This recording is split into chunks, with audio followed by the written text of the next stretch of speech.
paling tidak Prabowo kehilangan dua basis besarnya, basis ex Masumi dan basis NU, karena tidak ada color NU di situ. Tapi kalau ada 7% yang berpindah ke Anies Baswedan, saya bisa memastikan pemenang putaran pertama adalah Ganjar dan Anies Baswedan. Jokowi efek itu bisa berpengaruh terhadap posisi Prabowo dan Gibran di Jawa Tengah. Ya mungkin ya kan. Apakah itu signifikan? Bapaknya cawapresnya Prabowo itu masih presiden. Garansi politik bahwa semua kekuatan yang dimiliki Jokowi, ya kan, atau yang mau kalau lebih kritis lagi, ya, namanya state aparatus, itu akan bekerja untuk kemenangan itu.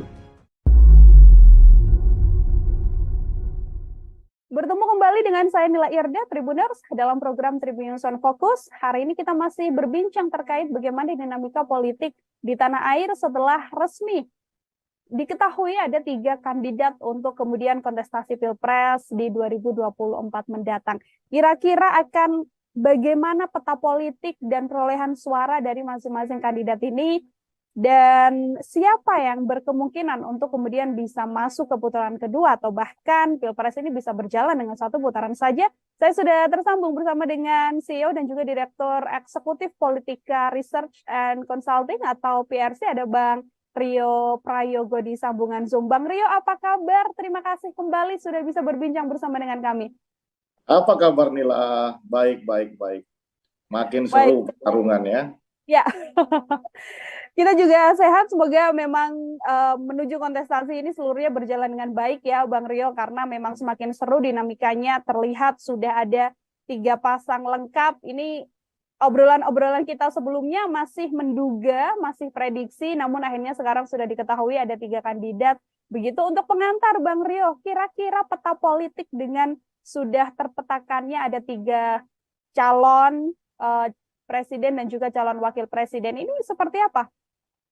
Baik, sebelum kita mulai analisis tentang peta elektoral masing-masing kandidat, Nila, saya mau mengungkapkan di Tribun News ini bahwa sebagai seorang yang mengamati politik dari dekat, saya turut ikut sedih sebenarnya ya ketika melihat salah satu capres, proses politiknya mengalami sangat instan begitu ya.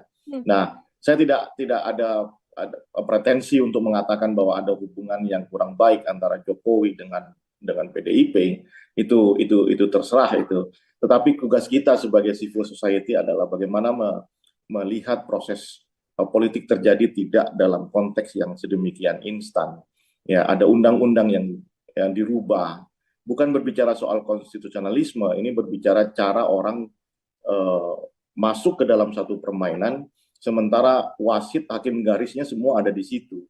Nah, itu yang tidak fair. Kalau orang bilang lapangan tidak rata ya. Itu dulu concern kami, saya terutama sebagai seorang aktivis dulunya, sekarang punya tugas menganalisa pergerakan politik di Indonesia. Tapi ada hal lain yang ingin saya sampaikan melalui media, bahwa lapangan ini benar-benar tidak rata menurut saya, dan itu menurut saya mudah-mudahan ada respon dari MK ya atas kejadian seperti ini. Nah, yang kedua, apapun ceritanya, ada yang mengatakan bahwa keputusan MK tidak bisa diganggu gugat. Ya sudahlah, kita ikuti ini ya. Ada 3 pasangan calon, ada Prabowo Subianto dan anak emas dari Joko Widodo ya, Gibran Rakabuming Raka, kemudian ada Ganjar Pranowo dengan Mahfud MD, dan tentunya ada Anies serta Muhaimin Iskandar. Banyak memprediksi setelah Gibran masuk akan ada kekisruhan politik, ada narasi yang sedemikian kencang, dan itu terjadi sehingga itu bisa mengurangi peta elektoral dari Prabowo Subianto. PRC sendiri belum melakukan survei pasca pendaftaran 3 pasangan calon tersebut. Jadi kami akan baru melakukan survei setelah ada penetapan itu. Sehingga data yang kami miliki adalah analisa yang kita hitung sejak tahun-tahun kami mengadakan survei, tahun-tahun 2020, 2021, 2022, dan 2023. Ada yang menarik di situ, ketika ada pandangan dalam konteks ini mengenai akan turunnya basis Prabowo dan pindahnya ke Anies Baswedan. Kalau itu benar terjadi, maka pilihan politik Prabowo Subianto yang sering kita bahas, ingin terus bersama Jokowi, ingin mendapatkan karomah Jokowi, itu adalah pilihan yang luput atau salah. Karena basis ex Masumi inilah di wilayah Jawa Barat, Banten, Sumatera, itu adalah basis yang kritis dan sangat mungkin itu memindahkan dukungannya kepada Amin, ya, kepada Anies Baswedan yang dianggap memiliki karakter ideologi yang sama dengan Prabowo. Oleh karena itu, kalau itu benar-benar terjadi dan kami akan cek itu, ya, beberapa lembaga survei sudah merilis di Jawa Barat, di Banten itu sudah dimenangkan oleh Amin, gitu ya. Nanti kalau Jawa Barat juga dimenangkan oleh Amin, maka pertarungan ini akan menjadi sangat seru, ya. Katakanlah kita mengasumsikan atau mensimulasikan 5% saja ada mutasi pemilih basis Islam Prabowo ke Amin, maka kondisi elektoralnya itu sudah di angka 29 sampai 32% untuk semua pasangan calon. Bayangkan kalau itu terjadi, ini akan menjadi pertarungan strategi, pertarungan taktik yang akan memberikan peluang mereka lebih besar untuk lolos ke putaran kedua. Jadi inilah konteks hari ini, Ganjar saya bisa pastikan tetap akan lolos di putaran pertama, maka pertarungan milik Prabowo dan Anies Baswedan. Itu dulu pengantar dari saya. Oke, pertarungan justru bergeser sekarang milik Prabowo Subianto dan juga Anies Baswedan. Artinya Bang Rio melihat kondisi dipilihnya Gibran Rakabuming Raka yang mana kita tahu pasti Jokowi ingin meraup suara dukungan dari pro Jokowi, begitu justru bisa merugikan untuk kemudian kemenangan Prabowo di kontestasi ini, Bang Rio. Ya, paling tidak Prabowo kehilangan dua basis besarnya, basis ex Masumi dan basis NU. Karena tidak ada color NU di situ. Ya, wakilnya bukan orang NU.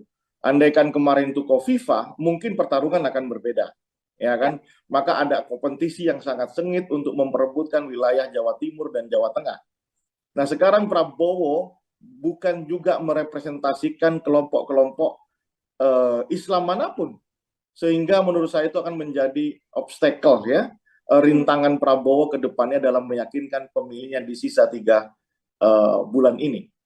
Pun demikian, Prabowo masih punya keuntungan dengan adanya Gibran, ya tentulah infrastruktur politik presiden ini kan nggak mungkin. Pernah kita bahas kemarin, jangankan Gibran mau calon wakil presiden, anak saya mau main layangan aja kita izin dulu sama orang tuanya, ya. Bahkan kita antarkan, ya, kemudian kita awasi dia gimana main layangannya, ya kan, luka apa tidak tangannya. Apalagi ini seorang yang mencalonkan diri sebagai calon wakil presiden. Saya pikir mustahil politik itu netral, ya. Saya paling tidak percaya dengan politik yang netral, tetapi yang bisa kita amati sejauh mana proses ini akan dipandang oleh masyarakat, terbuka, vulgar atau tidak. Kalau itu dilakukan seperti melakukan proses pergantian undang-undang di MK kemarin, maka itu justru akan merugikan Prabowo sendiri. Kebencian, kritisisme masyarakat akan tumbuh di wilayah basis-basis yang membesarkan Prabowo. Di mana itu? Di wilayah ex Masumi, yakni Jawa Barat, Banten, dan Sumatera. Bagaimana dengan Ganjar Pranowo? Ganjar lebih santai menurut saya, ya kan? Tidak terpengaruh dengan isu itu karena sering kita bahas juga, Nela, basis Ganjar ini basis yang tidak untouchable. Bahwa kemudian nanti Gibran itu bisa melakukan penetrasi di basis Jawa Tengah, ya saya masih bisa mengukur kemampuan. Karena apa? Di Jawa Tengah itu dia tidak pernah berbicara figur, dia tidak pernah berbicara orang per orang. Mereka itu berbicara simbol besar, Red Bull, ya, banteng, ya. Mereka pernah saya katakan bahwa biar gepeng asal banteng. Nah, kalimat itu terindoktrinasi secara masif di Jawa Tengah.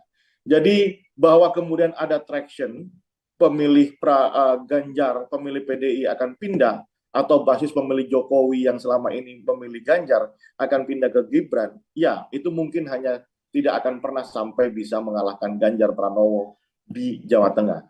Perkiraan saya dari data-data yang kami olah, dengan kondisi saat ini Ganjar tetap akan menang di Jawa Tengah di atas 50%. Selebihnya akan menjadi milik Prabowo Gibran dan Anies Mohaimin. Bagaimana dengan Jawa Timur? Jawa Timur saya masih juga memprediksi ini di putaran pertama itu akan dimenangkan oleh Ganjar Pranowo dengan nomor 2 adalah Anies Baswedan. Ya, nomor 3 adalah Prabowo Subianto dan Gibran Rakabuming Raka. Jawa Barat akan menjadi basis pertarungan yang seru bersama Banten dan di Sumatera, ya, kecuali Lampung, untuk melihat ex Masumi, ya, basis-basis Islam yang identik selama ini dengan, kalau saya lebih mengistilahkan itu namanya ex basis Masumi, ya, melihat pemilu tahun 55. Itulah pertarungan hidup dan mati antara Prabowo Subianto, Gibran Rakabuming Raka dengan Anies Baswedan dan Mohaimin Iskandar. Itu pertarungan sesungguhnya. Kalau ada mutasi saja, pemilih Prabowo 5%, apalagi sampai 7%, kalau 5% itu bisa dipastikan pertarungan ini ketat sekali. Mungkin nanti di putaran pertama selisihnya hanya 1%, 2%. Tapi kalau ada 7% yang berpindah ke Anies Baswedan, saya bisa memastikan pemenang putaran pertama adalah Ganjar dan Anies Baswedan. Bisa berganti pemenang di putaran pertama adalah Ganjar dan juga Anies Baswedan di kondisi dipilihnya Mas Gibran, begitu ya, Bang Rio, untuk kemudian bersama dengan Prabowo Subianto. Bang Rio, kalau kita melihat basis di Jawa Tengah yang kemudian sudah pasti bisa saya katakan full PDI Perjuangan, begitu, full merah, kemudian di Jawa Timur yang akan banyak diperoleh oleh pasangan Anies dan juga Caimin. Ini kita berbincang soal sosok, Bang Rio, melihat sosok, ini kita berbincang soal sosok, Bang Rio, melihat sosok Prabowo, Mas Gibran dengan visi misinya yang akan melanjutkan kinerja Jokowi, kemudian perubahan di sisi Anies dan juga Caimin, dan perpaduan di antara keduanya di sisi Ganjar dan juga Mahfud MD. Visi misi ini apakah kemudian juga berpengaruh untuk menggerakkan pergerakan suara di kontestasi ini? Nila percaya dengan pemilih rasional nggak? Ya kan, ada perdebatan di dalam konteks wacana ilmu politik gitu ya. Ada nggak itu pemilih rasional yang benar-benar rasional melihat seorang figur itu secara programatik begitu ya. Saya percaya, tapi itu peluangnya sangat kecil ya. Visi misi itu dikemukakan, saya tidak yakin yang datang dan berdoyong datang ke TPS, memberikan dukungan yang masif, menjadi relawan atau menjadi buzzer, itu bukan soal seberapa baik visi misi pasangan tertentu. Ini lebih, apalagi berbicara di Asia, berbicara di Indonesia, ini lebih soal bagaimana emosi, ya, kedekatan, ya, primordialisme, ya, kesamaan ideologi, emosi, ya, lebih ke bagaimana emotional bonding di antara figur dengan calon pemilihnya. Isu apa yang kemudian lebih sensitif mereka rasakan, bukan soal isu-isu yang sifatnya kinerja dan programatik. Ya, mungkin itu ada, tapi porsinya tidak akan sebesar isu-isu yang saya sebutkan secara emosional tadi antara figur dengan pemilihnya. Oke, terkait Jokowi efek kemudian, Bang Rio, ini kan kalau kita melihat sebelum memang adanya drama yang terjadi belakangan, mulai dari putusan MK dan sebagainya, ini kan Jokowi efek begitu besar, di mana tingkat kepuasan publik begitu terhadap Presiden Jokowi yang juga cukup tinggi dalam masa jabatannya 10 tahun ini. Itu apakah kemudian berpengaruh atau hilang begitu saja setelah drama yang terjadi? Bukan begitu melihatnya. Jokowi efek atau tingkat kepuasan yang sampai di angka 80%, itu di survei kami harus itu ada, iya. Tetapi pernah nggak berpikir apa masalah yang paling besar dihadapi masyarakat? Ya, data survei yang sama menunjukkan harga sembako. Ya, Nah, bagaimana kemudian mengkombinasikan antara dua temuan ini? Satu sisi harga sembako itu naik drastis, ya, cabai aja sekarang udah di 100.000, ya, salah satu itu komoditas, ya, harga beras sulit, pupuk juga sulit, tapi kepuasan itu tinggi terhadap presiden. Bagaimana kita bisa korelasikan antara dua variabel temuan ini? Ternyata apa nih? Di situ ada ilusi pencitraan kalau mau saya katakan, ya, bahwa orang itu merasa merasa bahwa puas itu adalah bantuan-bantuan yang selama ini digelontorkan oleh Presiden Jokowi. Ya kan? Puas itu bukan konstruksi yang utuh terhadap satu kebijakan formal, ya, yang misalnya kebijakan bagaimana menekan harga pasar, harga sembako di pasar, atau kemudian bagaimana lapangan pekerjaan buat anak-anak muda, bukan itu, ya. Saya yakin itu lebih karena program populis, ya, Jokowi selama ini sangat masif. Coba kita cek berapa jumlah bansos yang dikasihkan Jokowi di tahun 2023 aja. Nah, itu yang saya katakan ilusi. Jadi masyarakat masih cenderung melihat tingkat kepuasan itu dari apa yang diberikan, bukan apa yang dikerjakan. Nah, itu perbedaannya. Oleh karena itu, saya tidak akan melihat itu sebagai variabel yang bisa mengganggu proses pemilihan presiden di tahun 2024 nanti. Dalam hal misalnya, apakah Jokowi efek itu bisa berpengaruh terhadap posisi Prabowo dan Gibran di Jawa Tengah? Ya mungkin ya kan. Apakah itu signifikan? Saya jawab tidak. Ya, kenapa? Karena teorinya tadi, kalau berbicara PDIP di mana di Jawa Tengah, itu berbicara bukan figur, dia berbicara organisasi, dia berbicara rumah, ya. Nah, itu yang menurut saya akan menjadi meskipun akan ada pertarungan yang sengit di sana, gitu ya. Nah, kemudian apa makaromah yang mau diharapkan sama Prabowo? Jaminan bahwa bagaimanapun Jokowi ini presiden yang masih menjabat sampai tanggal 14 Februari 2024. Jadi pertandingan sah itu berlangsung, ya kan? Bapaknya cawapresnya Prabowo itu masih presiden. Garansi politik bahwa semua kekuatan yang dimiliki Jokowi, ya kan, atau yang mau kalau lebih kritis lagi, ya, namanya state aparatus, itu akan bekerja untuk kemenangan itu. Itu sebuah jaminan. Oke, itu kan tidak bisa terlihat kata siapa. Kalau kita bermain di lapangan kita tahu kok siapa ya ke siapa, siapa ke siapa. Ya. Nah, itu menurut saya satu keyakinan yang ada di dalam diri Prabowo untuk menggolkan ambisinya menjadi presiden meskipun sudah 3 kali bertarung dan kalah. Satu-satunya cara adalah berkoalisi dengan rivalnya yang saat ini menjabat sebagai presiden. Ya, kalau itu bisa, ya bayangannya nih, kita simulasikan cara dia berpikir, bayangannya adalah dengan cara seperti ini dia akan mendapatkan kursi presiden dengan lebih sempurna, gitu ya, karena ada backup dari presiden yang sedang menjabat saat ini. Nah, itu yang saya katakan lapangan tidak rata. Ya, lapangan tidak rata, kemudian ada backup atau garansi tadi ya, Bang Rio, dari Presiden Joko Widodo. Dan kalau melihat sejauh ini, dari mulai sebelum memutuskan bersama dengan Gibran, artinya tanda-tanda bahwa Presiden Jokowi melibatkan tangannya untuk membantu keberhasilan Prabowo Subianto ini sudah terlihat secara gamblang dari kacamata Bang Rio? Ya jelas, gimana tidak?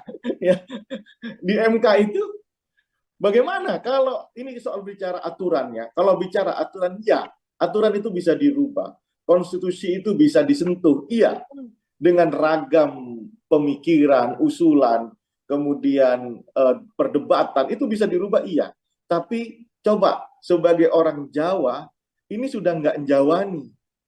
Ya, iki wis ranjawoni gitu ya. Mana etikanya? Mana kemudian fatsun politiknya yang mau dipegang? Loh, ini bagaimana mungkin seorang presiden ini tidak ada ceritanya ini sejarah di dunia manapun ini, kecuali zaman kerajaan, ya, atau di Korea Selatan mungkin. Korea Selatan, maaf, Korea Utara. Ya, ini bagaimana seorang presiden yang sedang menjabat, anaknya diusulkan, dijadikan cawapres dengan merubah undang-undang. Dan sekarang lagi dipersoalkan. Bayangkan coba Nila, bagaimana ketika nanti MK mengatakan bahwa ini terjadi pelanggaran etik. Sementara aturan sudah tidak bisa dirubah. Loh, ini kan bobrok ini. Perpolitikan kita kan sudah tidak rata, sudah tidak rata untuk semua kandidat. Itu yang kami kesalkan, ini yang membuat kami merasa bahwa ada hal yang lebih besar dari sekedar kekuasaan. Tapi bagaimana menjaga martabat bangsa dan negara ini. Saya tidak ada urusan ya dengan Jokowi, relasi Jokowi dengan Megawati, itu urusan dinamika politik ya. Bagaimana respon, bahkan termasuk isu PDI main dua kaki ya. Ya itu realitas politik mulai zamannya Game of Thrones-nya sampai sekarang, namanya realitas politiknya seperti itu. Ya, mulai zaman Alif sampai zaman sekarang, realitas politiknya seperti itu. Ada pengkhianatan, ada ada balas dendam, begitu aja. Cuman kan bentuknya berbeda-beda seperti kebudayaan, gitu ya. Nah, yang tidak berbeda adalah bagaimana menjaga etika kepemimpinan, bagaimana menjaga etika dia sebagai seorang negarawan. Itu yang saya tidak melihat di sisi ini, gitu ya. Terlalu berpikir bahwa realisme politik itu menjadi ujung tombak dari segala untuk mencapai kekuasaan. Apa yang mau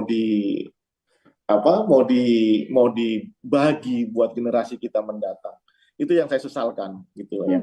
Dan saya yakin ya pemilih-pemilih kita itu sudah bisa menilai, terutama yang tadi ini berkaitan ya. Saya berbicara seperti ini bukan hanya ungkapan pribadi, tapi saya juga ingin melihat peta. Bagaimanapun basis Ekmasumi itu terkenal sebagai pemilih yang kritis, ya, kritis, sehingga mereka mulai merasakan dengan adanya anak Jokowi di situ, ada isu politik dinasti, ada kemudian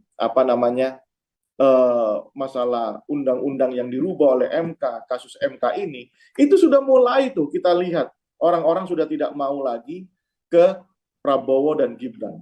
Dan saya temukan itu di Sumatera, Jawa Barat, dan Banten. Saya datang ke lapangan dan cek, betul, itu terjadi. Meskipun dapat substitusi dari Jawa Tengah, ya kan? Nah, substitusi Jawa Tengah apakah seimbang dengan apa yang terbuang di wilayah Ekmasumi?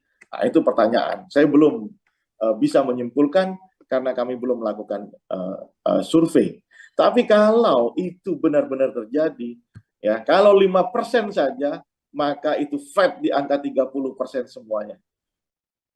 Flat. Artinya ya besok bisa ada pertengkaran politik hanya karena kekalahan yang 0, sekian persen untuk masuk ke putaran kedua. Atau kalau basis Prabowo sampai berpindah ke basis Amin atau ke mana? Ke Ganjar, maka dia akan kehilangan kesempatan untuk masuk ke putaran kedua. Ini berbicara peta elektoral ya. Saya ringkas sekarang coba. Aceh itu pasti ke Amin, ya. Kemudian Sumbar itu mayoritas ke Amin. Sumatera, yang wilayah Sumatera Utara itu terbelah menjadi 3. Ada yang ke Ganjar karena basis Batak di Tapanuli Raya, ya. Kemudian daerah Sidikalang sebagian, kemudian daerah Simalungun, ya, Karo itu masih ke PDI dan ke Ganjar. Kemudian di wilayah Pantai Timur dan Labuan Batu hingga ke Mandailing Natal itu terbagi menjadi Anies dan Prabowo Subianto. Nih saya buka petanya semuanya. Kemudian di wilayah Riau ini wilayah perkebunan dan lainnya itu banyakkan ke Ganjar Pranowo. Tetapi di wilayah Riau Minang, ya, Riau Jambi ini sama nih, yang basisnya itu Minang, itu lebih banyak ke Anies Baswedan, Melayu itu banyak ke Anies Baswedan, sementara yang Jawa yang ada di perkebunan itu lebih banyak ke Ganjar Pranowo. Sumatera Selatan saya melihat masih menang Prabowo Subianto karena banyak perkebunan dia di sana, dan kemudian Lampung lebih banyak ke wilayah menjadi wilayah kekuasaan Ganjar Pranowo ketimbang Prabowo maupun Anies Baswedan. Jakarta mutlak ke Anies Baswedan, Banten menang Anies Baswedan, Jawa Barat akan menang Anies Baswedan, Jawa Tengah menang Ganjar Pranowo, di wilayah Jawa Timur akan menang Ganjar Pranowo. Selebihnya Sulawesi itu mungkin akan dimiliki oleh Prabowo Subianto, Kalimantan itu menjadi basis dari Anies dan Prabowo, selebihnya ceruk pemilih yang kecil, tetapi akan menjadi perebutan di antara Ganjar dan Prabowo Subianto. Itu pertarungannya semua, Nela. Saya buka ke Nela. Baik, terima kasih Bang Rio. Ini sudah dibeberkan kira-kira bagaimana petanya yang kemudian bisa terlihat suara-suara dari ketiga kandidat. Pertanyaan saya Bang Rio, tadi kita membahas soal bagaimana kemudian suara Prabowo dan juga Gibran ini masih harus dengan strategi yang ekstra lagi. Kira-kira ada tidak sih Bang Rio mungkin hal yang bisa dilakukan oleh pasangan Prabowo dan juga Gibran agar kemudian bisa mengambil atau menggembosi suara kontestasi lain? Ya, kalau terpaksa ya harus melakukan upaya yang agresif dengan cara penetrasi ke wilayah-wilayah basis lawan. Basis lawan tentunya yang paling dekat ya Jawa Tengah kan. Ya. Tapi bayangkan seberapa besar kemampuan Prabowo seperti Anies dan Ganjar yang masih sehat. Ya, saya lihat Anies dan Ganjar itu satu hari bisa sampai 10 titik. Ya, saya tidak meragukan Prabowo, tapi kan umur juga mengatakan demikian. Nah, yang bisa tentu adalah Gibran Rakabuming Raka untuk melakukan penetrasi. Tapi ya, itu juga menjadi pertaruhan dirinya dan keluarganya. Jika dia benar-benar mengkonsolidasi basis PDIP di Jawa Tengah, maka dia akan berhadapan dengan PDIP itu sendiri. Dan itu tidak mudah. Gibran tentu akan kesulitan masuk ke basis PKB di Pantura misalnya. Ya, ke Pantura Jawa Tengah maksud saya. Kemudian Gibran juga akan kesulitan masuk ke wilayah-wilayah non PDIP. Kalaupun mau masuk ke wilayah Gerindra dan Golkar, ya untuk apa? Kan tidak akan menambah suara itu. Ya, di Jawa Tengah tidak akan menambah suara itu. Yang paling mungkin bagi Gibran ya adalah masuk ke dalam basis suara PDIP. Tetapi ingat di situ akan terjadi peperangan yang sangat dahsyat antara Gibran yang PDIP kan belum keluar nih dari PDIP ya, dengan organisasinya PDIP sendiri, dengan kader-kadernya Pak Bambang Pacul. Itu kan terjadi peperangan yang luar biasa. Ya tidak mudah sebenarnya. Ya, tidak mudah. Oleh karena itu misalnya melirik wilayah lain, wilayah Jawa Tengah, maka akan ada kesulitan. Melirik ke wilayah Jawa Barat, Banten dan Sumatera di basis X Masumi, akan ada kesulitan menjelaskan kenapa saya pilih Gibran. Ini kan rival politik Pak Jokowi. Dengan alasan rekonsiliasi politik, menurut saya tidak cukup menjelaskan terpilihnya anak muda yang tidak punya pengalaman cukup di dalam organisasi, ya, kemudian masuknya pun lewat putusan MK yang bermasalah, itu diterima oleh basis-basis X Masumi. Ya, saya selalu katakan X Masumi lebih mudah kan menyatakan Jawa Barat, Banten dan Sumatera. Nela. Baik, Bang Rio, ini dua pertanyaan terakhir dari saya. Yang pertama terkait bagaimana kemudian nantinya hari ini akan ada sidang MK begitu. Berkemungkinan besarkah nantinya suara Prabowo dan juga Gibran akan jauh lebih turun lagi apabila memang hasilnya dikatakan ada pelanggaran etik dalam keputusan Mahkamah Konstitusi ini? Yes, saya yakin itu. Sebab dengan ini terjaganya kritisisme masyarakat sipil terhadap proses naiknya Gibran sebagai cawapres Prabowo, itu yang akan menjaga akan memberikan dampak negatif elektoral kepada Prabowo dan Gibran. Itu yang membuat kita ini para analis politik nggak habis pikir gitu ya. Kenapa ini sampai dilakukan? Padahal secara survei paling unggul dengan Prabowo dengan Erick Thohir gitu ya. Tidak ada itu Prabowo dengan Gibran yang unggul dibanding yang lain, tidak ada. Bahkan kalau menggunakan uji simulasi sebelum keputusan pendaftaran kemarin kan sempat kami survei, itu menunjukkan bahwa Gibran mengalami penurunan sama Gibran ketimbang dengan Ridwan Kamil atau dengan Khofifah bahkan atau dengan Erick Thohir. Tetapi kan kemarin kita prediksi Gibran karena kita tahu itu permainan di bawah tanahnya kan kita tahu itu kasak kusuknya kan kita dengar ya, sehingga saya punya keyakinan ke arah situ. Tetapi secara basis data itu tidak menguntungkan dan terbukti sekarang bahwa dengan adanya Gibran muncul kritisisme yang dahsyat dari masyarakat sipil, meskipun PDI ya agak begitulah sikapnya, nggak jelas juga gitu ya, kayak punya double standard PDI terhadap kadernya ya, yang mokong. Nah, tapi ternyata masyarakat sipil bergerak dan Prabowo dan Gibran serta Jokowi sebagai kingmaker-nya harus benar-benar sweeping the issues. Bagaimana caranya? Nah, itu tantangannya. Ya setiap presiden punya tantangannya ya. Setiap calon presiden pasti punya tantangannya. Sekarang tantangan Prabowo, kalau ini bisa diatasi, he's become a leader.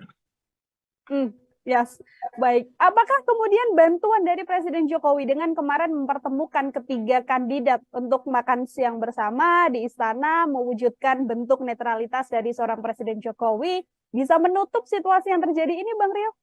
Inilah orang Jawa, ya, menang tanpa ngisor akeh. Itu statement saya. Kemarin diwawancara sama salah satu portal berita. Itu statement saya. Menang tanpa ngisor akeh. Jokowi itu orang Jawa. Cara berpolitiknya Jawa banget. Dia tahu hari ini secara psikologi dia tuh memenangkan pertarungan ini. Baik antara relasinya dengan Prabowo yang pernah menjadi rivalnya, dia merasa unggul. Kemudian pertarungan dengan dengan Anies dan Nasdem, dia juga merasa unggul karena sampai sekarang kepelikan ya, musibah terus datang ke Nasdem dan ke Anies Baswedan ya. Kemudian relasinya dengan PDIP, di situ ada Megawati, dia merasa menang ya. Makanya dia ingin menunjukkan ke publik sembari ingin memberikan pesan, saya netral kok ya. Saya tetap menjadi negarawan yang sejati. Buat saya Nila sebagai orang yang paham nilai politik di Jawa, kemudian membaca data, saya kok rasanya tetap ini hanya gimmick politik dari Jokowi kepada masyarakat, bahwa dia ingin menyatakan dirinya terbebas dari kepentingan politik 2024. Mustahil menurut saya. Ya, Jokowi tetap akan menjadi ketua tim sukses pemenangan Prabowo Gibran meskipun tidak disebutkan secara formal. Saya punya keyakinan itu. Ya, masih berkeyakinan besar bahwa berdiri di balik sang putra begitu ya, Bang Rio ya. Ketua tim sukses bahkan. Ya. Ketua tim sukses bahkan. Ketua tim sukses untuk kemudian bisa memenangkan Prabowo Gibran, yang mana dalam bahasan ini rasanya sedikit sulit, sedikit bergejolak ini elektabilitas dan elektoralnya di kondisi-kondisi yang memang terjadi belakangan ini. Bang Rio, terima kasih banyak untuk kesempatannya berbincang bersama dengan saya. Semoga di lain kesempatan kita bisa berbincang lagi dengan bahasan-bahasan lain, Bang Rio. Terima kasih Nela, terima kasih Tribun. Sampai ketemu lagi ya. Ya, sampai ketemu lagi Bang Rio. Tribuners, demikian Tribun News on Focus kali ini. Nantikan juga obrolan-obrolan lain saya dengan tema-tema lainnya dalam program Tribun News on Focus. Saya Nila Irda pamit undur diri. Terima kasih dan sampai jumpa. Download Tribun X sekarang. Menghadirkan lokal menjadi Indonesia. Paling tidak Prabowo kehilangan dua basis besarnya. Basis ex-Masumi dan basis NU. Karena tidak ada color NU di situ. Tapi kalau ada 7% yang berpindah ke Anies Baswedan, saya bisa memastikan pemenang putaran pertama adalah Ganjar dan Anies Baswedan. Jokowi efek itu bisa berpengaruh terhadap posisi Prabowo dan Gibran di Jawa Tengah. Ya mungkin ya kan? Apakah itu signifikan? Bapaknya cawapresnya Prabowo itu masih presiden. Garansi politik bahwa semua kekuatan yang dimiliki Jokowi ya kan, atau yang mau kalau lebih kritis lagi, ya, namanya state aparatus, itu akan bekerja untuk kemenangan itu. Bertemu kembali dengan saya Nila Irda, Tribuners, dalam program Tribunnews on Focus. Hari ini kita masih berbincang terkait bagaimana dinamika politik di tanah air setelah resmi diketahui ada 3 kandidat untuk kemudian kontestasi Pilpres di 2024 mendatang.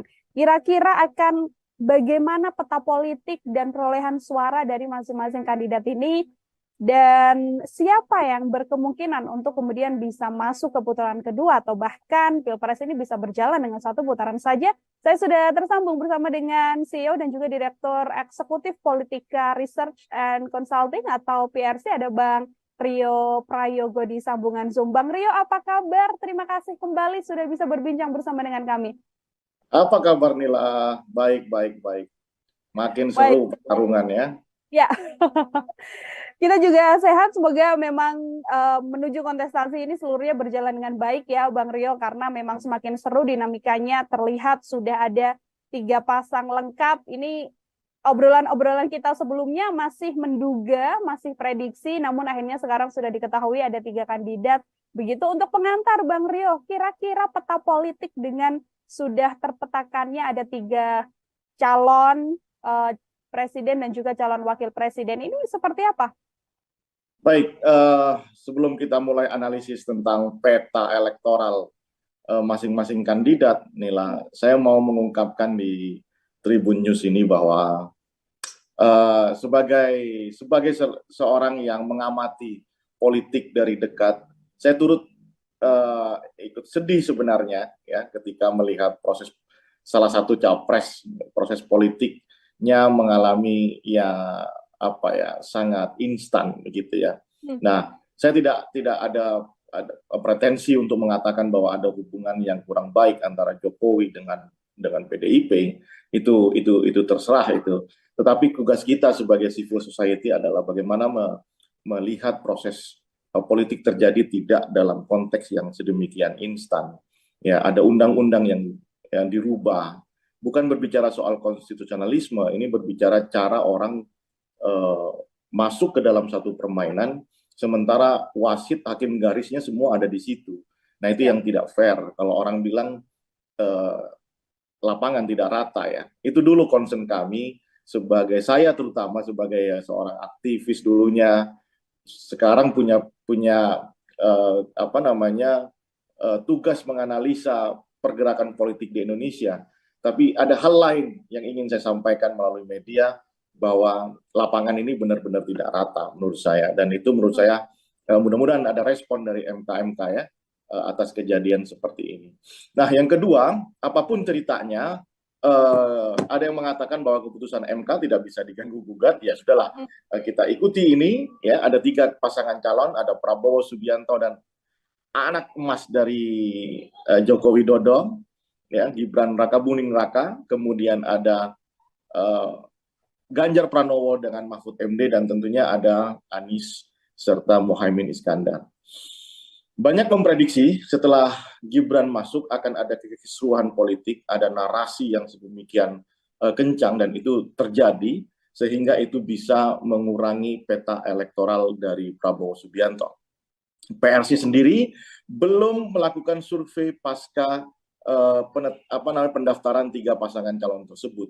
Jadi kami akan baru melakukan survei setelah ada penetapan itu. Sehingga data yang kami miliki adalah analisa yang kita hitung sejak tahun-tahun kami mengadakan survei, tahun-tahun 2020, 2021, 2022, dan 2023. Ada yang menarik di situ ketika ada pandangan dalam konteks ini mengenai akan turunnya basis Prabowo dan pindahnya ke Anies Baswedan. Kalau itu benar terjadi, maka pilihan politik Prabowo Subianto yang sering kita bahas, ingin terus bersama Jokowi, ingin mendapatkan karomah Jokowi, itu adalah pilihan yang luput atau salah.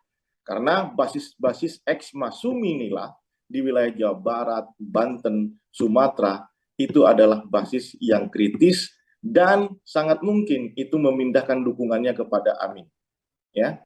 kepada Anies Baswedan yang dianggap memiliki karakter ideologi yang sama dengan Prabowo.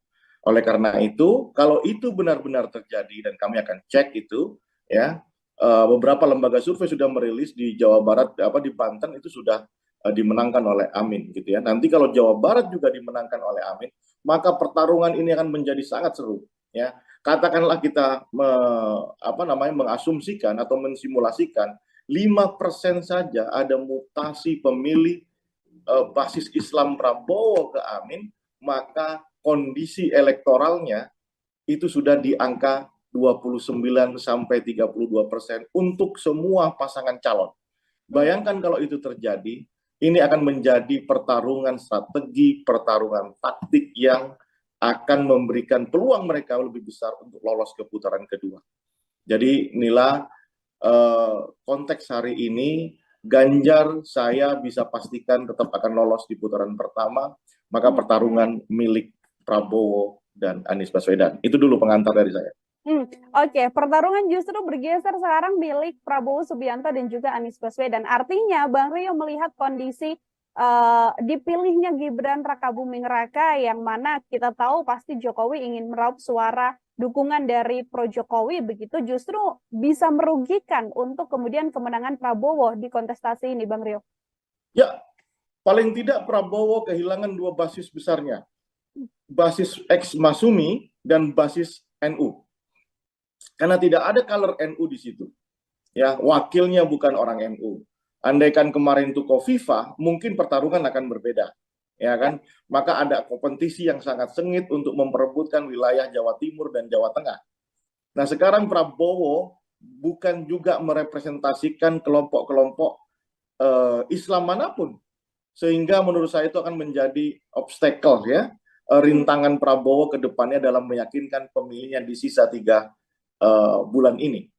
Pun demikian, Prabowo masih punya keuntungan dengan adanya Gibran, ya, tentulah infrastruktur politik presiden ini kan nggak mungkin. Pernah kita bahas kemarin, jangankan Gibran mau calon wakil presiden, anak saya mau main layangan aja kita izin dulu sama orang tuanya, ya.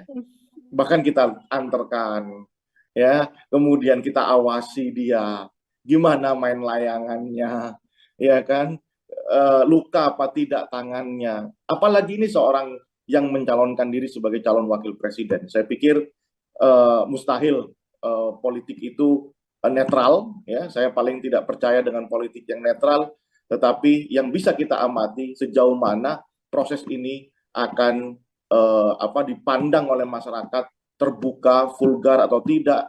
Kalau itu dilakukan seperti melakukan proses pergantian undang-undang di MK kemarin, maka itu justru akan merugikan Prabowo sendiri. Kebencian, kritisisme masyarakat akan tumbuh di wilayah basis-basis yang membesarkan Prabowo. Di mana itu? Di wilayah ex Masumi, yakni Jawa Barat, Banten, dan Sumatera. Bagaimana dengan Ganjar Pranowo? Ganjar lebih santai menurut saya, ya kan? Tidak terpengaruh dengan isu itu karena sering kita bahas juga, Nela, basis Ganjar ini basis yang tidak untouchable. Bahwa kemudian nanti Gibran itu bisa melakukan penetrasi di basis Jawa Tengah, ya saya masih bisa mengukur kemampuan. Karena apa? Di Jawa Tengah itu dia tidak pernah berbicara figur, dia tidak pernah berbicara orang per orang. Mereka itu berbicara simbol besar, Red Bull, ya, banteng, ya. Mereka pernah saya katakan bahwa biar gepeng asal banteng. Nah, kalimat itu terindoktrinasi secara masif di Jawa Tengah. Jadi bahwa kemudian ada traction pemilih Ganjar, pemilih PDI akan pindah, atau basis pemilih Jokowi yang selama ini pemilih Ganjar akan pindah ke Gibran, ya itu mungkin hanya tidak akan pernah sampai bisa mengalahkan Ganjar Pranowo di Jawa Tengah. Perkiraan saya dari data-data yang kami olah, dengan kondisi saat ini Ganjar tetap akan menang di Jawa Tengah di atas 50%. Selebihnya akan menjadi milik Prabowo, Gibran, dan Anies Mohaimin. Bagaimana dengan Jawa Timur? Jawa Timur saya masih juga memprediksi ini di putaran pertama itu akan dimenangkan oleh Ganjar Pranowo dengan nomor 2 adalah Anies Baswedan. Ya, nomor 3 adalah Prabowo Subianto dan Gibran Rakabuming Raka. Jawa Barat akan menjadi basis pertarungan yang seru bersama Banten dan di Sumatera, ya, kecuali Lampung, untuk melihat ex Masumi, ya, basis-basis Islam yang identik selama ini dengan, kalau saya lebih mengistilahkan itu namanya ex basis Masumi, ya, melihat pemilu tahun 55. Itulah pertarungan hidup dan mati antara Prabowo Subianto, Gibran Rakabuming Raka dengan Anies Baswedan dan Muhaimin Iskandar. Itu pertarungan sesungguhnya. Kalau ada mutasi saja, pemilih Prabowo 5%, apalagi sampai 7%, kalau 5% itu bisa dipastikan pertarungan ini ketat sekali. Mungkin nanti di putaran pertama selisihnya hanya 1%, 2%. Tapi kalau ada 7% yang berpindah ke Anies Baswedan, saya bisa memastikan pemenang putaran pertama adalah Ganjar dan Anies Baswedan. Bisa berganti pemenang di putaran pertama adalah Ganjar dan juga Anies Baswedan di kondisi dipilihnya Mas Gibran, begitu ya, Bang Rio, untuk kemudian bersama dengan Prabowo Subianto. Bang Rio, kalau kita melihat basis di Jawa Tengah yang kemudian sudah pasti bisa saya katakan full PDI Perjuangan, begitu, full merah, kemudian di Jawa Timur yang akan banyak diperoleh oleh pasangan Anies dan juga Caimin. Ini kita berbincang soal sosok, Bang Rio, melihat sosok, ini kita berbincang soal sosok, Bang Rio, melihat sosok Prabowo, Mas Gibran dengan visi misinya yang akan melanjutkan kinerja Jokowi, kemudian perubahan di sisi Anies dan juga Caimin, dan perpaduan di antara keduanya di sisi Ganjar dan juga Mahfud MD. Visi misi ini apakah kemudian juga berpengaruh untuk menggerakkan pergerakan suara di kontestasi ini? Nila percaya dengan pemilih rasional nggak? Ya kan, ada perdebatan di dalam konteks wacana ilmu politik gitu ya. Ada nggak itu pemilih rasional yang benar-benar rasional melihat seorang figur itu secara programatik begitu ya.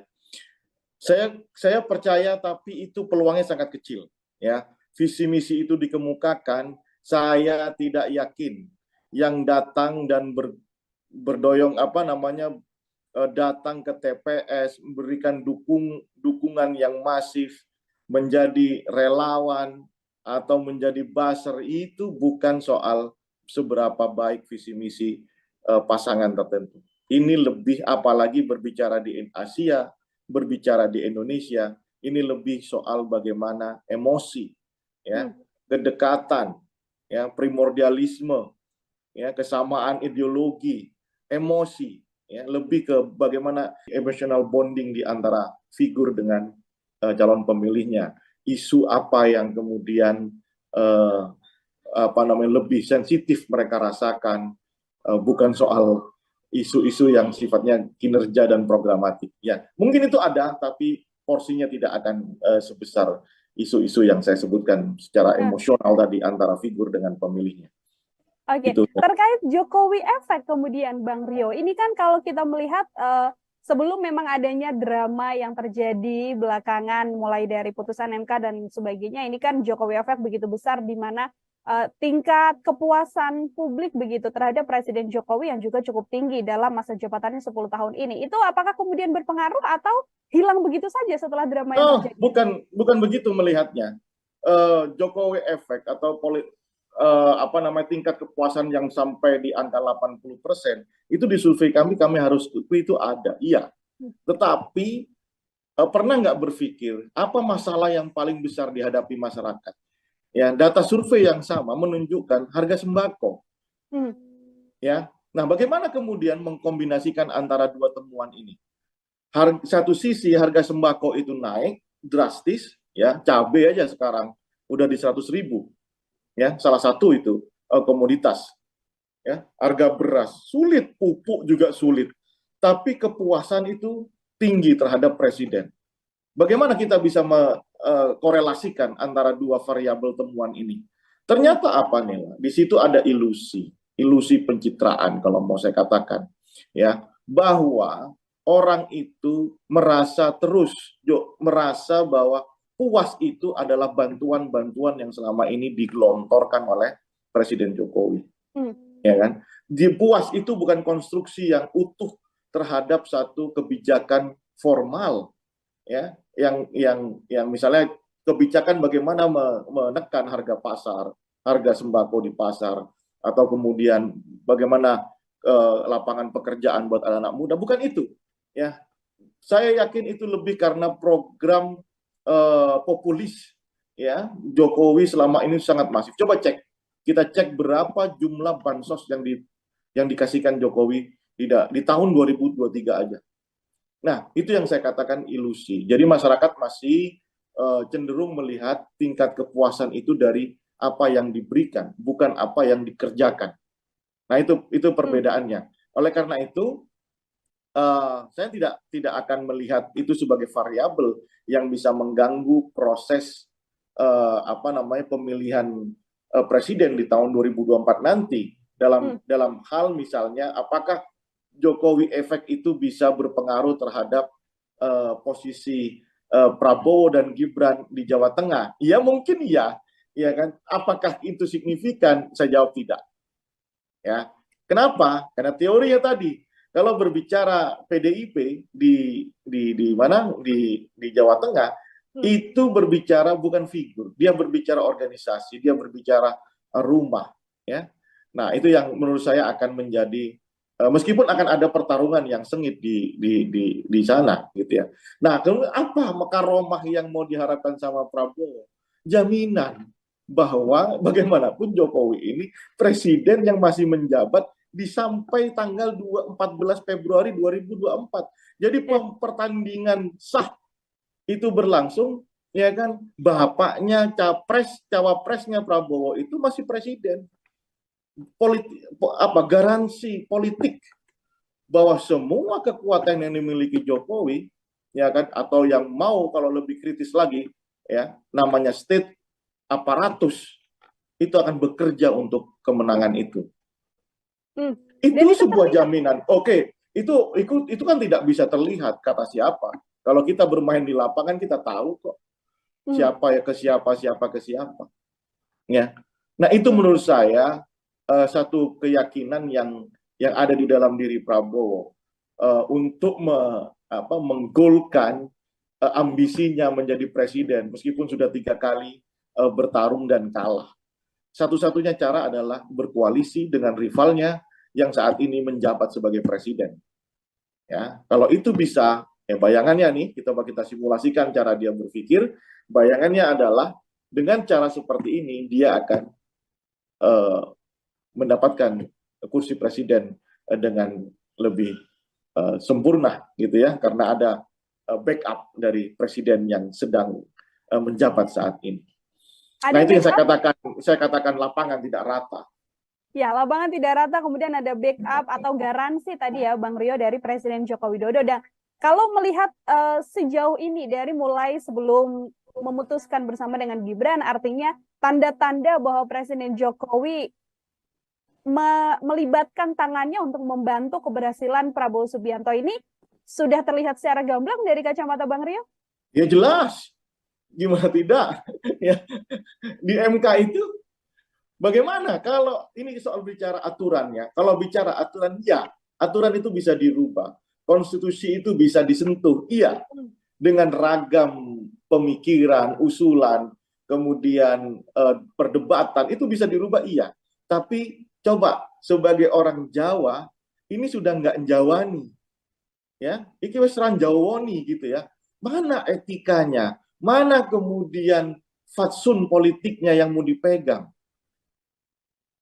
Loh, ini bagaimana mungkin seorang presiden, ini tidak ada ceritanya ini, sejarah di dunia manapun ini, kecuali di zaman kerajaan, ya, atau di Korea Selatan mungkin. Korea Selatan? Maaf, Korea Utara. Ya.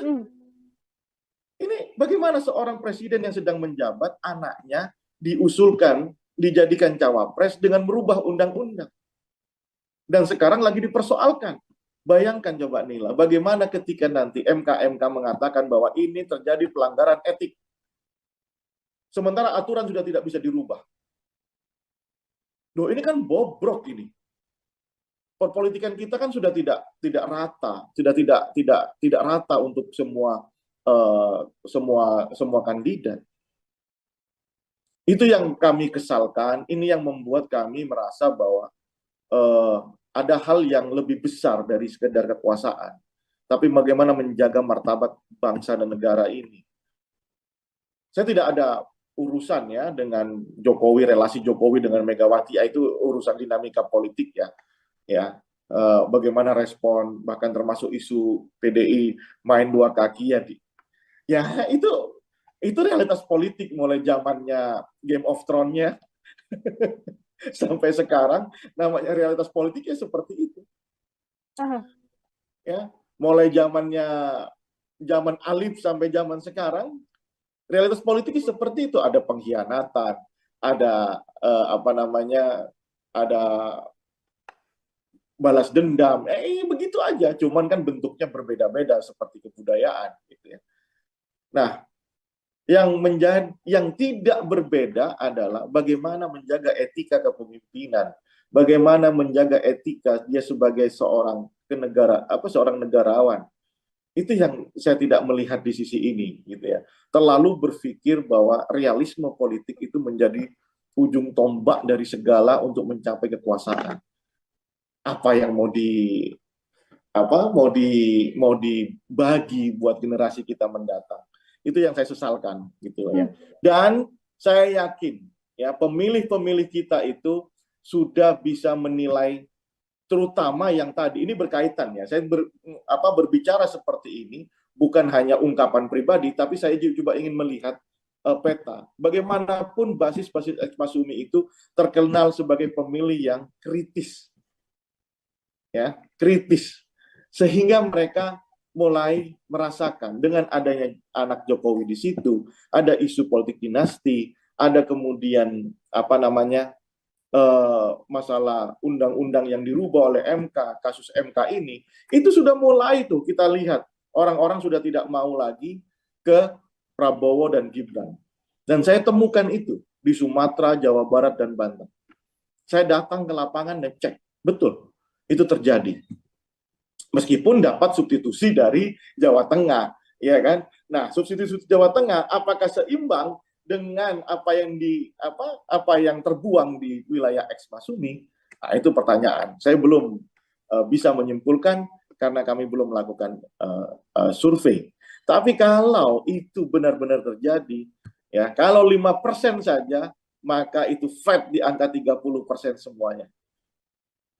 Flat. Artinya ya besok bisa ada pertengkaran politik hanya karena kekalahan yang 0, sekian persen untuk masuk ke putaran kedua. Atau kalau basis Prabowo sampai berpindah ke basis Amin atau ke mana? Ke Ganjar, maka dia akan kehilangan kesempatan untuk masuk ke putaran kedua. Ini berbicara peta elektoral ya. Saya ringkas sekarang coba.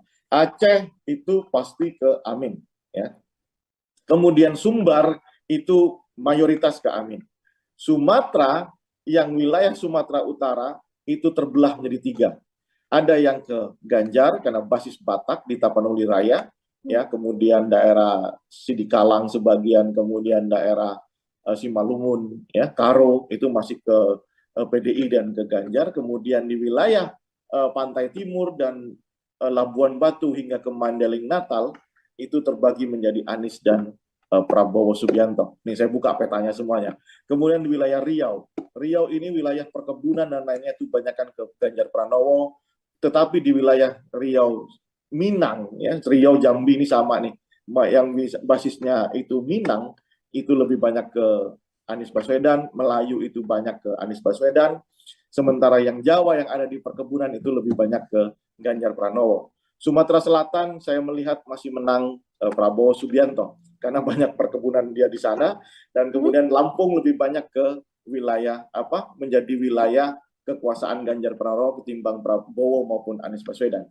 Jakarta mutlak ke Anies Baswedan, Banten menang Anies Baswedan, Jawa Barat akan menang Anies Baswedan, Jawa Tengah menang Ganjar Pranowo, di wilayah Jawa Timur akan menang Ganjar Pranowo. Selebihnya Sulawesi itu mungkin akan dimiliki oleh Prabowo Subianto. Kalimantan itu menjadi basis dari Anies dan Prabowo, selebihnya ceruk pemilih yang kecil, tetapi akan menjadi perebutan di antara Ganjar dan Prabowo Subianto. Itu pertarungannya semua, Nela. Saya buka ke Nela. Baik, terima kasih Bang Rio. Ini sudah dibeberkan kira-kira bagaimana petanya yang kemudian bisa terlihat suara-suara dari ketiga kandidat. Pertanyaan saya Bang Rio, tadi kita membahas soal bagaimana kemudian suara Prabowo dan juga Gibran ini masih harus dengan strategi yang ekstra lagi. Kira-kira ada tidak sih Bang Rio mungkin hal yang bisa dilakukan oleh pasangan Prabowo dan juga Gibran agar kemudian bisa mengambil atau menggembosi suara kontestasi lain? Ya, kalau terpaksa ya harus melakukan upaya yang agresif dengan cara penetrasi ke wilayah-wilayah basis lawan. Basis lawan tentunya paling dekat ya Jawa Tengah kan. Ya. Tapi bayangkan seberapa besar kemampuan Prabowo seperti Anies dan Ganjar yang masih sehat. Ya. Saya lihat Anies dan Ganjar itu satu hari bisa sampai 10 titik. Ya, saya tidak meragukan Prabowo, tapi kan umur juga mengatakan demikian. Nah, yang bisa tentu adalah Gibran Rakabuming Raka untuk melakukan penetrasi. Tapi ya, itu juga menjadi pertaruhan dirinya dan keluarganya. Jika dia benar-benar mengkonsolidasi basis PDIP di Jawa Tengah, maka dia akan berhadapan dengan PDIP itu sendiri. Dan itu tidak mudah. Gibran tentu akan kesulitan masuk ke basis PKB di Pantura misalnya. Ya, ke Pantura Jawa Tengah maksud saya. Kemudian Gibran juga akan kesulitan masuk ke wilayah-wilayah non PDIP. Kalaupun mau masuk ke wilayah Gerindra dan Golkar, ya untuk apa? Kan tidak akan menambah suara itu. Ya, di Jawa Tengah tidak akan menambah suara itu. Yang paling mungkin bagi Gibran ya adalah masuk ke dalam basis suara PDIP. Tetapi ingat di situ akan terjadi peperangan yang sangat dahsyat antara Gibran yang PDIP kan belum keluar nih dari PDIP ya, dengan organisasinya PDIP sendiri, dengan kader-kadernya Pak Bambang Pacul. Itu kan terjadi peperangan yang luar biasa. Ya tidak mudah sebenarnya. Ya, tidak mudah. Oleh karena itu misalnya melirik wilayah lain, wilayah Jawa Tengah, maka akan ada kesulitan. Melirik ke wilayah Jawa Barat, Banten dan Sumatera di basis X Masumi, akan ada kesulitan menjelaskan kenapa saya pilih Gibran. Ini kan rival politik Pak Jokowi. Dengan alasan rekonsiliasi politik, menurut saya tidak cukup menjelaskan terpilihnya anak muda yang tidak punya pengalaman cukup di dalam organisasi, ya, kemudian masuknya pun lewat putusan MK yang bermasalah, itu diterima oleh basis-basis X Masumi. Ya, saya selalu katakan X Masumi lebih mudah kan menyatakan Jawa Barat, Banten dan Sumatera. Nela. Baik, Bang Rio, ini dua pertanyaan terakhir dari saya. Yang pertama terkait bagaimana kemudian nantinya hari ini akan ada sidang MK begitu. Berkemungkinan besarkah nantinya suara Prabowo dan juga Gibran akan jauh lebih turun lagi apabila memang hasilnya dikatakan ada pelanggaran etik dalam keputusan Mahkamah Konstitusi ini? Yes, saya yakin itu. Sebab dengan ini terjaganya kritisisme masyarakat sipil terhadap proses naiknya Gibran sebagai cawapres Prabowo, itu yang akan menjaga akan memberikan dampak negatif elektoral kepada Prabowo dan Gibran. Itu yang membuat kita ini para analis politik nggak habis pikir gitu ya. Kenapa ini sampai dilakukan? Padahal secara survei paling unggul dengan Prabowo dengan Erick Thohir gitu ya. Tidak ada itu Prabowo dengan Gibran yang unggul dibanding yang lain, tidak ada. Bahkan kalau menggunakan uji simulasi sebelum keputusan pendaftaran kemarin kan sempat kami survei, itu menunjukkan bahwa Gibran mengalami penurunan sama Gibran ketimbang dengan Ridwan Kamil atau dengan Khofifah bahkan atau dengan Erick Thohir. Tetapi kan kemarin kita prediksi Gibran karena kita tahu itu permainan di bawah tanahnya kan kita tahu itu kasak-kusuknya kan kita dengar ya, sehingga saya punya keyakinan ke arah situ. Tetapi secara basis data itu tidak menguntungkan dan terbukti sekarang bahwa dengan adanya Gibran muncul kritisisme yang dahsyat dari masyarakat sipil, meskipun PDI ya agak begitulah sikapnya, nggak jelas juga gitu ya, kayak punya double standard PDI terhadap kadernya ya, yang mokong. Nah, tapi ternyata apa? Masyarakat sipil bergerak, dan Prabowo dan Gibran serta Jokowi sebagai kingmaker-nya harus benar-benar sweeping the issues. Bagaimana caranya? Nah, itu tantangannya. Ya, setiap presiden punya tantangannya ya. Setiap calon presiden pasti punya tantangannya. Sekarang tantangan Prabowo, kalau ini bisa diatasi, he's become a leader. Yes, baik. Apakah kemudian bantuan dari Presiden Jokowi dengan kemarin mempertemukan ketiga kandidat untuk makan siang bersama di istana, mewujudkan bentuk netralitas dari seorang Presiden Jokowi, bisa menutup situasi yang terjadi ini, Bang Rio? Inilah orang Jawa, ya, menang tanpa ngisor akeh. Itu statement saya. Kemarin diwawancara sama salah satu portal berita. Itu statement saya. Menang tanpa ngisor akeh. Jokowi itu orang Jawa. Cara berpolitiknya Jawa banget. Dia tahu hari ini secara psikologi dia tuh memenangkan pertarungan ini. Baik antara relasinya dengan Prabowo yang pernah menjadi rivalnya, dia merasa unggul. Kemudian pertarungan dengan dengan Anies dan Nasdem, dia juga merasa unggul karena sampai sekarang kepelikan ya, musibah terus datang ke Nasdem dan ke Anies Baswedan ya. Kemudian relasinya dengan PDIP, di situ ada Megawati, dia merasa menang ya. Makanya dia ingin menunjukkan ke publik sembari ingin memberikan pesan, saya netral kok ya. Saya tetap menjadi negarawan yang sejati. Buat saya, Nila, sebagai orang yang paham nilai politik di Jawa, kemudian membaca data, saya kok rasanya tetap ini sebuah hanya gimmick politik dari Jokowi kepada masyarakat, bahwa dia ingin menyatakan dirinya terbebas dari kepentingan politik 2024. Mustahil menurut saya. Ya, Jokowi tetap akan menjadi ketua tim sukses pemenangan Prabowo Gibran meskipun tidak disebutkan secara formal. Saya punya keyakinan itu. Ya, masih berkeyakinan besar bahwa berdiri di balik sang putra begitu ya, Bang Rio ya. Ketua tim sukses bahkan. Ya. Ketua tim sukses bahkan. Ketua tim sukses untuk kemudian bisa memenangkan Prabowo Gibran, yang mana dalam bahasan ini rasanya sedikit sulit, sedikit bergejolak ini elektabilitas dan elektoralnya di kondisi-kondisi yang memang terjadi belakangan ini. Bang Rio, terima kasih banyak untuk kesempatannya berbincang bersama dengan saya. Semoga di lain kesempatan kita bisa berbincang lagi dengan bahasan-bahasan lain, Bang Rio. Terima kasih Nela, terima kasih Tribun. Sampai ketemu lagi ya. Ya, sampai ketemu lagi Bang Rio. Tribuners, demikian Tribun News on Focus kali ini. Nantikan juga obrolan-obrolan lain saya dengan tema-tema lainnya dalam program Tribun News on Focus. Saya Nila Irda pamit undur diri. Terima kasih dan sampai jumpa. Download Tribun X sekarang. Menghadirkan lokal menjadi Indonesia. Paling tidak Prabowo kehilangan dua basis besarnya. Basis ex-Masumi dan basis NU. Karena tidak ada color NU di situ. Tapi kalau ada 7% yang berpindah ke Anies Baswedan, saya bisa memastikan pemenang putaran pertama adalah Ganjar dan Anies Baswedan. Jokowi efek itu bisa berpengaruh terhadap posisi Prabowo dan Gibran di Jawa Tengah. Ya mungkin ya kan. Apakah itu signifikan? Bapaknya cawapresnya Prabowo itu masih presiden.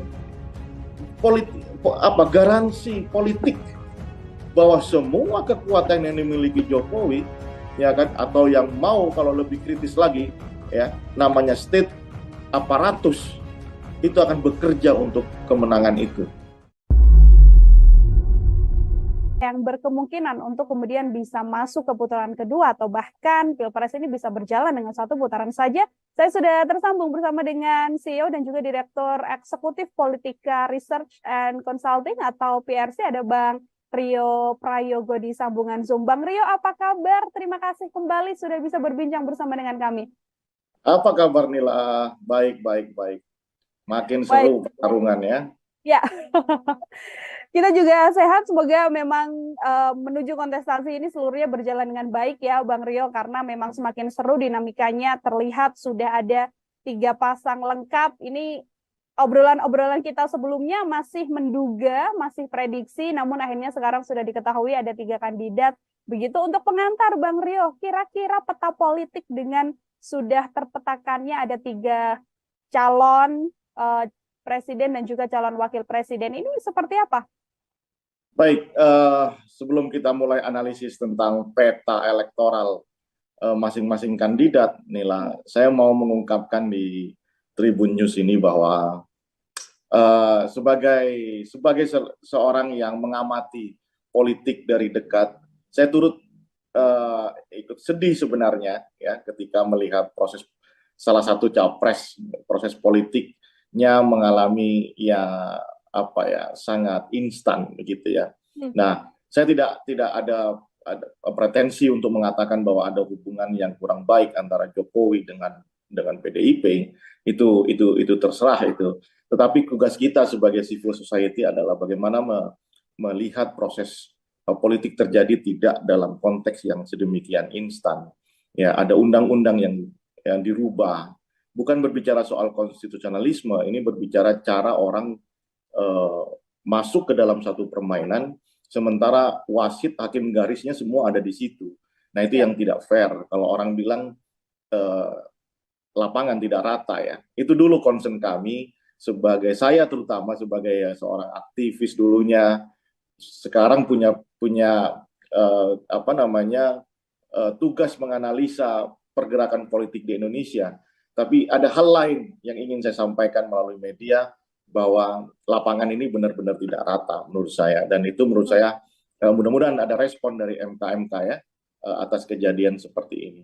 Nah, yang kedua, apapun ceritanya, ada yang mengatakan bahwa keputusan MK tidak bisa diganggu gugat, ya sudahlah, kita ikuti ini ya. Ada 3 pasangan calon, ada Prabowo Subianto dan anak emas dari Joko Widodo ya, Gibran Rakabuming Raka, kemudian ada Ganjar Pranowo dengan Mahfud MD, dan tentunya ada Anies serta Muhaimin Iskandar. Banyak memprediksi setelah Gibran masuk akan ada kekisruhan politik, ada narasi yang sedemikian kencang, dan itu terjadi sehingga itu bisa mengurangi peta elektoral dari Prabowo Subianto. PRC sendiri belum melakukan survei pasca pendaftaran 3 pasangan calon tersebut.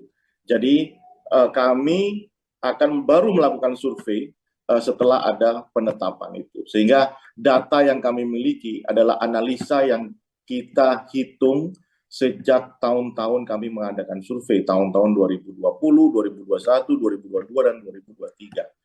Ada yang menarik di situ, ketika ada pandangan dalam konteks ini mengenai akan turunnya basis Prabowo dan pindahnya ke Anies Baswedan. Kalau itu benar terjadi, maka pilihan politik Prabowo Subianto yang sering kita bahas, ingin terus bersama Jokowi, ingin mendapatkan karomah Jokowi, itu adalah pilihan yang luput atau salah.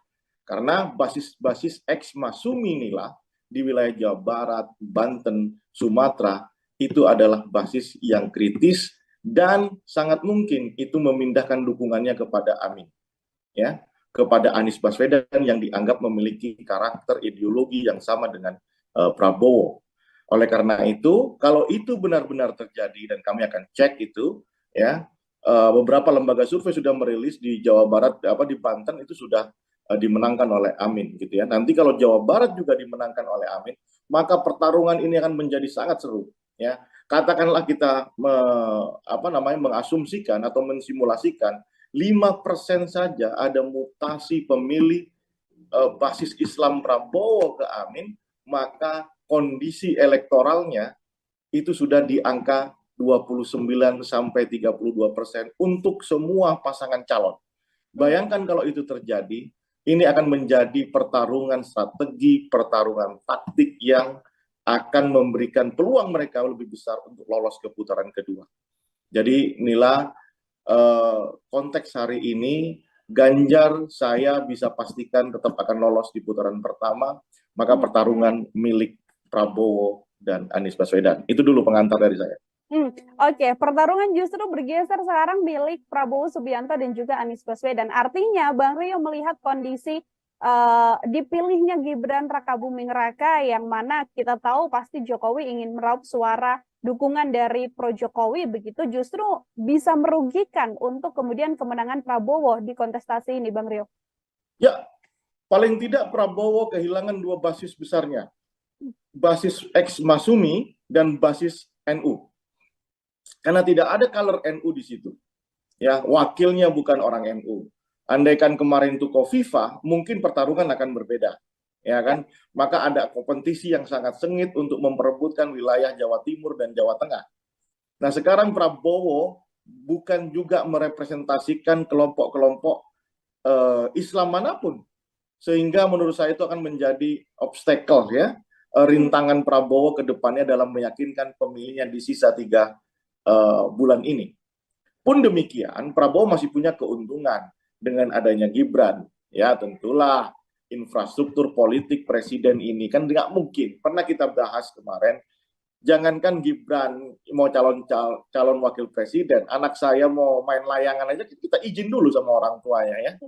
Bahkan kita antarkan ya, kemudian kita awasi dia gimana main layangannya, ya kan, luka apa tidak tangannya. Apalagi ini seorang yang mencalonkan diri sebagai calon wakil presiden. Saya pikir mustahil politik itu netral, ya. Saya paling tidak percaya dengan politik yang netral, tetapi yang bisa kita amati sejauh mana proses ini akan dipandang oleh masyarakat terbuka, vulgar atau tidak. Kalau itu dilakukan seperti melakukan proses pergantian undang-undang di MK kemarin, maka itu justru akan merugikan Prabowo sendiri. Kebencian, kritisisme masyarakat akan tumbuh di wilayah basis-basis yang membesarkan Prabowo. Di mana itu? Di wilayah ex Masumi, yakni Jawa Barat, Banten, dan Sumatera. Bagaimana dengan Ganjar Pranowo? Ganjar lebih santai menurut saya, ya kan? Tidak terpengaruh dengan isu itu karena sering kita bahas juga, Nela, basis Ganjar ini basis yang tidak untouchable. Bahwa kemudian nanti Gibran itu bisa melakukan penetrasi di basis Jawa Tengah, ya saya masih bisa mengukur kemampuan. Karena apa? Di Jawa Tengah itu dia tidak pernah berbicara figur, dia tidak pernah berbicara orang per orang. Mereka itu berbicara simbol besar, Red Bull ya, banteng ya. Mereka pernah saya katakan bahwa biar gepeng asal banteng. Nah, kalimat itu terindoktrinasi secara masif di Jawa Tengah. Jadi bahwa kemudian ada traction pemilih Ganjar, pemilih PDI akan pindah, atau basis pemilih Jokowi yang selama ini pemilih Ganjar akan pindah ke Gibran, ya itu mungkin hanya tidak akan pernah sampai bisa mengalahkan Ganjar Pranowo di Jawa Tengah. Perkiraan saya dari data-data yang kami olah, dengan kondisi saat ini Ganjar tetap akan menang di Jawa Tengah di atas 50%. Selebihnya akan menjadi milik Prabowo, Gibran, dan Anies Mohaimin. Bagaimana dengan Jawa Timur? Jawa Timur saya masih juga memprediksi ini di putaran pertama itu akan dimenangkan oleh Ganjar Pranowo dengan nomor 2 adalah Anies Baswedan. Ya, nomor 3 adalah Prabowo Subianto dan Gibran Rakabuming Raka. Jawa Barat akan menjadi basis pertarungan yang seru bersama Banten dan di Sumatera, ya, kecuali Lampung, untuk melihat ex Masumi, ya, basis-basis Islam yang identik selama ini dengan, kalau saya lebih mengistimewahkan mengistilahkan itu namanya ex basis Masumi, ya, melihat pemilu tahun 55. Itulah pertarungan hidup dan mati antara Prabowo Subianto, Gibran Rakabuming Raka dengan Anies Baswedan dan Mohaimin Iskandar. Itu pertarungan sesungguhnya. Kalau ada mutasi saja, pemilih Prabowo 5%, apalagi sampai 7%, kalau 5% itu bisa dipastikan pertarungan ini ketat sekali. Mungkin nanti di putaran pertama selisihnya hanya 1%, 2%. Tapi kalau ada 7% yang berpindah ke Anies Baswedan, saya bisa memastikan pemenang putaran pertama adalah Ganjar dan Anies Baswedan. bisa berganti pemenang di putaran pertama adalah Ganjar dan juga Anies Baswedan di kondisi dipilihnya Mas Gibran begitu ya, Bang Rio, untuk kemudian bersama dengan Prabowo Subianto. Bang Rio, kalau kita melihat basis di Jawa Tengah yang kemudian sudah pasti bisa saya katakan full PDI Perjuangan begitu, full merah, kemudian di Jawa Timur yang akan banyak diperoleh oleh pasangan Anies dan juga Caimin. Ini kita berbincang soal sosok, Bang Rio. Melihat sosok, ini kita berbincang soal sosok, Bang Rio. Melihat sosok Prabowo, Mas Gibran dengan visi misinya yang akan melanjutkan kinerja Jokowi, kemudian perubahan di sisi Anies dan juga Caimin, dan perpaduan di antara keduanya di sisi Ganjar dan juga Mahfud MD. Visi misi ini apakah kemudian juga berpengaruh untuk menggerakkan pergerakan suara di kontestasi ini? Nila percaya dengan pemilih rasional nggak? Ya kan, ada perdebatan di dalam konteks wacana ilmu politik gitu ya. Ada nggak itu pemilih rasional yang benar-benar rasional melihat seorang figur itu secara programatik begitu ya. Saya percaya, tapi itu peluangnya sangat kecil ya. Visi misi itu dikemukakan, saya tidak yakin yang datang dan berdoyong datang ke TPS, memberikan dukungan yang masif, menjadi relawan atau menjadi buzzer, itu bukan soal seberapa baik visi misi pasangan tertentu. Ini lebih, apalagi berbicara di Asia, berbicara di Indonesia, ini lebih soal bagaimana emosi, ya, kedekatan, ya, primordialisme, ya, kesamaan ideologi, emosi, ya, lebih ke bagaimana emotional bonding di antara figur dengan calon pemilihnya. Isu apa yang kemudian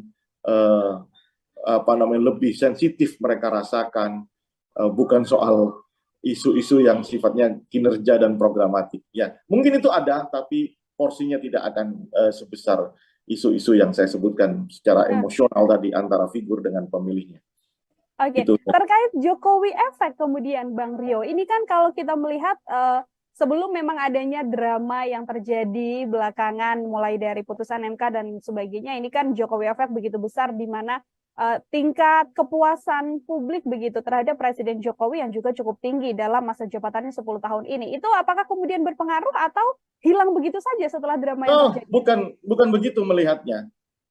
Jokowi efek atau tingkat kepuasan yang sampai di angka 80%, itu di survei kami harus akui itu ada, iya. Tetapi pernah nggak berpikir apa masalah yang paling besar dihadapi masyarakat? Ya, data survei yang sama menunjukkan harga sembako. Ya, nah bagaimana kemudian mengkombinasikan antara dua temuan ini? Satu sisi harga sembako itu naik drastis, ya, cabai aja sekarang udah di 100.000, ya, salah satu itu komoditas, ya, harga beras sulit, pupuk juga sulit, tapi kepuasan itu tinggi terhadap presiden. Bagaimana kita bisa korelasikan antara dua variabel temuan ini? Ternyata apa nih? Di situ ada ilusi pencitraan kalau mau saya katakan, ya, bahwa orang itu merasa bahwa puas itu adalah bantuan-bantuan yang selama ini digelontorkan oleh Presiden Jokowi, ya kan?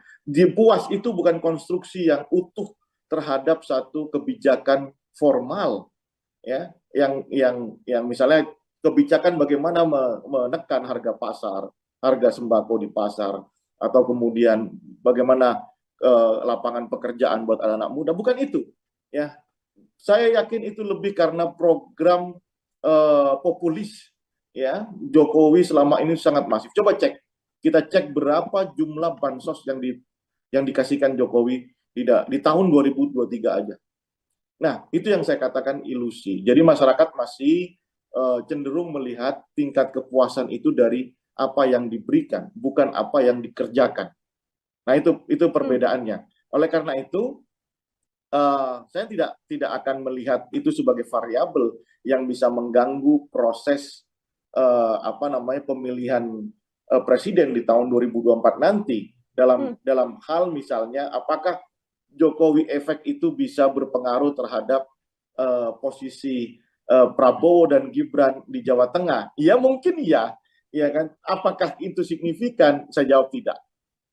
Ya, kenapa? Karena teorinya tadi, kalau berbicara PDIP di mana di Jawa Tengah, itu berbicara bukan figur, dia berbicara organisasi, dia berbicara rumah, ya. Nah, itu yang menurut saya akan menjadi meskipun akan ada pertarungan yang sengit di sana, gitu ya.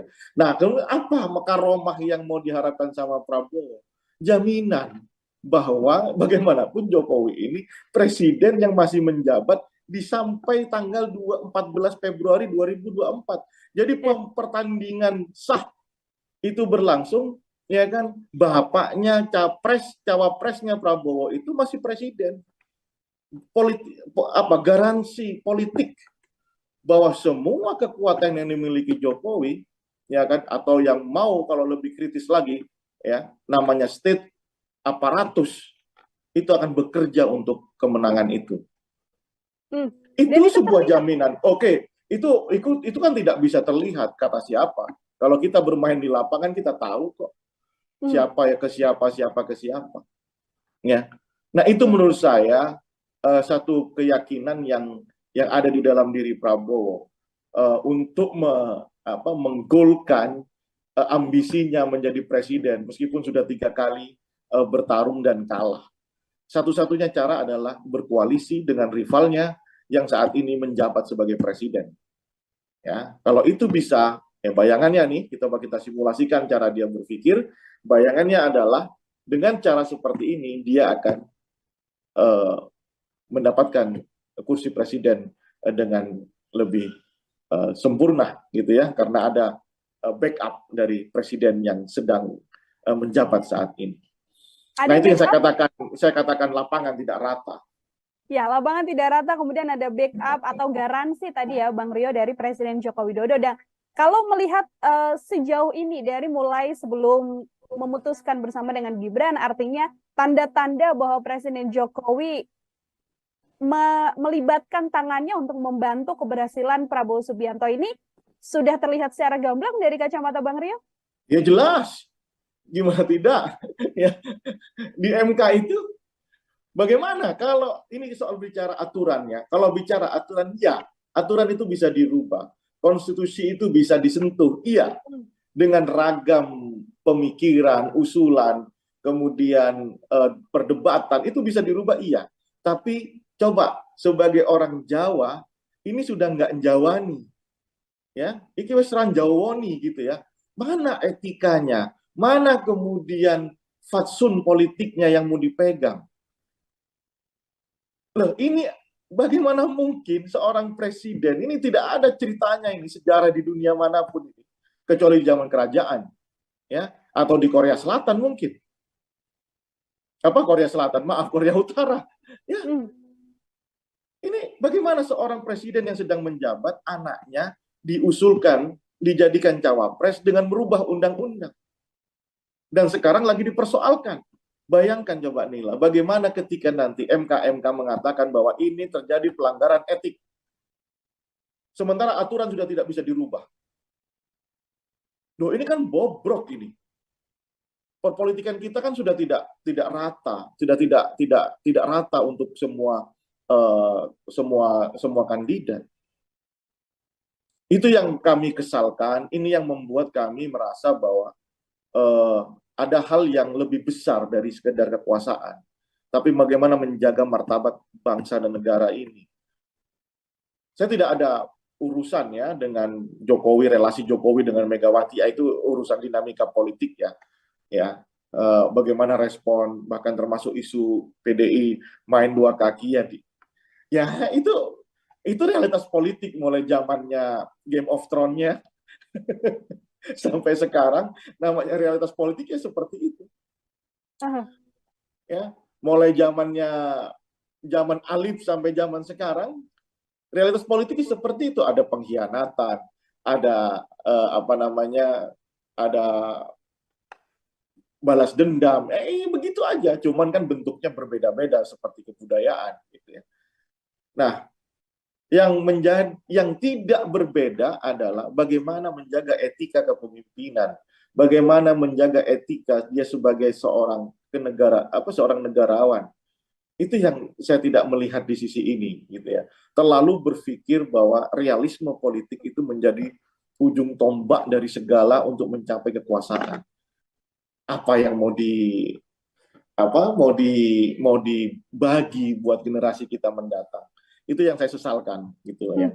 Dan saya yakin ya pemilih-pemilih kita itu sudah bisa menilai, terutama yang tadi ini berkaitan ya. Saya berbicara seperti ini bukan hanya ungkapan pribadi, tapi saya juga ingin melihat peta. Bagaimanapun basis-basis Ekmasumi itu terkenal sebagai pemilih yang kritis, ya, kritis, sehingga mereka mulai merasakan dengan adanya anak Jokowi di situ, ada isu politik dinasti, ada kemudian masalah undang-undang yang dirubah oleh MK, kasus MK ini, itu sudah mulai tuh kita lihat orang-orang sudah tidak mau lagi ke Prabowo dan Gibran. Dan saya temukan itu di Sumatera, Jawa Barat, dan Banten. Saya datang ke lapangan dan cek, betul, itu terjadi. Meskipun dapat substitusi dari Jawa Tengah, ya kan? Nah, substitusi Jawa Tengah apakah seimbang dengan apa yang terbuang di wilayah Ekmasumi? Nah, itu pertanyaan. Saya belum bisa menyimpulkan karena kami belum melakukan survei. Tapi kalau itu benar-benar terjadi, ya kalau 5% saja, maka itu flat di angka 30% semuanya. Flat. Artinya ya besok bisa ada pertengkaran politik hanya karena kekalahan yang 0, sekian persen untuk masuk ke putaran kedua. Atau kalau basis Prabowo sampai berpindah ke basis Amin atau ke mana? Ke Ganjar, maka dia akan kehilangan kesempatan untuk masuk ke putaran kedua. Ini berbicara peta elektoral ya. Saya ringkas sekarang coba. Aceh itu pasti ke Amin, ya. Kemudian Sumbar itu mayoritas ke Amin. Sumatera, yang wilayah Sumatera Utara itu terbelah menjadi 3. Ada yang ke Ganjar karena basis Batak di Tapanuli Raya, ya. Kemudian daerah Sidikalang sebagian, kemudian daerah Simalungun, ya, Karo itu masih ke PDI dan ke Ganjar. Kemudian di wilayah Pantai Timur dan Labuan Batu hingga ke Mandeling Natal itu terbagi menjadi Anies dan Prabowo Subianto. Nih saya buka petanya semuanya. Kemudian di wilayah Riau ini wilayah perkebunan dan lainnya itu banyakkan ke Ganjar Pranowo. Tetapi di wilayah Riau Minang, ya Riau Jambi ini sama nih, yang basisnya itu Minang itu lebih banyak ke Anies Baswedan, Melayu itu banyak ke Anies Baswedan. Sementara yang Jawa yang ada di perkebunan itu lebih banyak ke Ganjar Pranowo. Sumatera Selatan saya melihat masih menang Prabowo Subianto karena banyak perkebunan dia di sana, dan kemudian Lampung lebih banyak ke wilayah menjadi wilayah kekuasaan Ganjar Pranowo ketimbang Prabowo maupun Anies Baswedan. Jakarta mutlak ke Anies Baswedan, Banten menang Anies Baswedan, Jawa Barat akan menang Anies Baswedan, Jawa Tengah menang Ganjar Pranowo, di wilayah Jawa Timur akan menang Ganjar Pranowo. Selebihnya Sulawesi itu mungkin akan dimiliki oleh Prabowo Subianto. Kalimantan itu menjadi basis dari Anies dan Prabowo. Selebihnya ceruk pemilih yang kecil, tetapi akan menjadi perebutan di antara Ganjar dan Prabowo Subianto. Itu pertarungannya semua inilah. Saya buka ke Nela sekarang. Baik, terima kasih Bang Rio. Ini sudah dibeberkan kira-kira bagaimana petanya yang kemudian bisa terlihat suara-suara dari ketiga kandidat. Pertanyaan saya Bang Rio, tadi kita membahas soal bagaimana kemudian suara Prabowo dan juga Gibran ini masih harus dengan strategi yang ekstra lagi. Kira-kira ada tidak sih Bang Rio mungkin hal yang bisa dilakukan oleh pasangan Prabowo dan juga Gibran agar kemudian bisa mengambil atau menggembosi suara kontestasi lain? Ya, kalau terpaksa ya harus melakukan upaya yang agresif dengan cara penetrasi ke wilayah-wilayah basis lawan. Basis lawan tentunya yang paling dekat ya Jawa Tengah kan. Ya. Tapi bayangkan seberapa besar kemampuan Prabowo seperti Anies dan Ganjar yang masih sehat. Ya, saya lihat Anies dan Ganjar itu satu hari bisa sampai 10 titik. Ya, saya tidak meragukan Prabowo, tapi kan umur juga mengatakan demikian. Nah, yang bisa tentu adalah Gibran Rakabuming Raka untuk melakukan penetrasi. Tapi ya, itu juga menjadi pertaruhan dirinya dan keluarganya.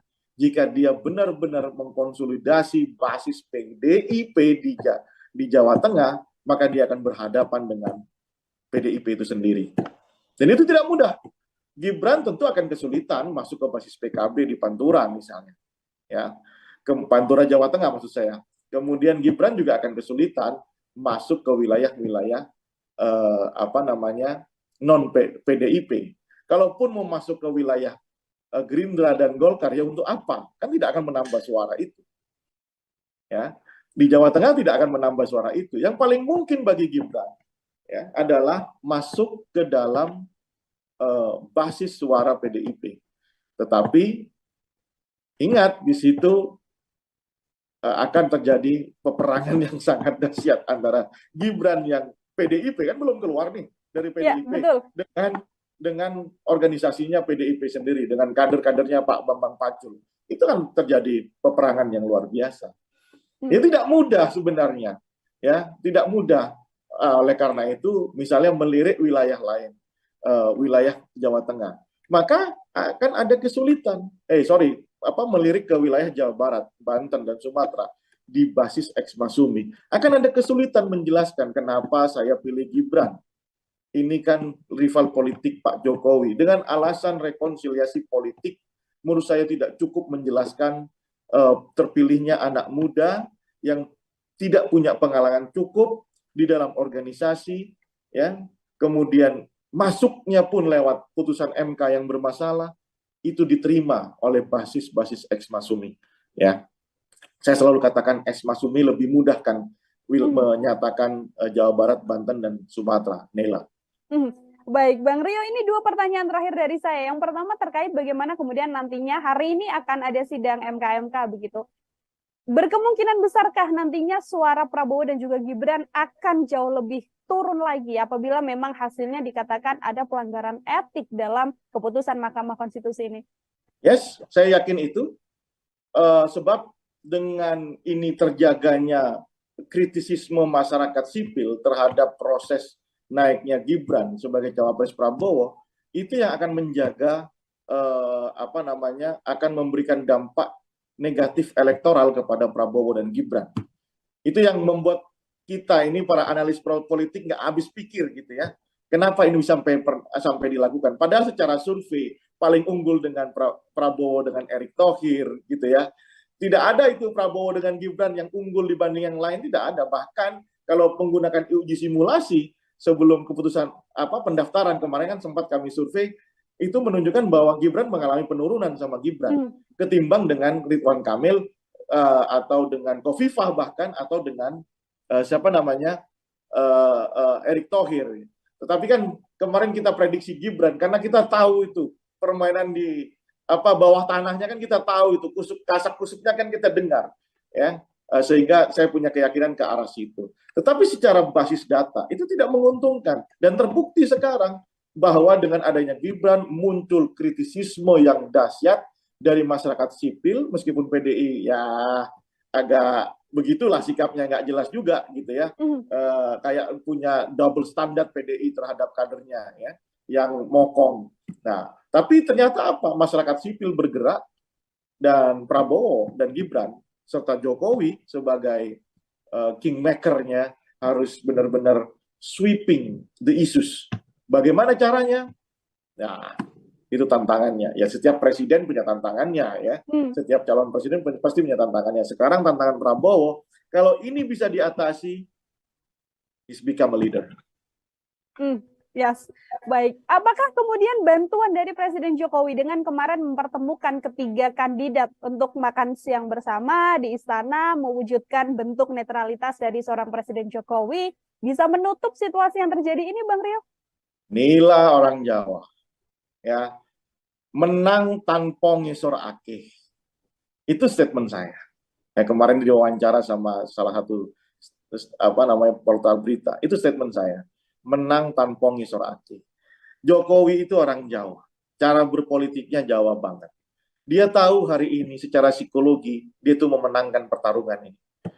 Baik antara relasinya dengan Prabowo yang pernah menjadi rivalnya, dia merasa unggul. Kemudian pertarungan dengan siapa namanya, dengan Anies dan Nasdem, dia juga merasa unggul karena sampai sekarang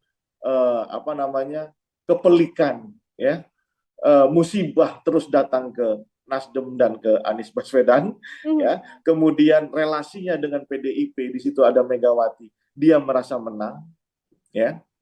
Makanya dia ingin menunjukkan ke publik sembari ingin memberikan pesan, saya netral kok, ya. Saya tetap menjadi negarawan yang sejati. Buat saya Nila sebagai orang yang paham nilai politik di Jawa, kemudian membaca data, saya kok rasanya tetap ini sebuah hanya gimmick politik dari Jokowi kepada masyarakat, bahwa dia ingin menyatakan dirinya terbebas dari kepentingan politik 2024. Mustahil menurut saya. Ya, Jokowi tetap akan menjadi ketua tim sukses pemenangan Prabowo Gibran meskipun tidak disebutkan di secara formal. Saya punya keyakinan itu. Ya, masih berkeyakinan besar bahwa berdiri di balik sang putra begitu ya, Bang Rio ya. Ketua tim sukses bahkan. Ya. Ketua tim sukses bahkan. Ketua tim sukses untuk kemudian bisa memenangkan Prabowo Gibran, yang mana dalam bahasan ini rasanya sedikit sulit, sedikit bergejolak ini elektabilitas dan elektoralnya di kondisi-kondisi yang memang terjadi belakangan ini. Bang Rio, terima kasih banyak untuk kesempatannya berbincang bersama dengan saya. Semoga di lain kesempatan kita bisa berbincang lagi dengan bahasan-bahasan lain, Bang Rio. Terima kasih Nela, terima kasih Tribun. Sampai ketemu lagi ya. Ya, sampai ketemu lagi Bang Rio. Tribuners, demikian Tribun News on Focus kali ini. Nantikan juga obrolan-obrolan lain saya dengan tema-tema lainnya dalam program Tribun News on Focus. Saya Nila Irda pamit undur diri. Terima kasih dan sampai jumpa. Download Tribun X sekarang. Menghadirkan lokal menjadi Indonesia. Paling tidak Prabowo kehilangan dua basis besarnya. Basis ex-Masumi dan basis NU. Karena tidak ada color NU di situ. Tapi kalau ada 7% yang berpindah ke Anies Baswedan, saya bisa memastikan pemenang putaran pertama adalah Ganjar dan Anies Baswedan. Jokowi efek itu bisa berpengaruh terhadap posisi Prabowo dan Gibran di Jawa Tengah. Ya mungkin ya kan? Apakah itu signifikan? Bapaknya cawapresnya Prabowo itu masih presiden. Garansi politik bahwa semua kekuatan yang dimiliki Jokowi, ya kan, atau yang mau kalau lebih kritis lagi, ya, namanya state aparatus, itu akan bekerja untuk kemenangan itu. Bertemu kembali dengan saya Nila Irda, Tribuners, dalam program Tribun News on Focus. Hari ini kita masih berbincang terkait bagaimana dinamika politik di tanah air setelah resmi diketahui ada 3 kandidat untuk kemudian kontestasi Pilpres di 2024 mendatang. Kira-kira akan bagaimana peta politik dan perolehan suara dari masing-masing kandidat ini, dan siapa yang berkemungkinan untuk kemudian bisa masuk ke putaran kedua atau bahkan Pilpres ini bisa berjalan dengan 1 putaran saja. Saya sudah tersambung bersama dengan CEO dan juga Direktur Eksekutif Politika Research and Consulting atau PRC, ada Bang Rio Prayogo di sambungan Zoom. Bang Rio, apa kabar? Terima kasih kembali sudah bisa berbincang bersama dengan kami. Apa kabar Nila? Baik. Makin seru pertarungan ya. Ya, kita juga sehat. Semoga memang menuju kontestasi ini seluruhnya berjalan dengan baik ya Bang Rio, karena memang semakin seru dinamikanya. Terlihat sudah ada 3 pasang lengkap. Ini obrolan-obrolan kita sebelumnya masih menduga, masih prediksi, namun akhirnya sekarang sudah diketahui ada 3 kandidat. Begitu untuk pengantar Bang Rio, kira-kira peta politik dengan sudah terpetakannya ada 3 calon presiden dan juga calon wakil presiden ini seperti apa? Baik, sebelum kita mulai analisis tentang peta elektoral masing-masing kandidat, Nila, saya mau mengungkapkan di Tribun News ini bahwa sebagai seorang yang mengamati politik dari dekat, saya turut ikut sedih sebenarnya ya ketika melihat proses salah satu capres, proses politiknya mengalami ya apa ya sangat instan begitu ya. Nah, saya tidak ada pretensi untuk mengatakan bahwa ada hubungan yang kurang baik antara Jokowi dengan PDIP. Itu terserah itu. Tetapi tugas kita sebagai civil society adalah bagaimana melihat proses politik terjadi tidak dalam konteks yang sedemikian instan. Ya, ada undang-undang yang dirubah. Bukan berbicara soal konstitusionalisme, ini berbicara cara orang masuk ke dalam satu permainan, sementara wasit, hakim garisnya semua ada di situ. Nah, itu yang tidak fair. Kalau orang bilang lapangan tidak rata ya. Itu dulu concern kami sebagai saya terutama sebagai seorang aktivis dulunya, sekarang punya tugas menganalisa pergerakan politik di Indonesia. Tapi ada hal lain yang ingin saya sampaikan melalui media, bahwa lapangan ini benar-benar tidak rata menurut saya, dan itu menurut saya mudah-mudahan ada respon dari MK ya atas kejadian seperti ini. Nah, yang kedua, apapun ceritanya, ada yang mengatakan bahwa keputusan MK tidak bisa diganggu gugat, ya sudahlah, kita ikuti ini ya. Ada 3 pasangan calon, ada Prabowo Subianto dan anak emas dari Joko Widodo ya, Gibran Rakabuming Raka, kemudian ada Ganjar Pranowo dengan Mahfud MD, dan tentunya ada Anies serta Muhaimin Iskandar. Banyak memprediksi setelah Gibran masuk akan ada kekisruhan politik, ada narasi yang sedemikian kencang, dan itu terjadi sehingga itu bisa mengurangi peta elektoral dari Prabowo Subianto. PRC sendiri belum melakukan survei pasca pendaftaran 3 pasangan calon tersebut. Jadi kami akan baru melakukan survei setelah ada penetapan itu. Sehingga data yang kami miliki adalah analisa yang kita hitung sejak tahun-tahun kami mengadakan survei, tahun-tahun 2020, 2021, 2022, dan 2023. Ada yang menarik di situ ketika ada pandangan dalam konteks ini mengenai akan turunnya basis Prabowo dan pindahnya ke Anies Baswedan. Kalau itu benar terjadi, maka pilihan politik Prabowo Subianto yang sering kita bahas, ingin terus bersama Jokowi, ingin mendapatkan karomah Jokowi, itu adalah pilihan yang luput atau salah.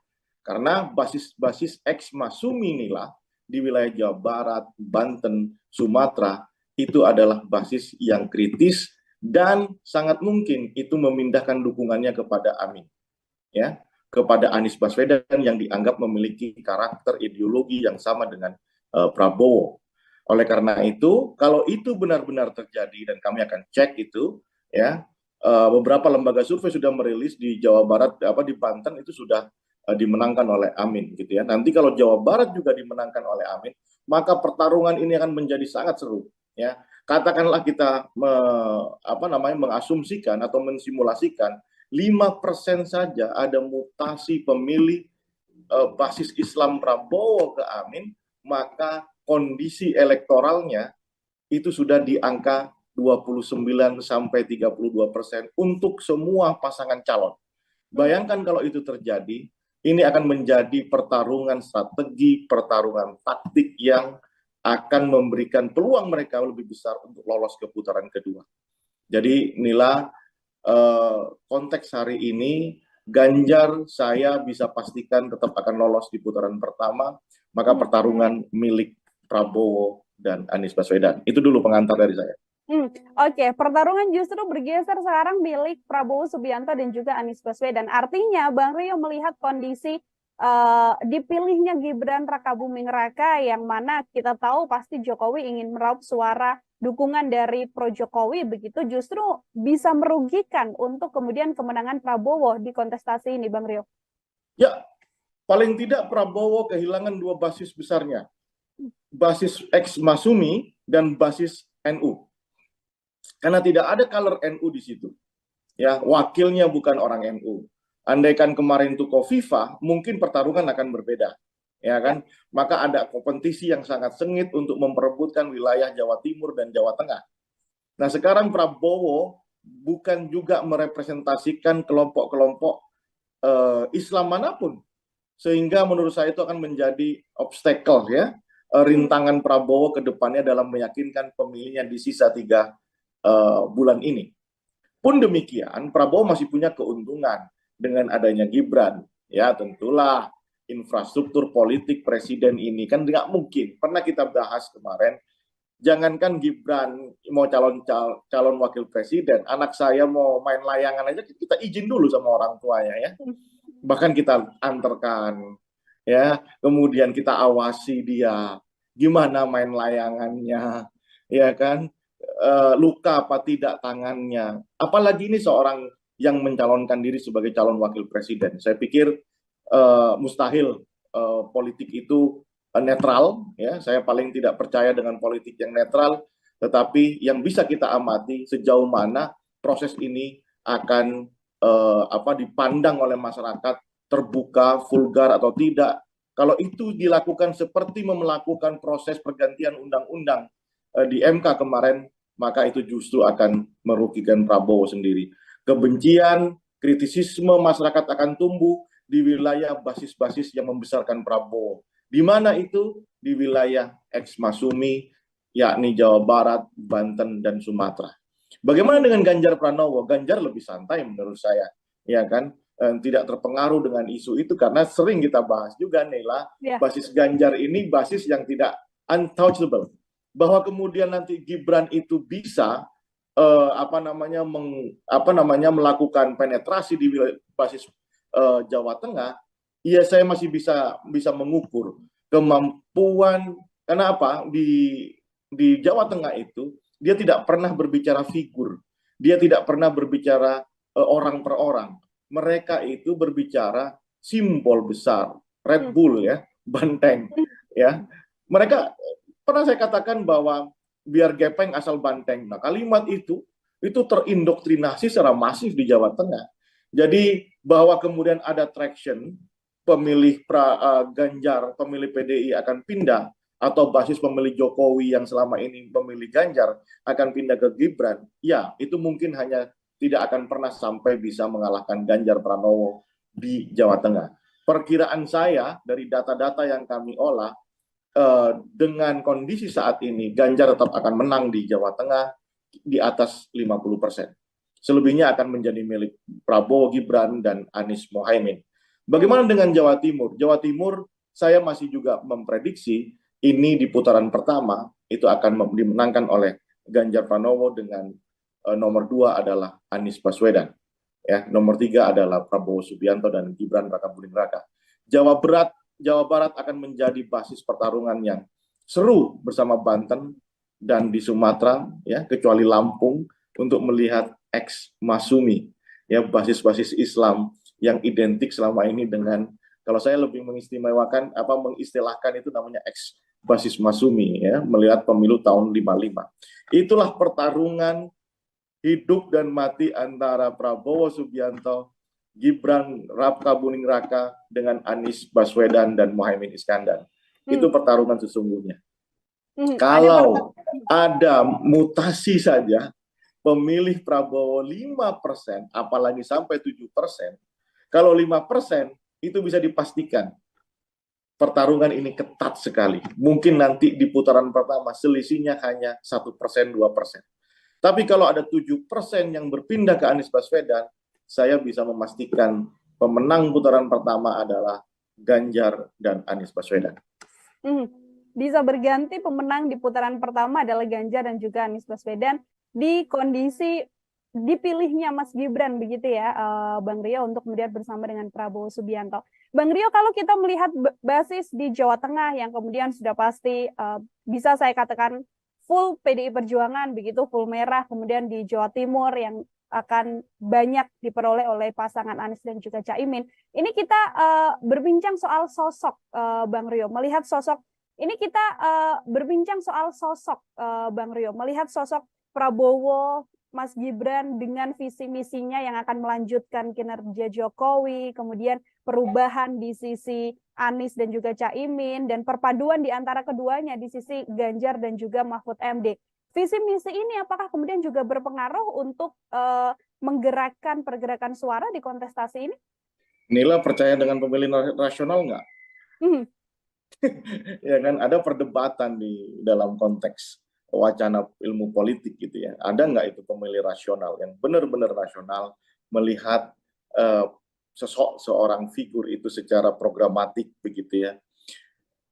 Saya percaya, tapi itu peluangnya sangat kecil ya. Visi misi itu dikemukakan, saya tidak yakin yang datang dan berdoyong datang ke TPS, memberikan dukungan yang masif, menjadi relawan atau menjadi buzzer, itu bukan soal seberapa baik visi misi pasangan tertentu. Ini lebih, apalagi berbicara di Asia, berbicara di Indonesia, ini lebih soal bagaimana emosi, ya, kedekatan, ya, primordialisme, ya, kesamaan ideologi, emosi, ya, lebih ke bagaimana emotional bonding di antara figur dengan calon pemilihnya. Isu apa yang kemudian lebih sensitif mereka rasakan, bukan soal isu-isu yang sifatnya kinerja dan programatik. Ya, mungkin itu ada, tapi porsinya tidak akan sebesar isu-isu yang saya sebutkan secara emosional tadi antara figur dengan pemilihnya. Oke, terkait Jokowi efek kemudian Bang Rio, ini kan kalau kita melihat sebelum memang adanya drama yang terjadi belakangan mulai dari putusan MK dan sebagainya, ini kan Jokowi efek begitu besar di mana tingkat kepuasan publik begitu terhadap Presiden Jokowi yang juga cukup tinggi dalam masa jabatannya 10 tahun ini. Itu apakah kemudian berpengaruh atau hilang begitu saja setelah drama yang terjadi? Bukan begitu melihatnya. Jokowi efek atau tingkat kepuasan yang sampai di angka 80%, itu di survei kami harus akui itu ada, iya. Tetapi pernah nggak berpikir apa masalah yang paling besar dihadapi masyarakat? Ya, data survei yang sama menunjukkan harga sembako. Ya, nah bagaimana kemudian mengkombinasikan antara dua temuan ini? Satu sisi harga sembako itu naik drastis, ya, cabai aja sekarang udah di 100.000. Ya, salah satu itu komoditas. Ya, harga beras sulit, pupuk juga sulit. Tapi kepuasan itu tinggi terhadap presiden. Bagaimana kita bisa korelasikan antara dua variabel temuan ini? Ternyata apa nih? Di situ ada ilusi pencitraan kalau mau saya katakan, ya, bahwa orang itu merasa bahwa puas itu adalah bantuan-bantuan yang selama ini digelontorkan oleh Presiden Jokowi, ya kan? Puas itu bukan konstruksi yang utuh terhadap satu kebijakan formal, ya, yang misalnya kebijakan bagaimana menekan harga pasar, harga sembako di pasar, atau kemudian bagaimana lapangan pekerjaan buat anak-anak muda, bukan itu, ya. Saya yakin itu lebih karena program populis, ya, Jokowi selama ini sangat masif. Coba kita cek berapa jumlah bansos yang dikasihkan Jokowi di tahun 2023 aja. Nah, itu yang saya katakan ilusi. Jadi masyarakat masih cenderung melihat tingkat kepuasan itu dari apa yang diberikan, bukan apa yang dikerjakan. Nah, itu perbedaannya. Oleh karena itu, saya tidak akan melihat itu sebagai variabel yang bisa mengganggu proses pemilihan presiden di tahun 2024 nanti. Dalam hal misalnya, apakah Jokowi efek itu bisa berpengaruh terhadap posisi Prabowo dan Gibran di Jawa Tengah? Ya mungkin ya kan. Apakah itu signifikan? Saya jawab tidak. Ya, kenapa? Karena teorinya tadi, kalau berbicara PDIP di Jawa Tengah, itu berbicara bukan figur, dia berbicara organisasi, dia berbicara rumah, ya. Nah, itu yang menurut saya akan menjadi, meskipun akan ada pertarungan yang sengit di sana, gitu ya. Nah, kemudian apa makaromah yang mau diharapkan sama Prabowo? Jaminan bahwa bagaimanapun Jokowi ini presiden yang masih menjabat sampai tanggal 14 Februari 2024. Jadi pertandingan sah itu berlangsung ya kan, bapaknya cawapresnya Prabowo itu masih presiden. Garansi politik bahwa semua kekuatan yang dimiliki Jokowi, ya kan, atau yang mau kalau lebih kritis lagi, ya, namanya state aparatus, itu akan bekerja untuk kemenangan itu. Itu sebuah jaminan. Oke, itu kan tidak bisa terlihat kata siapa. Kalau kita bermain di lapangan kita tahu kok siapa ya ke siapa, siapa ke siapa. Ya. Nah, itu menurut saya satu keyakinan yang ada di dalam diri Prabowo untuk menggolkan ambisinya menjadi presiden meskipun sudah 3 kali bertarung dan kalah. Satu-satunya cara adalah berkoalisi dengan rivalnya yang saat ini menjabat sebagai presiden. Ya, kalau itu bisa, ya bayangannya nih, kita simulasikan cara dia berpikir, bayangannya adalah dengan cara seperti ini dia akan mendapatkan kursi presiden dengan lebih sempurna gitu ya, karena ada backup dari presiden yang sedang menjabat saat ini. Nah, itu yang saya katakan lapangan tidak rata. Ya, lapangan tidak rata, kemudian ada backup atau garansi tadi ya Bang Rio dari Presiden Joko Widodo. Dan kalau melihat sejauh ini dari mulai sebelum memutuskan bersama dengan Gibran, artinya tanda-tanda bahwa Presiden Jokowi melibatkan tangannya untuk membantu keberhasilan Prabowo Subianto ini sudah terlihat secara gamblang dari kacamata Bang Rio? Ya jelas, gimana tidak? Ya, di MK itu bagaimana kalau ini soal bicara aturannya? Kalau bicara aturan, ya, aturan itu bisa dirubah. Konstitusi itu bisa disentuh, iya. Dengan ragam pemikiran, usulan, kemudian perdebatan, itu bisa dirubah, iya. Tapi coba, sebagai orang Jawa, ini sudah nggak njawani. Ya, iki wis ranjawoni gitu ya. Mana etikanya? Mana kemudian fatsun politiknya yang mau dipegang? Loh, ini bagaimana mungkin seorang presiden, ini tidak ada ceritanya ini sejarah di dunia manapun ini, kecuali di zaman kerajaan, ya, atau di Korea Selatan mungkin. Korea Selatan? Maaf, Korea Utara. Ya. Ini bagaimana seorang presiden yang sedang menjabat, anaknya diusulkan, dijadikan cawapres dengan merubah undang-undang. Dan sekarang lagi dipersoalkan. Bayangkan coba Nila, bagaimana ketika nanti MK mengatakan bahwa ini terjadi pelanggaran etik. Sementara aturan sudah tidak bisa dirubah. Loh, ini kan bobrok ini. Perpolitikan kita kan sudah tidak rata, sudah tidak rata untuk semua kandidat. Itu yang kami kesalkan, ini yang membuat kami merasa bahwa ada hal yang lebih besar dari sekedar kekuasaan. Tapi bagaimana menjaga martabat bangsa dan negara ini. Saya tidak ada urusan ya dengan Jokowi, relasi Jokowi dengan Megawati, itu urusan dinamika politik ya. Ya, bagaimana respon, bahkan termasuk isu PDI main 2 kaki ya. Ya, itu realitas politik mulai zamannya Game of Thrones-nya sampai sekarang, namanya realitas politiknya seperti itu.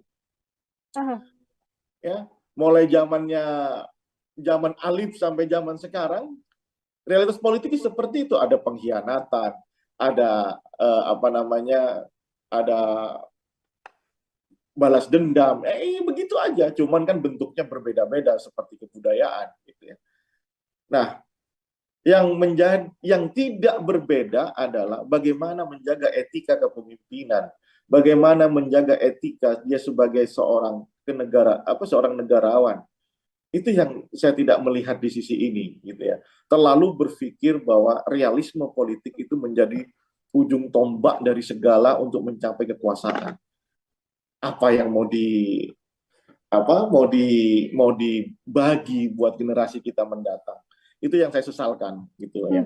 Dan saya yakin ya pemilih-pemilih kita itu sudah bisa menilai, terutama yang tadi ini berkaitan ya. Saya berbicara seperti ini bukan hanya ungkapan pribadi, tapi saya juga ingin melihat peta. Bagaimanapun basis Mas Umi itu terkenal sebagai pemilih yang kritis. ya, kritis, sehingga mereka mulai merasakan dengan adanya anak Jokowi di situ, ada isu politik dinasti, ada kemudian apa namanya masalah undang-undang yang dirubah oleh MK, kasus MK ini, itu sudah mulai tuh kita lihat orang-orang sudah tidak mau lagi ke Prabowo dan Gibran. Dan saya temukan itu di Sumatera, Jawa Barat, dan Banten. Saya datang ke lapangan dan cek, betul, itu terjadi. Meskipun dapat substitusi dari Jawa Tengah, ya kan? Nah, substitusi Jawa Tengah apakah seimbang dengan apa yang terbuang di wilayah X Masumi? Nah, itu pertanyaan. Saya belum bisa menyimpulkan karena kami belum melakukan survei. Tapi kalau itu benar-benar terjadi, ya, kalau 5% saja, maka itu flat di angka 30% semuanya. Flat, artinya ya besok bisa ada pertengkaran politik hanya karena kekalahan yang 0, sekian persen untuk masuk ke putaran kedua. Atau kalau basis Prabowo sampai berpindah ke basis Amin atau ke mana? Ke Ganjar, maka dia akan kehilangan kesempatan untuk masuk ke putaran kedua. Ini berbicara peta elektoral ya. Saya ringkas sekarang coba. Aceh itu pasti ke Amin ya. Kemudian Sumbar itu mayoritas ke Amin. Sumatera, yang wilayah Sumatera Utara itu terbelah menjadi 3. Ada yang ke Ganjar karena basis Batak di Tapanuli Raya, ya, kemudian daerah Sidikalang sebagian, kemudian daerah Simalungun, ya, Karo itu masih ke PDI dan ke Ganjar, kemudian di wilayah Pantai Timur dan Labuan Batu hingga ke Mandailing Natal itu terbagi menjadi Anies dan Prabowo Subianto. Ini saya buka petanya semuanya. Kemudian di wilayah Riau, Riau ini wilayah perkebunan dan lainnya itu banyakkan ke Ganjar Pranowo, tetapi di wilayah Riau Minang, ya, Riau Jambi ini sama nih, yang basisnya itu Minang itu lebih banyak ke Anies Baswedan, Melayu itu banyak ke Anies Baswedan, sementara yang Jawa yang ada di perkebunan itu lebih banyak ke Ganjar Pranowo. Sumatera Selatan saya melihat masih menang Prabowo Subianto karena banyak perkebunan dia di sana, dan kemudian Lampung lebih banyak ke wilayah menjadi wilayah kekuasaan Ganjar Pranowo ketimbang Prabowo maupun Anies Baswedan. Jakarta mutlak ke Anies Baswedan, Banten menang Anies Baswedan, Jawa Barat akan menang Anies Baswedan, Jawa Tengah menang Ganjar Pranowo, di wilayah Jawa Timur akan menang Ganjar Pranowo. Selebihnya Sulawesi itu mungkin akan dimiliki oleh Prabowo Subianto, Kalimantan itu menjadi basis dari Anies dan Prabowo, selebihnya ceruk pemilih yang kecil, tetapi akan menjadi perebutan di antara Ganjar dan Prabowo Subianto. Itu pertarungannya semua inilah. Saya buka ke Nela sekarang. Baik, terima kasih Bang Rio. Ini sudah dibeberkan kira-kira bagaimana petanya yang kemudian bisa terlihat suara-suara dari ketiga kandidat. Pertanyaan saya Bang Rio, tadi kita membahas soal bagaimana kemudian suara Prabowo dan juga Gibran ini masih harus dengan strategi yang ekstra lagi. Kira-kira ada tidak sih Bang Rio mungkin hal yang bisa dilakukan oleh pasangan Prabowo dan juga Gibran agar kemudian bisa mengambil atau menggembosi suara kontestasi lain? Ya, kalau terpaksa ya harus melakukan upaya yang agresif dengan cara penetrasi ke wilayah-wilayah basis lawan. Basis lawan tentunya yang paling dekat ya Jawa Tengah kan. Ya. Tapi bayangkan seberapa besar kemampuan Prabowo seperti Anies dan Ganjar yang masih sehat. Ya, saya lihat Anies dan Ganjar itu satu hari bisa sampai 10 titik. Ya, saya tidak meragukan Prabowo, tapi kan umur juga mengatakan demikian. Nah, yang bisa tentu adalah Gibran Rakabuming Raka untuk melakukan penetrasi. Tapi ya, itu juga menjadi pertaruhan dirinya dan keluarganya. Jika dia benar-benar mengkonsolidasi basis PDIP di Jawa Tengah, maka dia akan berhadapan dengan PDIP itu sendiri. Dan itu tidak mudah. Gibran tentu akan kesulitan masuk ke basis PKB di Pantura misalnya. Ya, ke Pantura Jawa Tengah maksud saya. Kemudian Gibran juga akan kesulitan masuk ke wilayah-wilayah non PDIP. Kalaupun mau masuk ke wilayah Gerindra dan Golkar, ya untuk apa? Kan tidak akan menambah suara itu. Ya, di Jawa Tengah tidak akan menambah suara itu. Yang paling mungkin bagi Gibran ya adalah masuk ke dalam basis suara PDIP. Tetapi ingat di situ akan terjadi peperangan yang sangat dahsyat antara Gibran yang PDIP kan belum keluar nih dari PDIP dengan organisasinya PDIP sendiri, dengan kader-kadernya Pak Bambang Pacul. Itu kan terjadi peperangan yang luar biasa. Ya tidak mudah sebenarnya, ya tidak mudah. Oleh karena itu, misalnya melirik wilayah lain, wilayah Jawa Tengah, maka akan ada kesulitan. Melirik ke wilayah Jawa Barat, Banten dan Sumatera di basis X Masumi, akan ada kesulitan menjelaskan kenapa saya pilih Gibran. Ini kan rival politik Pak Jokowi. Dengan alasan rekonsiliasi politik, menurut saya tidak cukup menjelaskan terpilihnya anak muda yang tidak punya pengalaman cukup di dalam organisasi, ya. Kemudian masuknya pun lewat putusan MK yang bermasalah, itu diterima oleh basis-basis X Masumi. Ya, saya selalu katakan X Masumi lebih mudah kan menyatakan Jawa Barat, Banten dan Sumatera. Nela.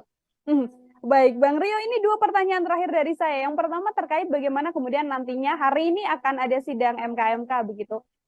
Berkemungkinan besarkah nantinya suara Prabowo dan juga Gibran akan jauh lebih turun lagi apabila memang hasilnya dikatakan ada pelanggaran etik dalam keputusan Mahkamah Konstitusi ini? Yes, saya yakin itu. Sebab dengan ini terjaganya kritisisme masyarakat sipil terhadap proses naiknya Gibran sebagai cawapres Prabowo, itu yang akan menjaga akan memberikan dampak negatif elektoral kepada Prabowo dan Gibran. Itu yang membuat kita ini para analis politik nggak habis pikir gitu ya. Kenapa ini sampai dilakukan? Padahal secara survei paling unggul dengan Prabowo dengan Erick Thohir gitu ya. Tidak ada itu Prabowo dengan Gibran yang unggul dibanding yang lain, tidak ada. Bahkan kalau menggunakan uji simulasi sebelum keputusan pendaftaran kemarin kan sempat kami survei, itu menunjukkan bahwa Gibran mengalami penurunan sama Gibran ketimbang dengan Ridwan Kamil atau dengan Khofifah bahkan atau dengan Erick Thohir. Tetapi kan kemarin kita prediksi Gibran karena kita tahu itu permainan di bawah tanahnya kan kita tahu itu kasak-kusuknya kan kita dengar ya, sehingga saya punya keyakinan ke arah situ. Tetapi secara basis data itu tidak menguntungkan dan terbukti sekarang bahwa dengan adanya Gibran muncul kritisisme yang dahsyat dari masyarakat sipil, meskipun PDI ya agak begitulah sikapnya, nggak jelas juga gitu ya, kayak punya double standard PDI terhadap kadernya ya, yang mokong. Nah, tapi ternyata masyarakat sipil bergerak dan Prabowo dan Gibran serta Jokowi sebagai kingmaker-nya harus benar-benar sweeping the issues. Bagaimana caranya?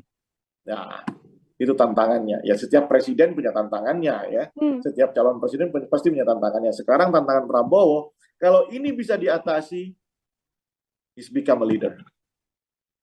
Yes, baik. Apakah kemudian bantuan dari Presiden Jokowi dengan kemarin mempertemukan ketiga kandidat untuk makan siang bersama di istana, mewujudkan bentuk netralitas dari seorang Presiden Jokowi, bisa menutup situasi yang terjadi ini, Bang Rio? Inilah orang Jawa, ya, menang tanpa ngisor akeh. Itu statement saya. Kemarin diwawancara sama salah satu portal berita. Itu statement saya. Menang tanpa ngisor akeh. Jokowi itu orang Jawa. Cara berpolitiknya Jawa banget. Dia tahu hari ini secara psikologi dia tuh memenangkan pertarungan ini. Baik antara relasinya dengan Prabowo yang pernah menjadi rivalnya, dia merasa unggul. Kemudian pertarungan dengan dengan Anies dan Nasdem, dia juga merasa unggul karena sampai sekarang kepelikan ya, musibah terus datang ke Nasdem dan ke Anies Baswedan ya. Kemudian relasinya dengan PDIP, di situ ada Megawati, dia merasa menang ya. Makanya dia ingin menunjukkan ke publik sembari ingin memberikan pesan, saya netral kok. Ya, saya tetap menjadi negarawan yang sejati. Buat saya Nila, sebagai orang yang paham nilai politik di Jawa, kemudian membaca data, saya kok rasanya tetap ini sebuah hanya gimmick politik dari Jokowi kepada masyarakat, bahwa dia ingin menyatakan dirinya terbebas dari kepentingan politik 2024. Mustahil menurut saya. Ya, Jokowi tetap akan menjadi ketua tim sukses pemenangan Prabowo Gibran meskipun tidak disebutkan di secara formal. Saya punya keyakinan itu. Ya, masih berkeyakinan besar bahwa berdiri di balik sang putra begitu ya, Bang Rio ya. Ketua tim sukses bahkan. Ya. Ketua tim sukses bahkan. Ketua tim sukses untuk kemudian bisa memenangkan Prabowo Gibran, yang mana dalam bahasan ini rasanya sedikit sulit, sedikit bergejolak ini elektabilitas dan elektoralnya di kondisi-kondisi yang memang terjadi belakangan ini. Bang Rio, terima kasih banyak untuk kesempatannya berbincang bersama dengan saya. Semoga di lain kesempatan kita bisa berbincang lagi dengan bahasan-bahasan lain, Bang Rio. Terima kasih Nela, terima kasih Tribun. Sampai ketemu lagi ya.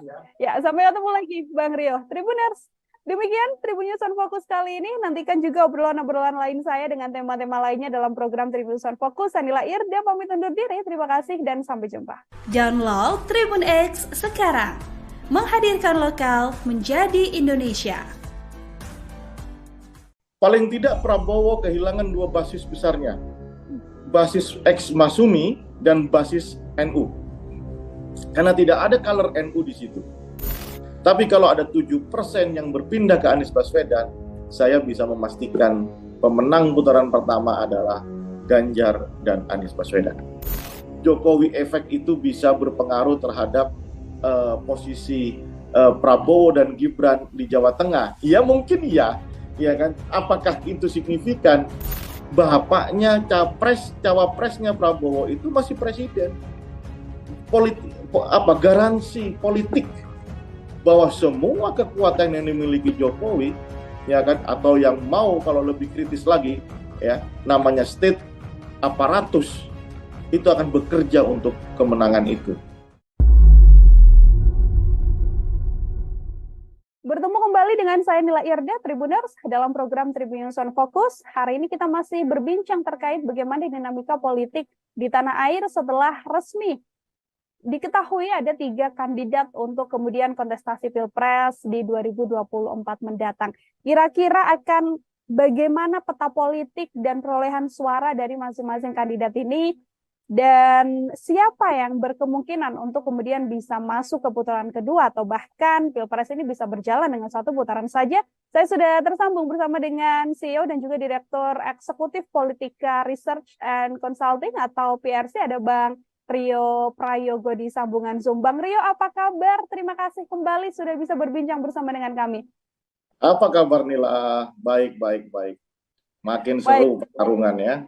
Ya, kita juga sehat. Semoga memang menuju kontestasi ini seluruhnya berjalan dengan baik ya Bang Rio, karena memang semakin seru dinamikanya. Terlihat sudah ada 3 pasang lengkap. Ini obrolan-obrolan kita sebelumnya masih menduga, masih prediksi, namun akhirnya sekarang sudah diketahui ada 3 kandidat. Begitu untuk pengantar Bang Rio, kira-kira peta politik dengan sudah terpetakannya ada 3 calon presiden dan juga calon wakil presiden ini seperti apa? Baik, sebelum kita mulai analisis tentang peta elektoral masing-masing kandidat, Nila, saya mau mengungkapkan di Tribun News ini bahwa sebagai seorang yang mengamati politik dari dekat, saya turut ikut sedih sebenarnya ya ketika melihat salah satu capres, proses politiknya mengalami sangat instan begitu ya. Nah, saya tidak ada pretensi untuk mengatakan bahwa ada hubungan yang kurang baik antara Jokowi dengan PDIP. Itu terserah itu. Tetapi tugas kita sebagai civil society adalah bagaimana melihat proses politik terjadi tidak dalam konteks yang sedemikian instan. Ya, ada undang-undang yang dirubah.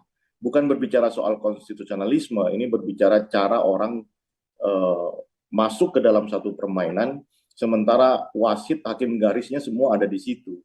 Nah, itu yang tidak fair. Kalau orang bilang eh, lapangan tidak rata ya. Itu dulu concern kami sebagai saya terutama sebagai seorang aktivis dulunya, sekarang punya punya apa namanya tugas menganalisa pergerakan politik di Indonesia. Tapi ada hal lain yang ingin saya sampaikan melalui media, bahwa lapangan ini benar-benar tidak rata menurut saya, dan itu menurut saya mudah-mudahan ada respon dari MK-MK ya atas kejadian seperti ini. Nah, yang kedua, apapun ceritanya, ada yang mengatakan bahwa keputusan MK tidak bisa diganggu gugat, ya sudahlah, kita ikuti ini ya. Ada 3 pasangan calon, ada Prabowo Subianto dan anak emas dari Joko Widodo, ya, Gibran Rakabuming Raka, kemudian ada Ganjar Pranowo dengan Mahfud MD, dan tentunya ada Anies serta Muhaimin Iskandar. Banyak memprediksi setelah Gibran masuk akan ada kekisruhan politik, ada narasi yang sedemikian kencang, dan itu terjadi sehingga itu bisa mengurangi peta elektoral dari Prabowo Subianto. PRC sendiri belum melakukan survei pasca pendaftaran 3 pasangan calon tersebut. Jadi kami akan baru melakukan survei setelah ada penetapan itu. Sehingga data yang kami miliki adalah analisa yang kita hitung sejak tahun-tahun kami mengadakan survei, tahun-tahun 2020, 2021, 2022, dan 2023. Ada yang menarik di situ, ketika ada pandangan dalam konteks ini mengenai akan turunnya basis Prabowo dan pindahnya ke Anies Baswedan. Kalau itu benar terjadi, maka pilihan politik Prabowo Subianto yang sering kita bahas, ingin terus bersama Jokowi, ingin mendapatkan karomah Jokowi, itu adalah pilihan yang luput atau salah. Karena basis ex Masumi inilah di wilayah Jawa Barat, Banten, Sumatera, itu adalah basis yang kritis dan sangat mungkin itu memindahkan dukungannya kepada Amin, ya, kepada Anies Baswedan yang dianggap memiliki karakter ideologi yang sama dengan Prabowo. Oleh karena itu, kalau itu benar-benar terjadi, dan kami akan cek itu, ya, beberapa lembaga survei sudah merilis di Jawa Barat, di Banten itu sudah dimenangkan oleh Amin, gitu ya. Nanti kalau Jawa Barat juga dimenangkan oleh Amin, maka pertarungan ini akan menjadi sangat seru, ya. Katakanlah kita mengasumsikan atau mensimulasikan 5% saja ada mutasi pemilih basis Islam Prabowo ke Amin, maka kondisi elektoralnya itu sudah di angka 29 sampai 32% untuk semua pasangan calon. Bayangkan kalau itu terjadi, ini akan menjadi pertarungan strategi, pertarungan taktik yang akan memberikan peluang mereka lebih besar untuk lolos ke putaran kedua.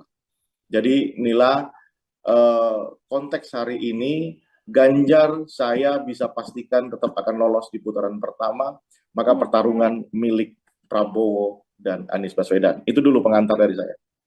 Oke, pertarungan justru bergeser sekarang milik Prabowo Subianto dan juga Anies Baswedan. Artinya Bang Rio melihat kondisi dipilihnya Gibran Rakabuming Raka, yang mana kita tahu pasti Jokowi ingin meraup suara dukungan dari pro Jokowi, begitu justru bisa merugikan untuk kemudian kemenangan Prabowo di kontestasi ini, Bang Rio.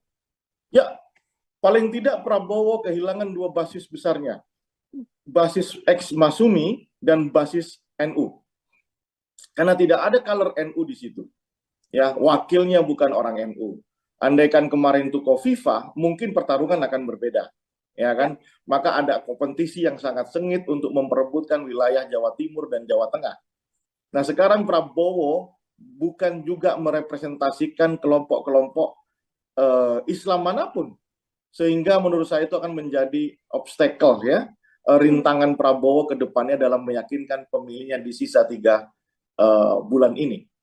Pun demikian, Prabowo masih punya keuntungan dengan adanya Gibran, ya. Tentulah infrastruktur politik presiden ini kan nggak mungkin. Pernah kita bahas kemarin, jangankan Gibran mau calon wakil presiden, anak saya mau main layangan aja kita izin dulu sama orang tuanya, ya. Bahkan kita antarkan, ya, kemudian kita awasi dia gimana main layangannya, ya kan, luka apa tidak tangannya. Apalagi ini seorang yang mencalonkan diri sebagai calon wakil presiden. Saya pikir mustahil politik itu netral, ya. Saya paling tidak percaya dengan politik yang netral, tetapi yang bisa kita amati sejauh mana proses ini akan dipandang oleh masyarakat terbuka, vulgar atau tidak. Kalau itu dilakukan seperti melakukan proses pergantian undang-undang di MK kemarin, maka itu justru akan merugikan Prabowo sendiri. Kebencian, kritisisme masyarakat akan tumbuh di wilayah basis-basis yang membesarkan Prabowo. Di mana itu? Di wilayah ex-Masumi, yakni Jawa Barat, Banten, dan Sumatera. Bagaimana dengan Ganjar Pranowo? Ganjar lebih santai menurut saya, ya kan? Tidak terpengaruh dengan isu itu karena sering kita bahas juga, Nela, basis Ganjar ini basis yang tidak untouchable. Bahwa kemudian nanti Gibran itu bisa melakukan penetrasi di basis Jawa Tengah, ya saya masih bisa mengukur kemampuan. Karena apa? Di Jawa Tengah itu dia tidak pernah berbicara figur, dia tidak pernah berbicara orang per orang. Mereka itu berbicara simbol besar, Red Bull ya, banteng ya. Mereka pernah saya katakan bahwa biar gepeng asal banteng. Nah, kalimat itu terindoktrinasi secara masif di Jawa Tengah. Jadi bahwa kemudian ada traction pemilih Ganjar, pemilih PDI akan pindah, atau basis pemilih Jokowi yang selama ini pemilih Ganjar akan pindah ke Gibran, ya itu mungkin hanya tidak akan pernah sampai bisa mengalahkan Ganjar Pranowo di Jawa Tengah.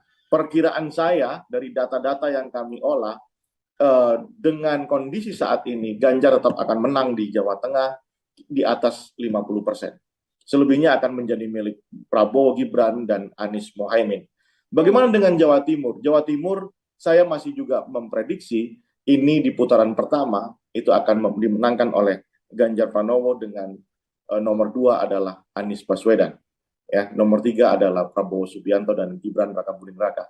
Jawa Barat akan menjadi basis pertarungan yang seru bersama Banten dan di Sumatera, ya, kecuali Lampung, untuk melihat ex-Masumi, ya, basis-basis Islam yang identik selama ini dengan, kalau saya lebih mengistilahkan itu namanya ex-basis Masumi, ya, melihat pemilu tahun 55.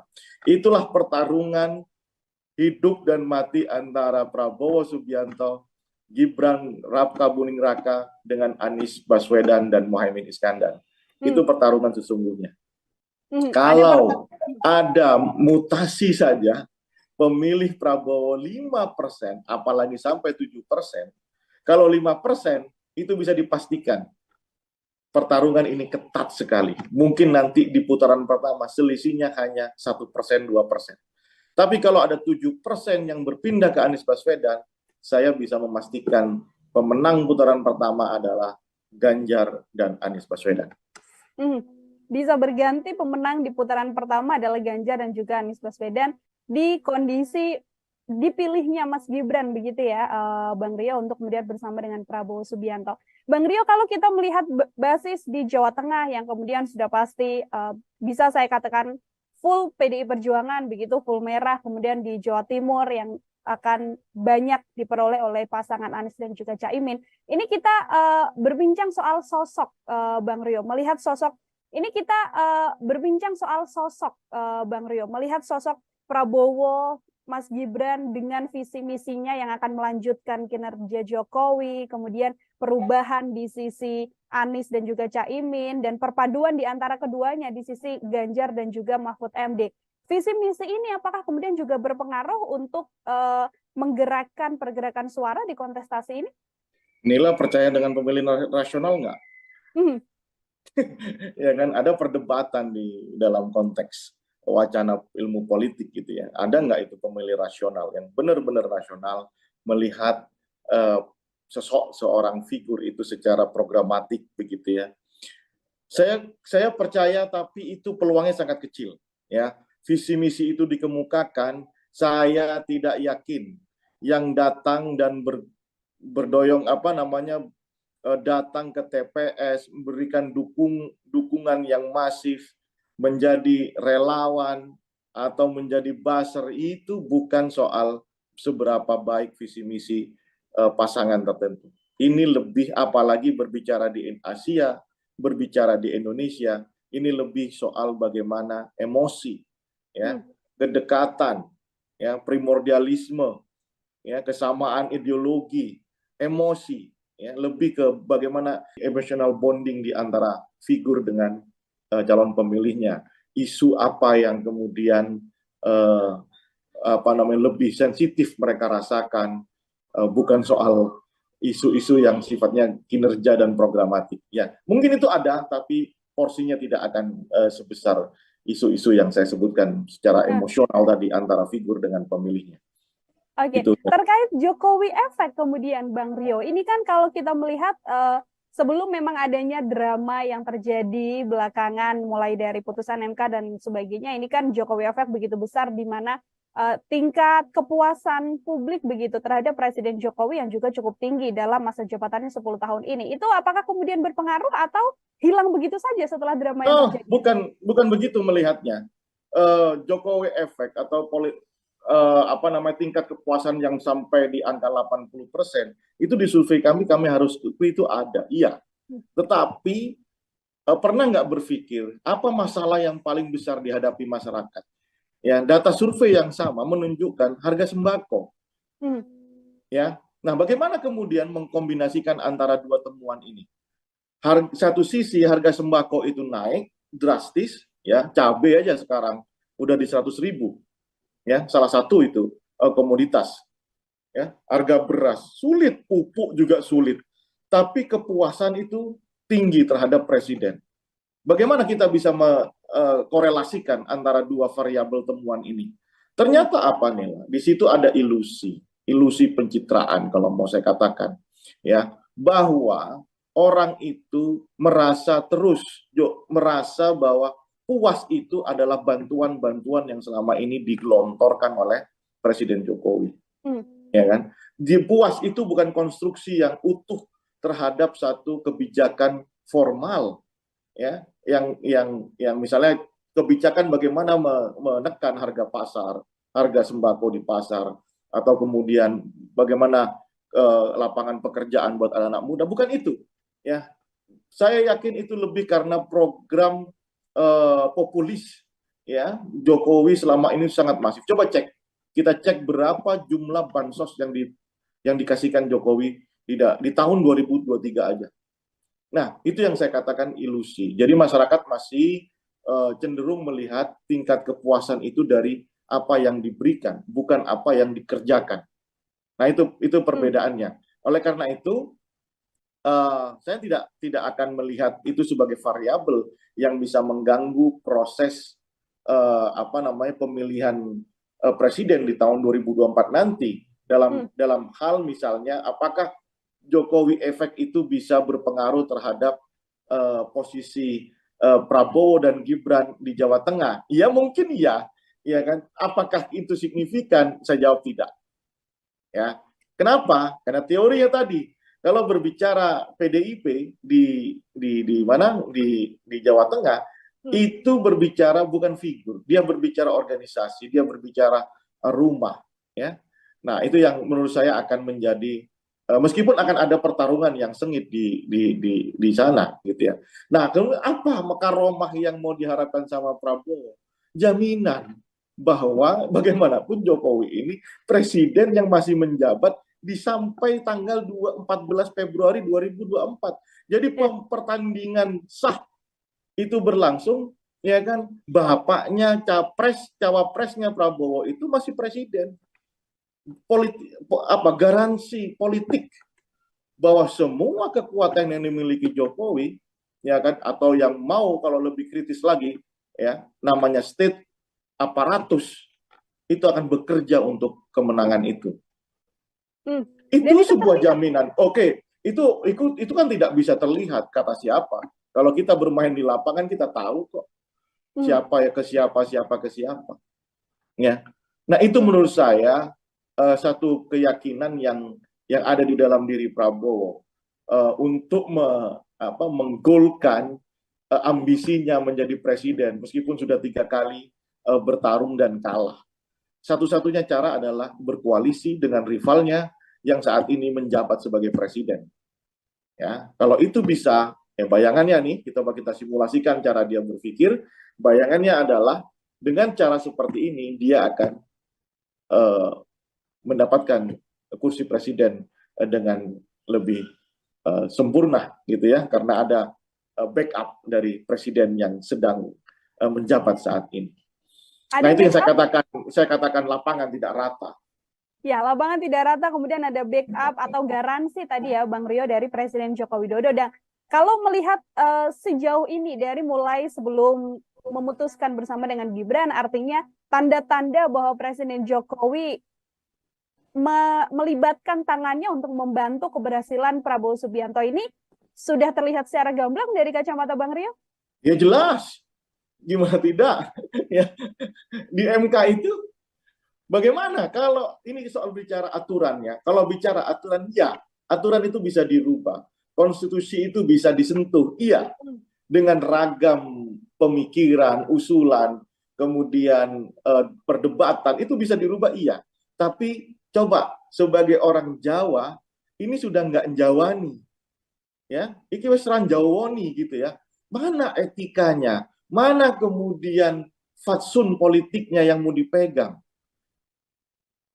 Loh, ini bagaimana mungkin seorang presiden, ini tidak ada ceritanya ini, sejarah di dunia manapun ini, kecuali di zaman kerajaan, ya, atau di Korea Selatan mungkin.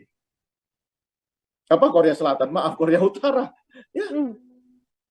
Ini bagaimana seorang presiden yang sedang menjabat, anaknya diusulkan, dijadikan cawapres dengan merubah undang-undang. Dan sekarang lagi dipersoalkan. Bayangkan coba Nila, bagaimana ketika nanti MK mengatakan bahwa ini terjadi pelanggaran etik. Sementara aturan sudah tidak bisa dirubah. Loh, ini kan bobrok ini. Perpolitikan kita kan sudah tidak rata, sudah tidak rata untuk semua kandidat. Itu yang kami kesalkan, ini yang membuat kami merasa bahwa ada hal yang lebih besar dari sekedar kekuasaan. Tapi bagaimana menjaga martabat bangsa dan negara ini. Saya tidak ada urusan ya dengan Jokowi, relasi Jokowi dengan Megawati, itu urusan dinamika politik ya. Ya, bagaimana respon, bahkan termasuk isu PDI main dua kaki ya. Ya itu realitas politik mulai zamannya Game of Thrones-nya sampai sekarang, namanya realitas politiknya seperti itu. Ya, mulai zaman Alif sampai zaman sekarang, realitas politiknya seperti itu. Ada pengkhianatan, ada ada balas dendam, begitu aja. Cuman kan bentuknya berbeda-beda seperti kebudayaan, gitu ya. Nah, yang tidak berbeda adalah bagaimana menjaga etika kepemimpinan, bagaimana menjaga etika dia sebagai seorang negarawan. Itu yang saya tidak melihat di sisi ini, gitu ya. Terlalu berpikir bahwa realisme politik itu menjadi ujung tombak dari segala untuk mencapai kekuasaan. Apa yang mau dibagi buat generasi kita mendatang. Itu yang saya sesalkan gitu ya. Dan saya yakin ya pemilih-pemilih kita itu sudah bisa menilai, terutama yang tadi ini berkaitan ya. Saya berbicara seperti ini bukan hanya ungkapan pribadi, tapi saya juga ingin melihat peta. Bagaimanapun basis-basis Ekmasumi itu terkenal sebagai pemilih yang kritis. Ya, kritis. Sehingga mereka mulai merasakan dengan adanya anak Jokowi di situ, ada isu politik dinasti, ada kemudian masalah undang-undang yang dirubah oleh MK, kasus MK ini, itu sudah mulai tuh kita lihat orang-orang sudah tidak mau lagi ke Prabowo dan Gibran. Dan saya temukan itu di Sumatera, Jawa Barat dan Banten. Saya datang ke lapangan dan cek, betul itu terjadi. Meskipun dapat substitusi dari Jawa Tengah, ya kan? Nah, substitusi Jawa Tengah apakah seimbang dengan apa yang terbuang di wilayah Ekmasumi? Nah, itu pertanyaan. Saya belum bisa menyimpulkan karena kami belum melakukan survei. Tapi kalau itu benar-benar terjadi, ya kalau 5% saja, maka itu flat di angka 30% semuanya. Flat, artinya ya besok bisa ada pertengkaran politik hanya karena kekalahan yang 0, sekian persen untuk masuk ke putaran kedua. Atau kalau basis Prabowo sampai berpindah ke basis Amin atau ke mana, ke Ganjar, maka dia akan kehilangan kesempatan untuk masuk ke putaran kedua. Ini berbicara peta elektoral ya. Saya ringkas sekarang coba. Aceh itu pasti ke Amin ya. Kemudian Sumbar itu mayoritas ke Amin. Sumatera, yang wilayah Sumatera Utara itu terbelah menjadi 3. Ada yang ke Ganjar karena basis Batak di Tapanuli Raya, ya, kemudian daerah Sidikalang sebagian, kemudian daerah Simalungun, ya, Karo itu masih ke PDI dan ke Ganjar, kemudian di wilayah Pantai Timur dan Labuan Batu hingga ke Mandailing Natal itu terbagi menjadi Anies dan Prabowo Subianto. Nih saya buka petanya semuanya. Kemudian di wilayah Riau, Riau ini wilayah perkebunan dan lainnya itu banyakkan ke Ganjar Pranowo.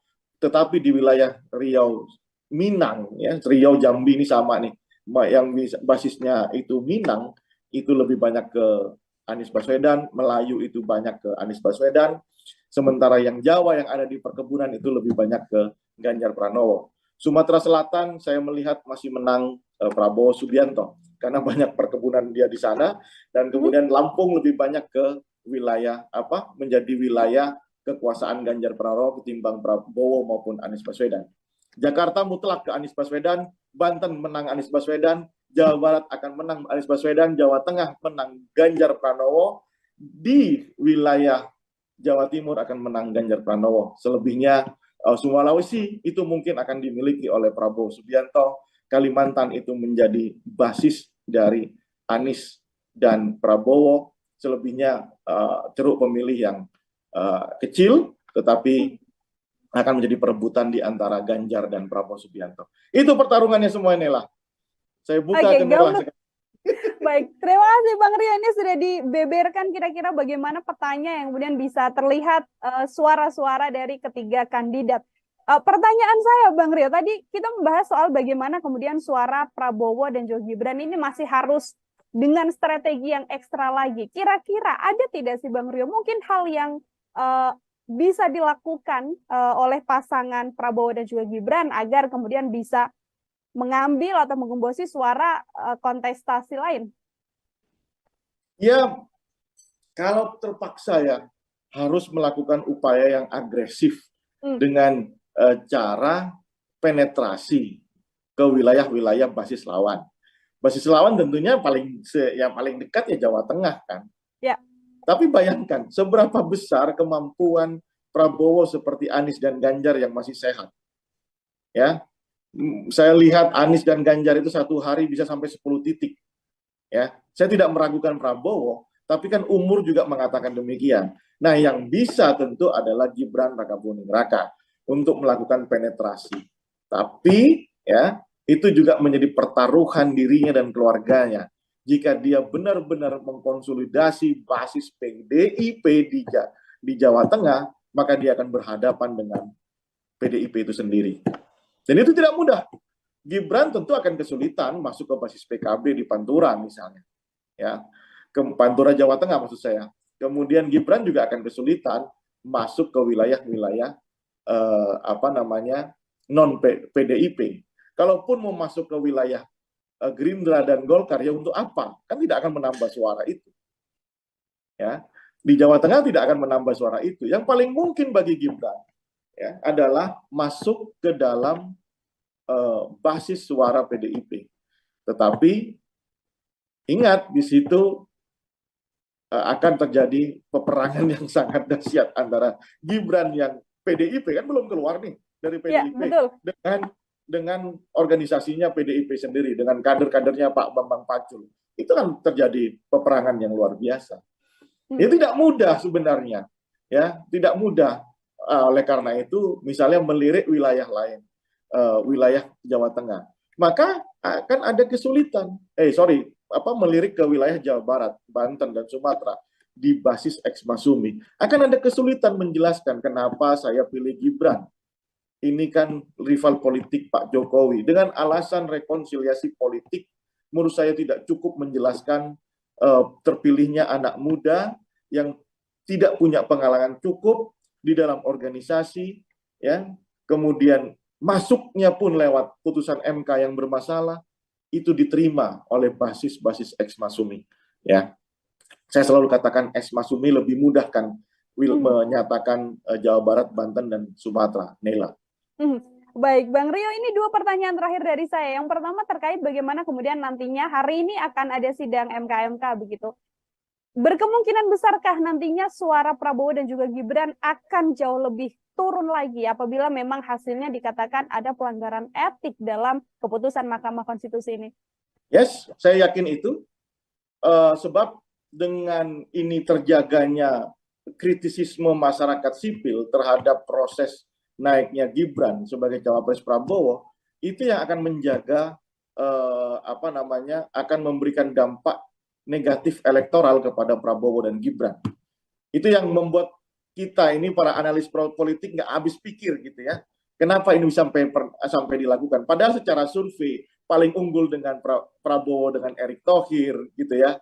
Tidak ada itu Prabowo dengan Gibran yang unggul dibanding yang lain, tidak ada. Bahkan kalau menggunakan uji simulasi sebelum keputusan pendaftaran kemarin kan sempat kami survei, itu menunjukkan bahwa Gibran mengalami penurunan sama Gibran ketimbang dengan Ridwan Kamil atau dengan Khofifah bahkan atau dengan Erick Thohir.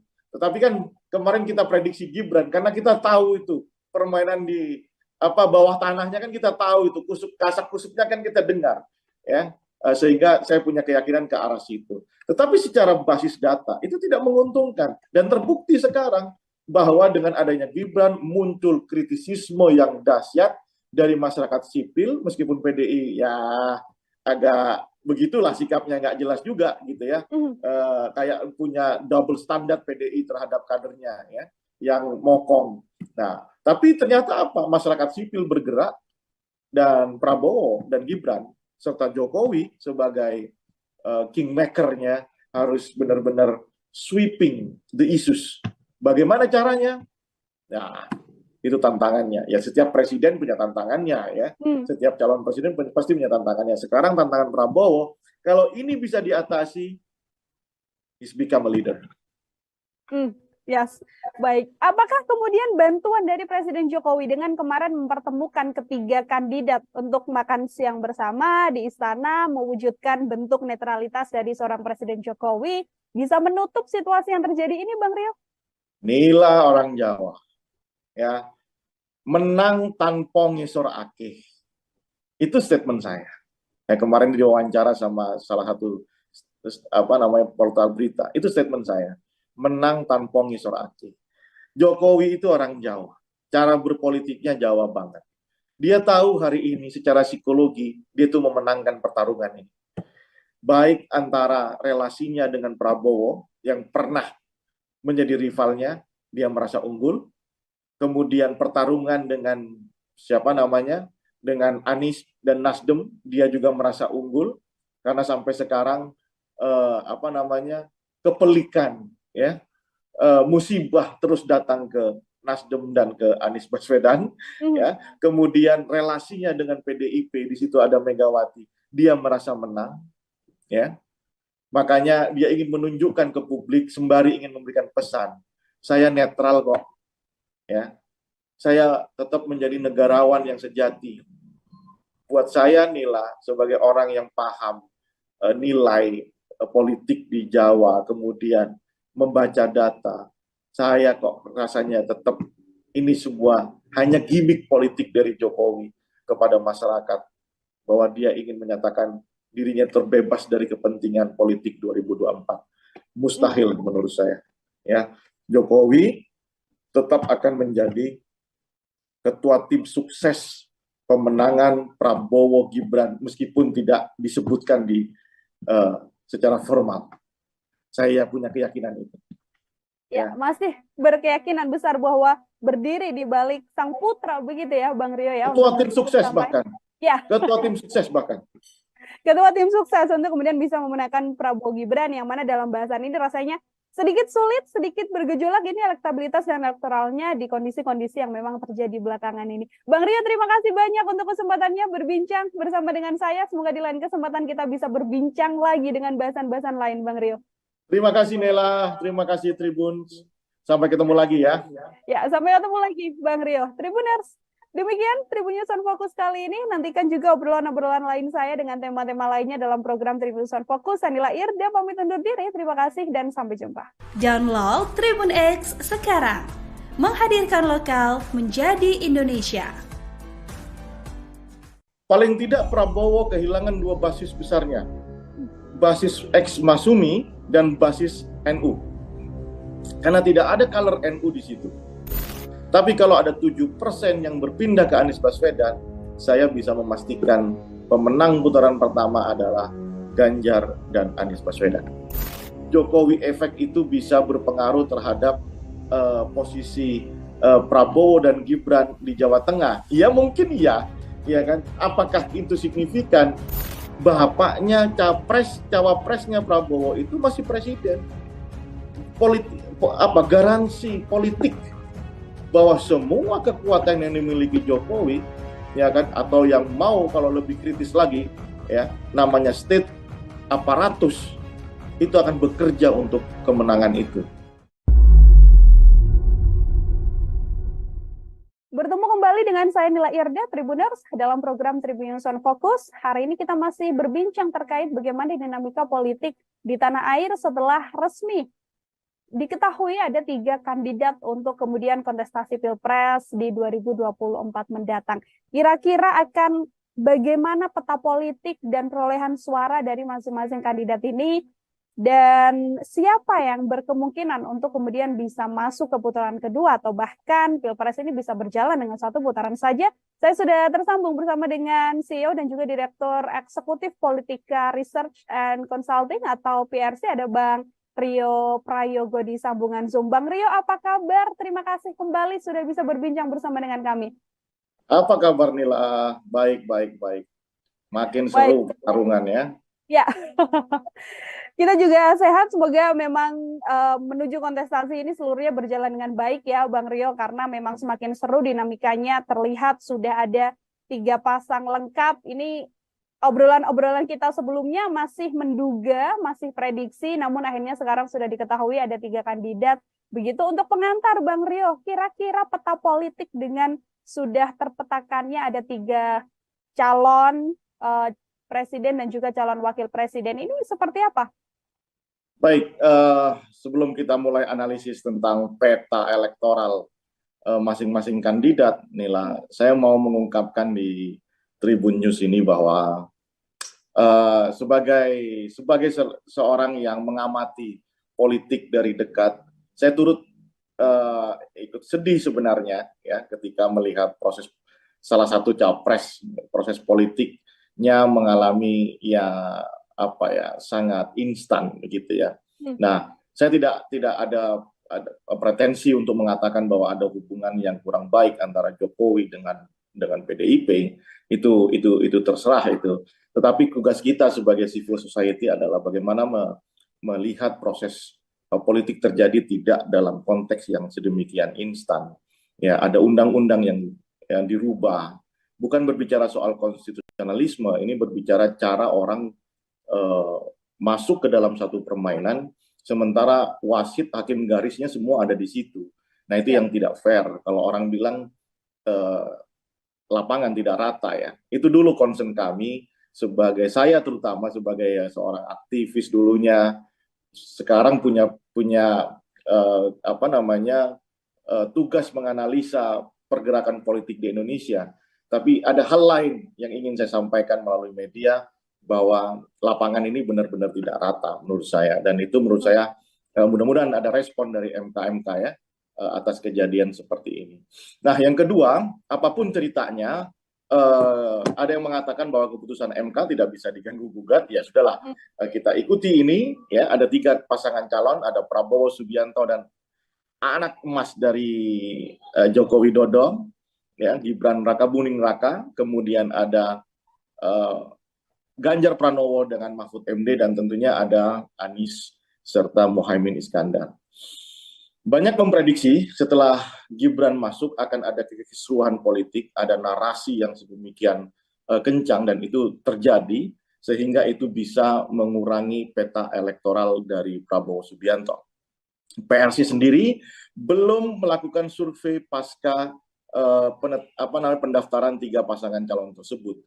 Jadi kami akan baru melakukan survei setelah ada penetapan itu. Sehingga data yang kami miliki adalah analisa yang kita hitung sejak tahun-tahun kami mengadakan survei, tahun-tahun 2020, 2021, 2022, dan 2023. Ada yang menarik di situ, ketika ada pandangan dalam konteks ini mengenai akan turunnya basis Prabowo dan pindahnya ke Anies Baswedan. Kalau itu benar terjadi, maka pilihan politik Prabowo Subianto yang sering kita bahas, ingin terus bersama Jokowi, ingin mendapatkan karomah Jokowi, itu adalah pilihan yang luput atau salah. Karena basis ex-Masumi inilah di wilayah Jawa Barat, Banten, Sumatera, itu adalah basis yang kritis dan sangat mungkin itu memindahkan dukungannya kepada Amin. Ya, kepada Anies Baswedan yang dianggap memiliki karakter ideologi yang sama dengan Prabowo. Oleh karena itu, kalau itu benar-benar terjadi, dan kami akan cek itu, ya, beberapa lembaga survei sudah merilis di Jawa Barat, di Banten itu sudah dimenangkan oleh Amin, gitu ya. Nanti kalau Jawa Barat juga dimenangkan oleh Amin, maka pertarungan ini akan menjadi sangat seru, ya. Katakanlah kita mengasumsikan atau mensimulasikan 5% saja ada mutasi pemilih basis Islam Prabowo ke Amin, maka kondisi elektoralnya itu sudah di angka 29 sampai 32% untuk semua pasangan calon. Bayangkan kalau itu terjadi, ini akan menjadi pertarungan strategi, pertarungan taktik yang akan memberikan peluang mereka lebih besar untuk lolos ke putaran kedua. Jadi inilah konteks hari ini, Ganjar saya bisa pastikan tetap akan lolos di putaran pertama, maka pertarungan milik Prabowo dan Anies Baswedan. Itu dulu pengantar dari saya. Oke, pertarungan justru bergeser sekarang milik Prabowo Subianto dan juga Anies Baswedan. Artinya Bang Rio melihat kondisi dipilihnya Gibran Rakabuming Raka, yang mana kita tahu pasti Jokowi ingin meraup suara dukungan dari pro Jokowi, begitu justru bisa merugikan untuk kemudian kemenangan Prabowo di kontestasi ini, Bang Rio. Ya, paling tidak Prabowo kehilangan 2 basis besarnya, basis ex-Masumi dan basis NU, karena tidak ada color NU di situ, ya, wakilnya bukan orang NU. Andaikan kemarin itu Kofifa, mungkin pertarungan akan berbeda, ya kan? Maka ada kompetisi yang sangat sengit untuk memperebutkan wilayah Jawa Timur dan Jawa Tengah. Nah, sekarang Prabowo bukan juga merepresentasikan kelompok-kelompok Islam manapun, sehingga menurut saya itu akan menjadi obstacle, ya, rintangan Prabowo ke depannya dalam meyakinkan pemilihnya di sisa 3 bulan ini. Pun demikian, Prabowo masih punya keuntungan dengan adanya Gibran, ya. Tentulah infrastruktur politik presiden ini kan nggak mungkin. Pernah kita bahas kemarin, jangankan Gibran mau calon wakil presiden, anak saya mau main layangan aja kita izin dulu sama orang tuanya, ya. Bahkan kita antarkan, ya, kemudian kita awasi dia gimana main layangannya, ya kan, luka apa tidak tangannya. Apalagi ini seorang yang mencalonkan diri sebagai calon wakil presiden. Saya pikir mustahil politik itu netral, ya. Saya paling tidak percaya dengan politik yang netral, tetapi yang bisa kita amati sejauh mana proses ini akan dipandang oleh masyarakat terbuka, vulgar atau tidak. Kalau itu dilakukan seperti melakukan proses pergantian undang-undang di MK kemarin, maka itu justru akan merugikan Prabowo sendiri. Kebencian, kritisisme masyarakat akan tumbuh di wilayah basis-basis yang membesarkan Prabowo. Di mana itu? Di wilayah ex-Masumi, yakni Jawa Barat, Banten, dan Sumatera. Bagaimana dengan Ganjar Pranowo? Ganjar lebih santai menurut saya, ya kan? Tidak terpengaruh dengan isu itu karena sering kita bahas juga, Nela, Ya. basis Ganjar ini basis yang tidak untouchable. Bahwa kemudian nanti Gibran itu bisa melakukan penetrasi di basis Jawa Tengah, ya saya masih bisa mengukur kemampuan. Karena apa? Di Jawa Tengah itu dia tidak pernah berbicara figur, dia tidak pernah berbicara orang per orang. Mereka itu berbicara simbol besar, Red Bull ya, banteng ya. Mereka pernah saya katakan bahwa biar gepeng asal banteng. Nah, kalimat itu terindoktrinasi secara masif di Jawa Tengah. Jadi bahwa kemudian ada traction pemilih Ganjar, pemilih PDI akan pindah, atau basis pemilih Jokowi yang selama ini pemilih Ganjar akan pindah ke Gibran, ya itu mungkin hanya tidak akan pernah sampai bisa mengalahkan Ganjar Pranowo di Jawa Tengah. Perkiraan saya dari data-data yang kami olah, dengan kondisi saat ini Ganjar tetap akan menang di Jawa Tengah di atas 50%. Selebihnya akan menjadi milik Prabowo Gibran dan Anies Mohaimin. Bagaimana dengan Jawa Timur? Jawa Timur saya masih juga memprediksi ini di putaran pertama itu akan dimenangkan oleh Ganjar Pranowo dengan nomor 2 adalah Anies Baswedan. Ya, nomor 3 adalah Prabowo Subianto dan Gibran Rakabuming Raka. Jawa Barat akan menjadi basis pertarungan yang seru bersama Banten dan di Sumatera, ya kecuali Lampung, untuk melihat ex Masumi, ya basis-basis Islam yang identik selama ini dengan, kalau saya lebih mengistilahkan itu namanya ex basis Masumi, ya melihat pemilu tahun 55. Itulah pertarungan hidup dan mati antara Prabowo Subianto, Gibran Rakabuming Raka dengan Anies Baswedan dan Mohaimin Iskandar. Itu pertarungan sesungguhnya. Kalau ada mutasi saja, pemilih Prabowo 5%, apalagi sampai 7%, kalau 5% itu bisa dipastikan pertarungan ini ketat sekali. Mungkin nanti di putaran pertama selisihnya hanya 1%, 2%. Tapi kalau ada 7% yang berpindah ke Anies Baswedan, saya bisa memastikan pemenang putaran pertama adalah Ganjar dan Anies Baswedan.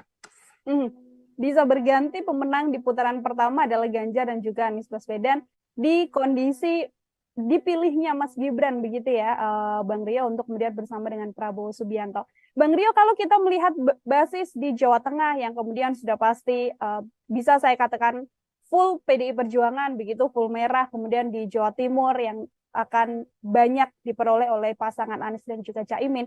Ini kita berbincang soal sosok, Bang Rio, melihat sosok, ini kita berbincang soal sosok, Bang Rio, melihat sosok Prabowo, Mas Gibran dengan visi misinya yang akan melanjutkan kinerja Jokowi, kemudian perubahan di sisi Anies dan juga Caimin, dan perpaduan di antara keduanya di sisi Ganjar dan juga Mahfud MD. Visi misi ini apakah kemudian juga berpengaruh untuk menggerakkan pergerakan suara di kontestasi ini? Nila percaya dengan pemilih rasional nggak? Ya kan, ada perdebatan di dalam konteks wacana ilmu politik gitu ya. Ada nggak itu pemilih rasional yang benar-benar rasional melihat seorang figur itu secara programatik begitu ya.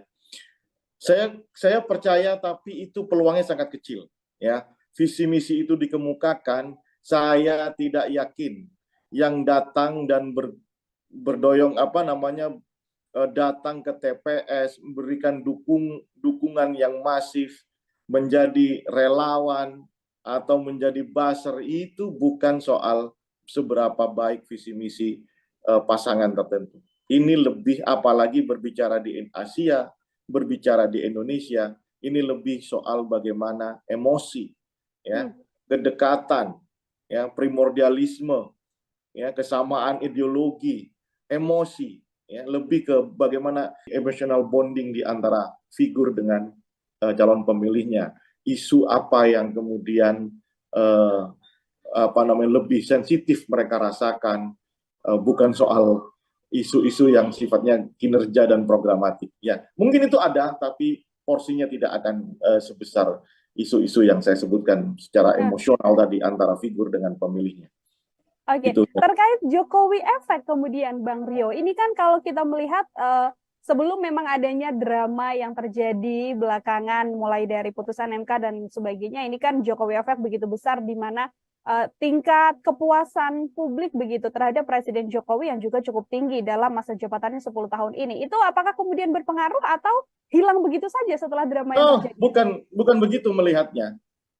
Jokowi efek atau tingkat kepuasan yang sampai di angka 80% itu di survei kami harus akui itu ada, iya.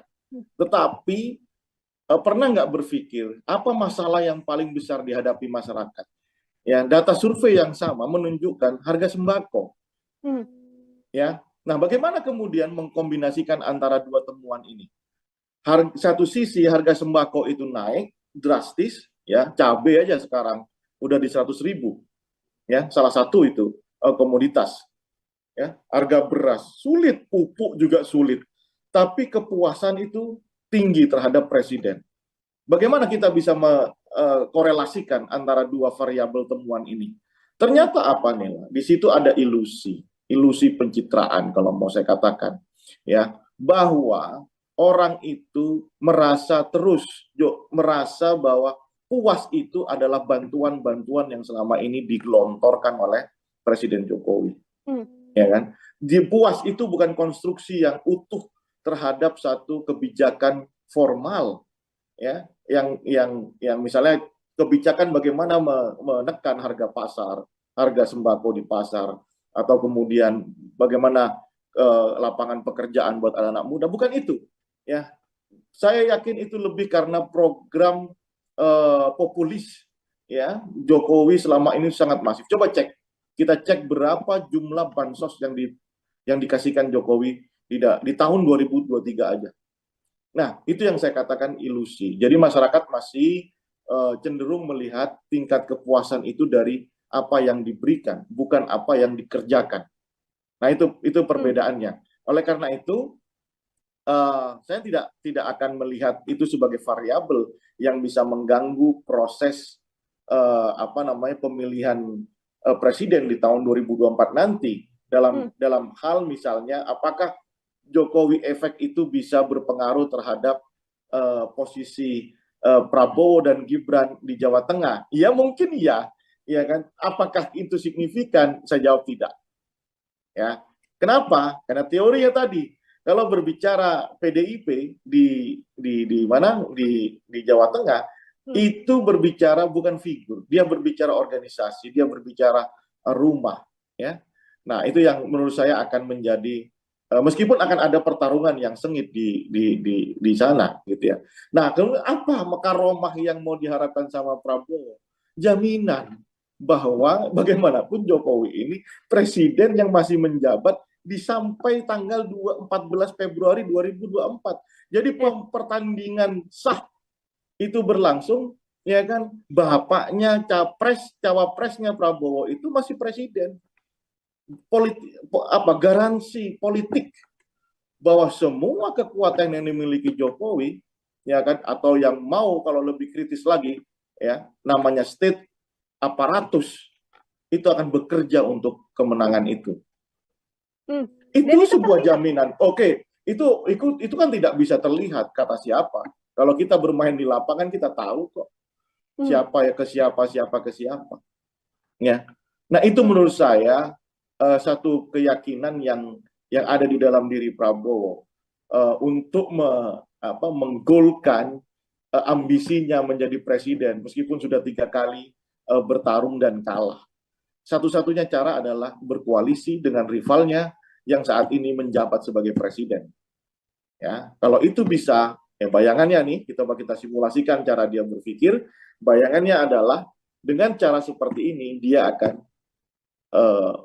mendapatkan kursi presiden dengan lebih sempurna, gitu ya, karena ada backup dari presiden yang sedang menjabat saat ini. Nah, itu yang saya katakan lapangan tidak rata. Ya, lapangan tidak rata, kemudian ada backup atau garansi tadi ya Bang Rio dari Presiden Joko Widodo. Dan kalau melihat sejauh ini dari mulai sebelum memutuskan bersama dengan Gibran, artinya tanda-tanda bahwa Presiden Jokowi melibatkan tangannya untuk membantu keberhasilan Prabowo Subianto ini sudah terlihat secara gamblang dari kacamata Bang Rio?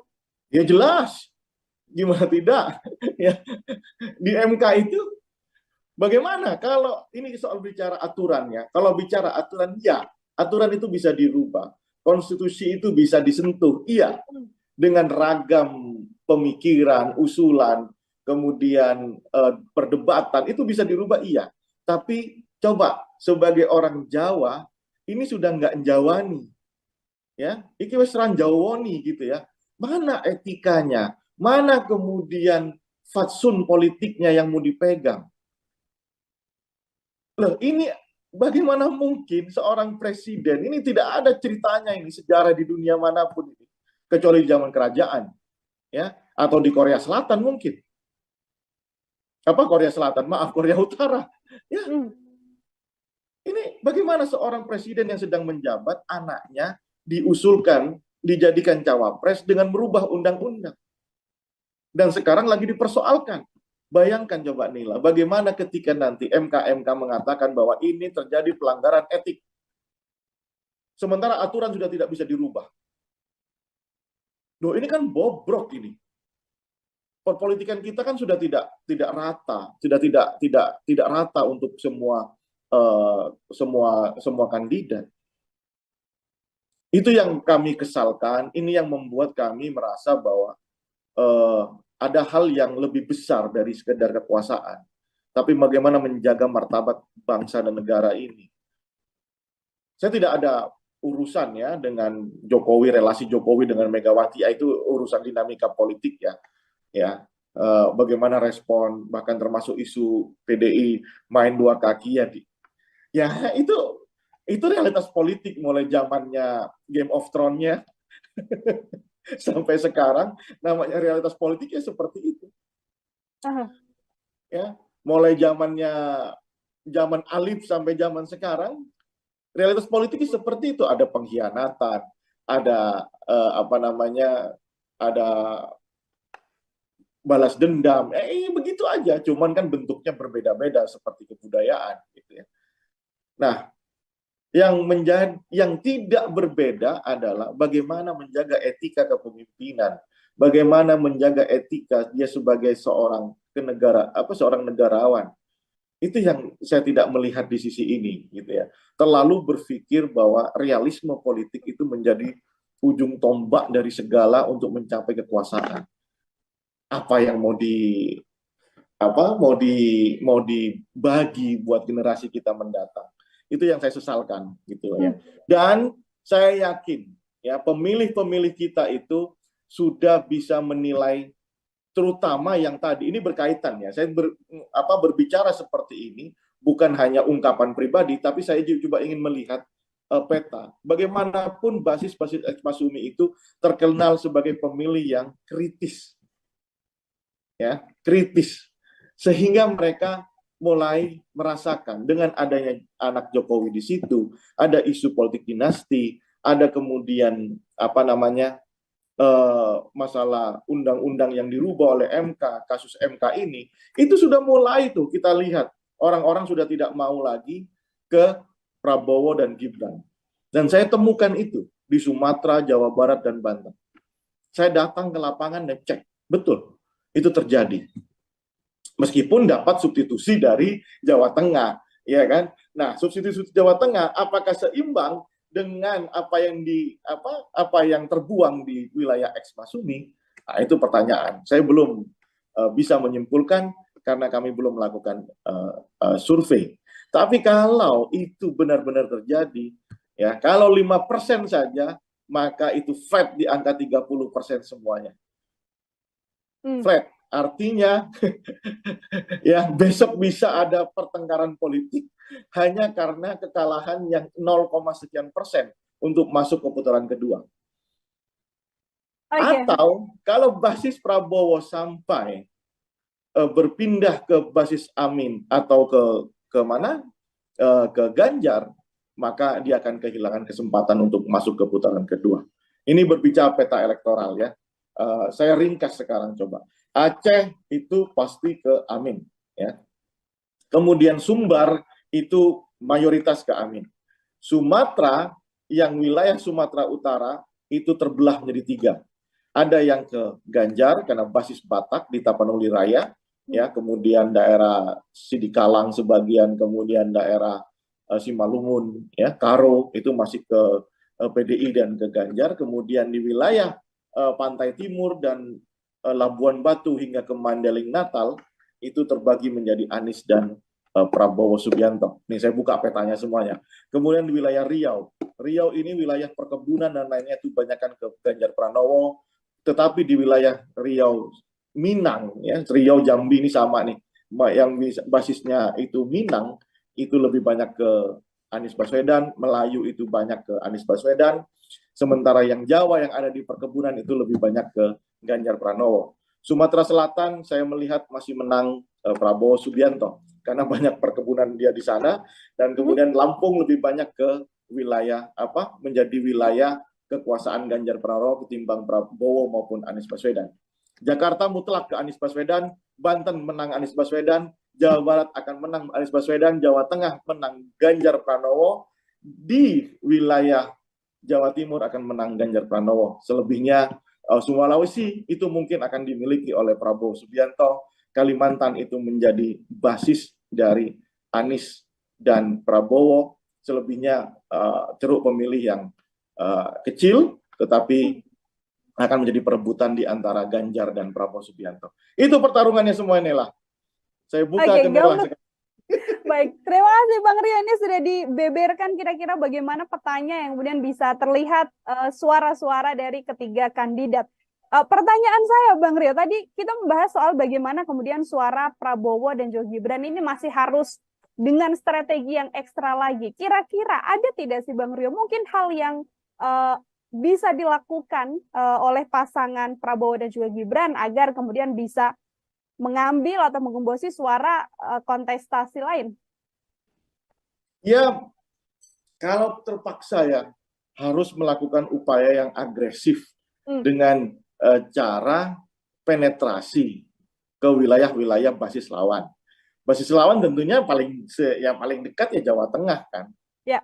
Tapi bayangkan seberapa besar kemampuan Prabowo seperti Anies dan Ganjar yang masih sehat. Ya. Saya lihat Anies dan Ganjar itu satu hari bisa sampai 10 titik.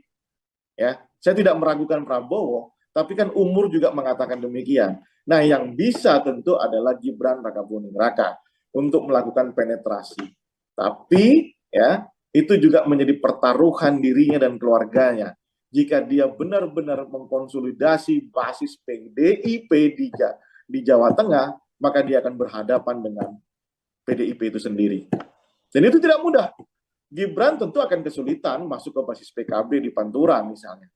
Ya, ke Pantura Jawa Tengah maksud saya. Kemudian Gibran juga akan kesulitan masuk ke wilayah-wilayah non PDIP. Kalaupun mau masuk ke wilayah Gerindra dan Golkar, ya untuk apa? Kan tidak akan menambah suara itu.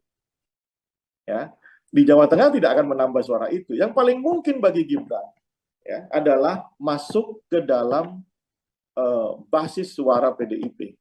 Tetapi ingat di situ akan terjadi peperangan yang sangat dahsyat antara Gibran yang PDIP kan belum keluar nih dari PDIP ya, dengan organisasinya PDIP sendiri, dengan kader-kadernya Pak Bambang Pacul. Itu kan terjadi peperangan yang luar biasa. Itu tidak mudah sebenarnya, ya, tidak mudah. Oleh karena itu, misalnya melirik wilayah lain, wilayah Jawa Tengah, maka akan ada kesulitan. Melirik ke wilayah Jawa Barat, Banten dan Sumatera di basis X Masumi, akan ada kesulitan menjelaskan kenapa saya pilih Gibran. Ini kan rival politik Pak Jokowi. Dengan alasan rekonsiliasi politik, menurut saya tidak cukup menjelaskan terpilihnya anak muda yang tidak punya pengalaman cukup di dalam organisasi, ya, kemudian masuknya pun lewat putusan MK yang bermasalah, itu diterima oleh basis-basis X Masumi. Ya, saya selalu katakan X Masumi lebih mudah kan menyatakan Jawa Barat, Banten dan Sumatera. Nela. Baik, Bang Rio, ini dua pertanyaan terakhir dari saya. Yang pertama terkait bagaimana kemudian nantinya hari ini akan ada sidang MK-MK begitu. Berkemungkinan besarkah nantinya suara Prabowo dan juga Gibran akan jauh lebih turun lagi apabila memang hasilnya dikatakan ada pelanggaran etik dalam keputusan Mahkamah Konstitusi ini? Yes, saya yakin itu. Sebab dengan ini terjaganya kritisisme masyarakat sipil terhadap proses naiknya Gibran sebagai cawapres Prabowo, itu yang akan menjaga akan memberikan dampak negatif elektoral kepada Prabowo dan Gibran. Itu yang membuat kita ini para analis politik nggak habis pikir gitu ya. Kenapa ini sampai dilakukan? Padahal secara survei paling unggul dengan Prabowo dengan Erick Thohir gitu ya. Tidak ada itu Prabowo dengan Gibran yang unggul dibanding yang lain, tidak ada. Bahkan kalau menggunakan uji simulasi sebelum keputusan pendaftaran kemarin kan sempat kami survei, itu menunjukkan bahwa Gibran mengalami penurunan sama Gibran ketimbang dengan Ridwan Kamil atau dengan Khofifah bahkan atau dengan Erick Thohir. Tetapi kan kemarin kita prediksi Gibran karena kita tahu itu permainan di bawah tanahnya kan kita tahu itu kasak-kusuknya kan kita dengar ya, sehingga saya punya keyakinan ke arah situ. Tetapi secara basis data itu tidak menguntungkan dan terbukti sekarang bahwa dengan adanya Gibran muncul kritisisme yang dahsyat dari masyarakat sipil, meskipun PDI ya agak begitulah sikapnya, nggak jelas juga gitu ya, kayak punya double standard PDI terhadap kadernya ya, yang mokong. Nah, tapi ternyata masyarakat sipil bergerak dan Prabowo dan Gibran serta Jokowi sebagai kingmaker-nya harus benar-benar sweeping the issues. Bagaimana caranya? Nah, itu tantangannya. Ya setiap presiden punya tantangannya ya. Setiap calon presiden pasti punya tantangannya. Sekarang tantangan Prabowo, kalau ini bisa diatasi, he's become a leader.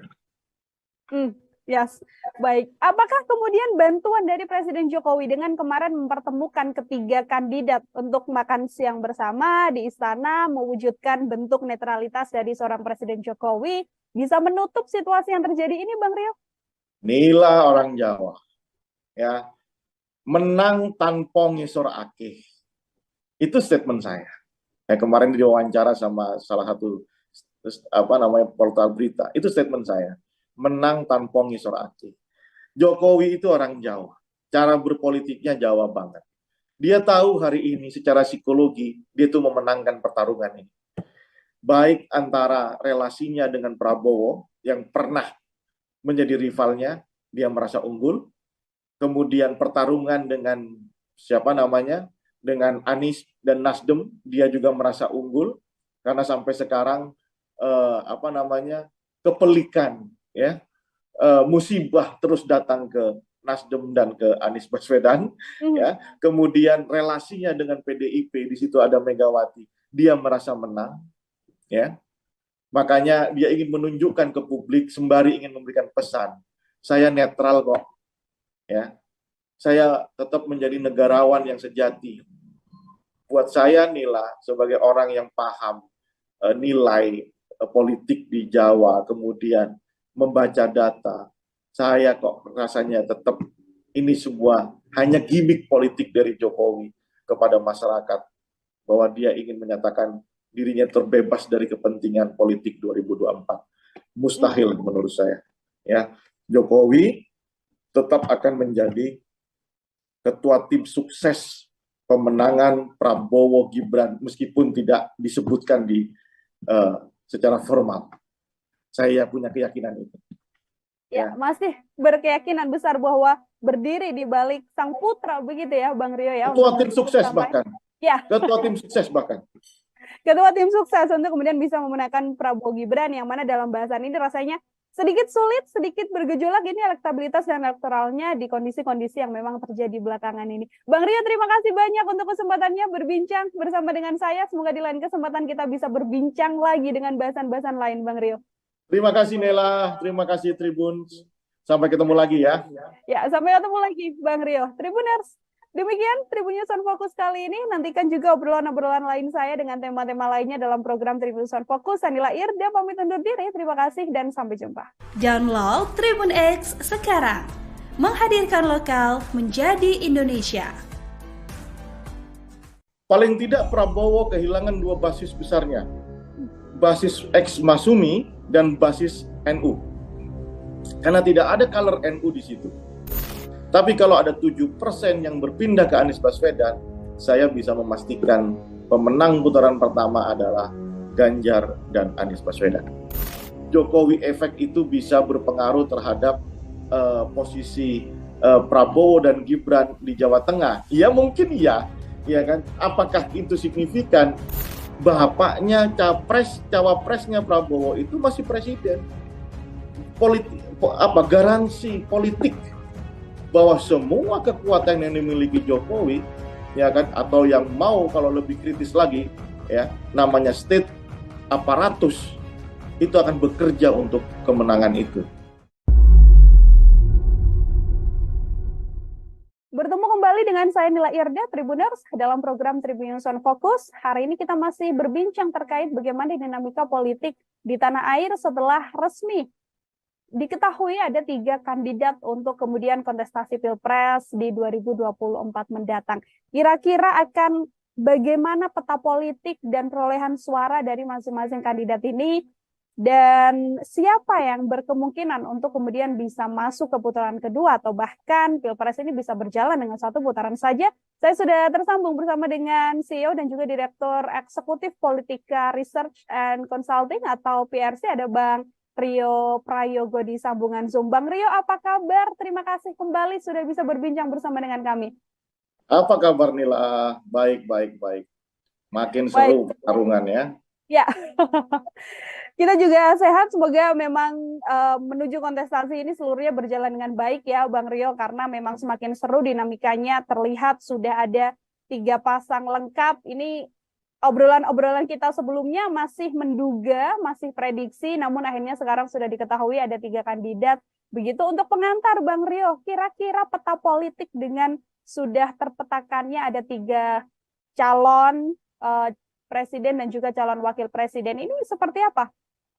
Baik, sebelum kita mulai analisis tentang peta elektoral masing-masing kandidat, Nila, saya mau mengungkapkan di Tribun News ini bahwa sebagai seorang yang mengamati politik dari dekat, saya turut ikut sedih sebenarnya ya ketika melihat salah satu capres, proses politiknya mengalami sangat instan begitu ya. Nah, saya tidak ada pretensi untuk mengatakan bahwa ada hubungan yang kurang baik antara Jokowi dengan PDIP. Itu terserah itu. Tetapi tugas kita sebagai civil society adalah bagaimana melihat proses politik terjadi tidak dalam konteks yang sedemikian instan. Ya, ada undang-undang yang dirubah. Bukan berbicara soal konstitusionalisme, ini berbicara cara orang masuk ke dalam satu permainan, sementara wasit, hakim garisnya semua ada di situ. Nah, itu yang tidak fair. Kalau orang bilang lapangan tidak rata ya. Itu dulu concern kami saya terutama sebagai seorang aktivis dulunya, sekarang punya tugas menganalisa pergerakan politik di Indonesia. Tapi ada hal lain yang ingin saya sampaikan melalui media, bahwa lapangan ini benar-benar tidak rata menurut saya, dan itu menurut saya mudah-mudahan ada respon dari MK ya atas kejadian seperti ini. Nah, yang kedua, apapun ceritanya, ada yang mengatakan bahwa keputusan MK tidak bisa diganggu-gugat. Ya sudahlah, kita ikuti ini. Ya, ada 3 pasangan calon, ada Prabowo Subianto dan anak emas dari Joko Widodo, ya, Gibran Rakabuming Raka. Kemudian ada Ganjar Pranowo dengan Mahfud MD, dan tentunya ada Anies serta Muhaimin Iskandar. Banyak memprediksi setelah Gibran masuk akan ada kekisruhan politik, ada narasi yang sedemikian kencang, dan itu terjadi sehingga itu bisa mengurangi peta elektoral dari Prabowo Subianto. PRC sendiri belum melakukan survei pasca pendaftaran 3 pasangan calon tersebut. Jadi kami akan baru melakukan survei setelah ada penetapan itu. Sehingga data yang kami miliki adalah analisa yang kita hitung sejak tahun-tahun kami mengadakan survei, tahun-tahun 2020, 2021, 2022, dan 2023. Ada yang menarik di situ, ketika ada pandangan dalam konteks ini mengenai akan turunnya basis Prabowo dan pindahnya ke Anies Baswedan. Kalau itu benar terjadi, maka pilihan politik Prabowo Subianto yang sering kita bahas, ingin terus bersama Jokowi, ingin mendapatkan karomah Jokowi, itu adalah pilihan yang luput atau salah. Karena basis ex Masumi inilah di wilayah Jawa Barat, Banten, Sumatera, itu adalah basis yang kritis dan sangat mungkin itu memindahkan dukungannya kepada Amin, ya, kepada Anies Baswedan yang dianggap memiliki karakter ideologi yang sama dengan Prabowo. Oleh karena itu, kalau itu benar-benar terjadi dan kami akan cek itu, ya, beberapa lembaga survei sudah merilis di Jawa Barat, di Banten itu sudah dimenangkan oleh Amin, gitu ya. Nanti kalau Jawa Barat juga dimenangkan oleh Amin, maka pertarungan ini akan menjadi sangat seru, ya. Katakanlah kita mengasumsikan atau mensimulasikan 5% saja ada mutasi pemilih basis Islam Prabowo ke Amin, maka kondisi elektoralnya itu sudah di angka 29 sampai 32% untuk semua pasangan calon. Bayangkan kalau itu terjadi, ini akan menjadi pertarungan strategi, pertarungan taktik yang akan memberikan peluang mereka lebih besar untuk lolos ke putaran kedua. Jadi inilah konteks hari ini, Ganjar saya bisa pastikan tetap akan lolos di putaran pertama, maka pertarungan milik Prabowo dan Anies Baswedan. Itu dulu pengantar dari saya. Oke, pertarungan justru bergeser sekarang milik Prabowo Subianto dan juga Anies Baswedan. Artinya Bang Rio melihat kondisi dipilihnya Gibran Rakabuming Raka yang mana kita tahu pasti Jokowi ingin meraup suara dukungan dari pro Jokowi, begitu justru bisa merugikan untuk kemudian kemenangan Prabowo di kontestasi ini, Bang Rio. Ya, paling tidak Prabowo kehilangan 2 basis besarnya, basis ex Masumi dan basis NU. Karena tidak ada color NU di situ. Ya, wakilnya bukan orang NU. Andaikan kemarin itu Kofifa, mungkin pertarungan akan berbeda. Ya kan? Maka ada kompetisi yang sangat sengit untuk memperebutkan wilayah Jawa Timur dan Jawa Tengah. Nah, sekarang Prabowo bukan juga merepresentasikan kelompok-kelompok Islam manapun. Sehingga menurut saya itu akan menjadi obstacle, ya, rintangan Prabowo ke depannya dalam meyakinkan pemilihnya di sisa 3 bulan ini. Pun demikian, Prabowo masih punya keuntungan dengan adanya Gibran. Ya, tentulah infrastruktur politik presiden ini kan nggak mungkin. Pernah kita bahas kemarin, jangankan Gibran mau calon wakil presiden, anak saya mau main layangan aja kita izin dulu sama orang tuanya, ya. Bahkan kita antarkan, ya, kemudian kita awasi dia gimana main layangannya, ya kan, luka apa tidak tangannya. Apalagi ini seorang yang mencalonkan diri sebagai calon wakil presiden. Saya pikir mustahil politik itu netral, ya. Saya paling tidak percaya dengan politik yang netral, tetapi yang bisa kita amati sejauh mana proses ini akan dipandang oleh masyarakat terbuka, vulgar atau tidak. Kalau itu dilakukan seperti melakukan proses pergantian undang-undang di MK kemarin, maka itu justru akan merugikan Prabowo sendiri. Kebencian, kritisisme masyarakat akan tumbuh di wilayah basis-basis yang membesarkan Prabowo. Di mana itu? Di wilayah ex Masumi, yakni Jawa Barat, Banten, dan Sumatera. Bagaimana dengan Ganjar Pranowo? Ganjar lebih santai menurut saya, ya kan? Tidak terpengaruh dengan isu itu karena sering kita bahas juga, Nela, basis Ganjar ini basis yang tidak untouchable. Bahwa kemudian nanti Gibran itu bisa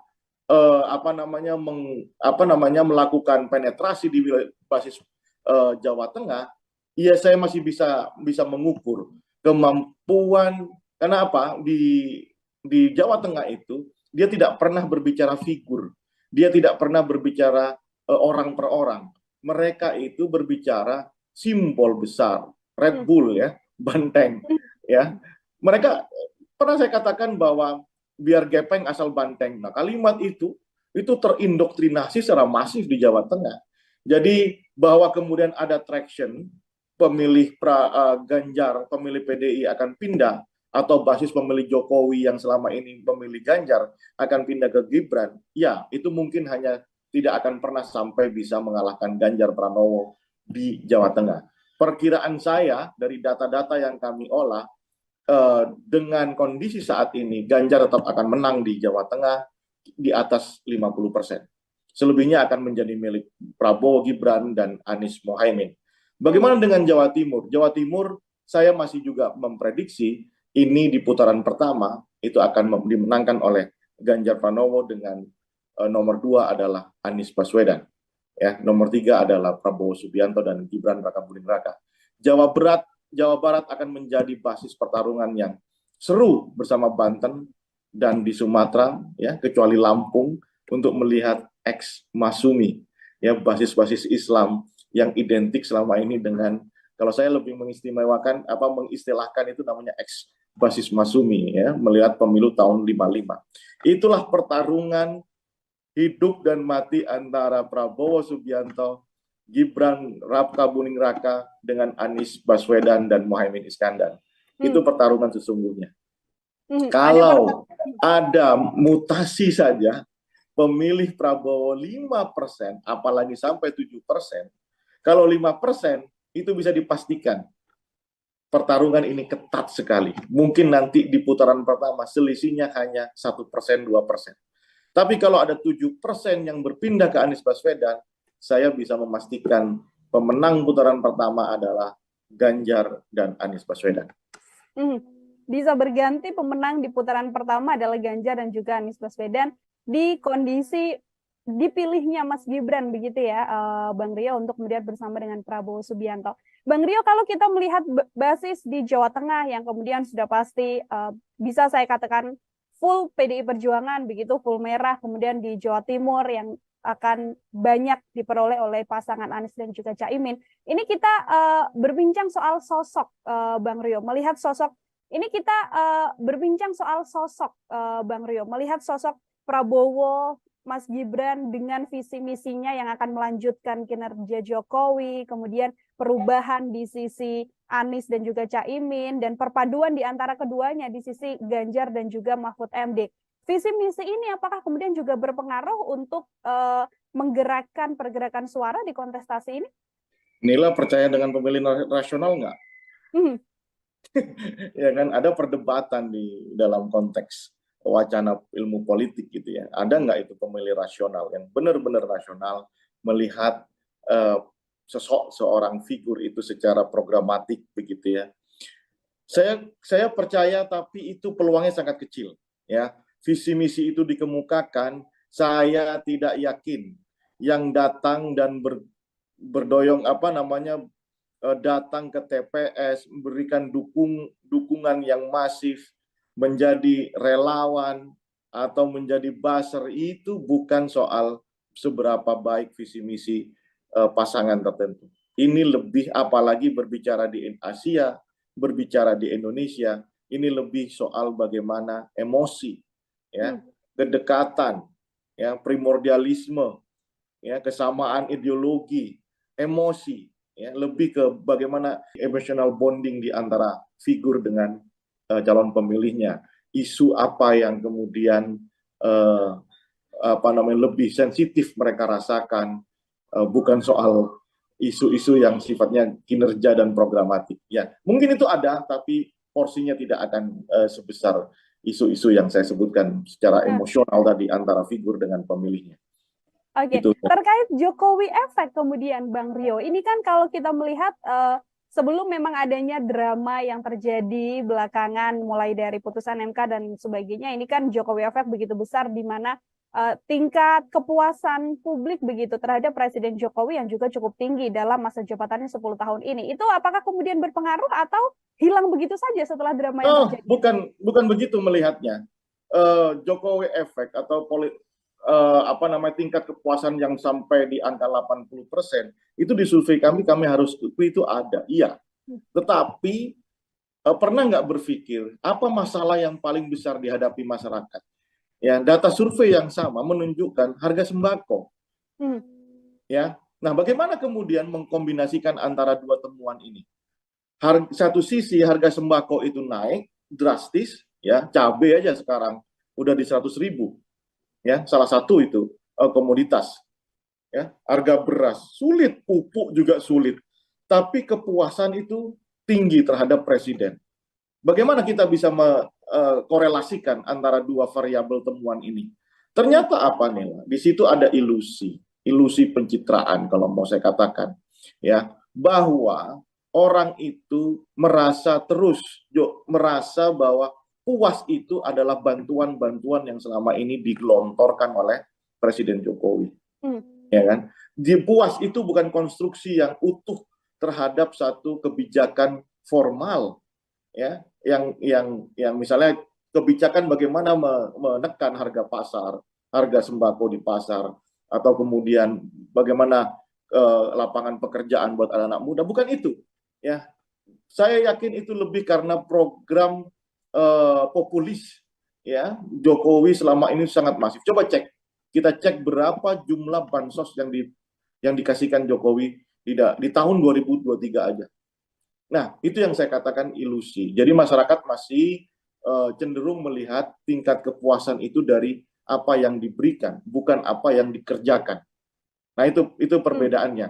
Oleh karena itu, saya tidak akan melihat itu sebagai variabel yang bisa mengganggu proses pemilihan presiden di tahun 2024 nanti. Dalam hal misalnya, apakah Jokowi efek itu bisa berpengaruh terhadap posisi Prabowo dan Gibran di Jawa Tengah? Ya mungkin ya kan. Apakah itu signifikan? Saya jawab tidak. Ya, kenapa? Karena teorinya tadi, kalau berbicara PDIP di Jawa Tengah, itu berbicara bukan figur, dia berbicara organisasi, dia berbicara rumah, ya. Nah, itu yang menurut saya akan menjadi meskipun akan ada pertarungan yang sengit di sana, gitu ya. Nah, kemudian apa makaromah yang mau diharapkan sama Prabowo? Jaminan bahwa bagaimanapun Jokowi ini presiden yang masih menjabat sampai tanggal 14 Februari 2024. Jadi pertandingan sah itu berlangsung, ya kan? Bapaknya cawapresnya Prabowo itu masih presiden. Garansi politik bahwa semua kekuatan yang dimiliki Jokowi, ya kan, atau yang mau kalau lebih kritis lagi, ya, namanya state aparatus, itu akan bekerja untuk kemenangan itu. Itu sebuah jaminan. Oke, itu kan tidak bisa terlihat kata siapa. Kalau kita bermain di lapangan kita tahu kok siapa ya ke siapa. Ya. Nah, itu menurut saya satu keyakinan yang ada di dalam diri Prabowo untuk menggolkan ambisinya menjadi presiden meskipun sudah 3 kali bertarung dan kalah. Satu-satunya cara adalah berkoalisi dengan rivalnya yang saat ini menjabat sebagai presiden. Ya, kalau itu bisa, ya bayangannya nih, kita simulasikan cara dia berpikir, bayangannya adalah dengan cara seperti ini dia akan mendapatkan kursi presiden dengan lebih sempurna, gitu ya, karena ada backup dari presiden yang sedang menjabat saat ini. Nah, itu yang saya katakan lapangan tidak rata. Ya, lapangan tidak rata, kemudian ada backup atau garansi tadi ya Bang Rio dari Presiden Joko Widodo. Dan kalau melihat sejauh ini dari mulai sebelum memutuskan bersama dengan Gibran, artinya tanda-tanda bahwa Presiden Jokowi melibatkan tangannya untuk membantu keberhasilan Prabowo Subianto ini sudah terlihat secara gamblang dari kacamata Bang Rio? Ya jelas. Gimana tidak? Ya. Di MK itu bagaimana kalau ini soal bicara aturannya? Kalau bicara aturan, ya, aturan itu bisa dirubah. Konstitusi itu bisa disentuh, iya. Dengan ragam pemikiran, usulan, kemudian perdebatan itu bisa dirubah, iya. Tapi coba sebagai orang Jawa ini sudah nggak Jawani, ya. Iki wis ranjawoni gitu ya. Mana etikanya? Mana kemudian fatsun politiknya yang mau dipegang? Loh, ini bagaimana mungkin seorang presiden ini tidak ada ceritanya ini sejarah di dunia manapun ini kecuali zaman kerajaan, ya, atau di Korea Selatan mungkin. Apa Korea Selatan? Maaf, Korea Utara. Ya. Ini bagaimana seorang presiden yang sedang menjabat anaknya diusulkan dijadikan cawapres dengan merubah undang-undang. Dan sekarang lagi dipersoalkan.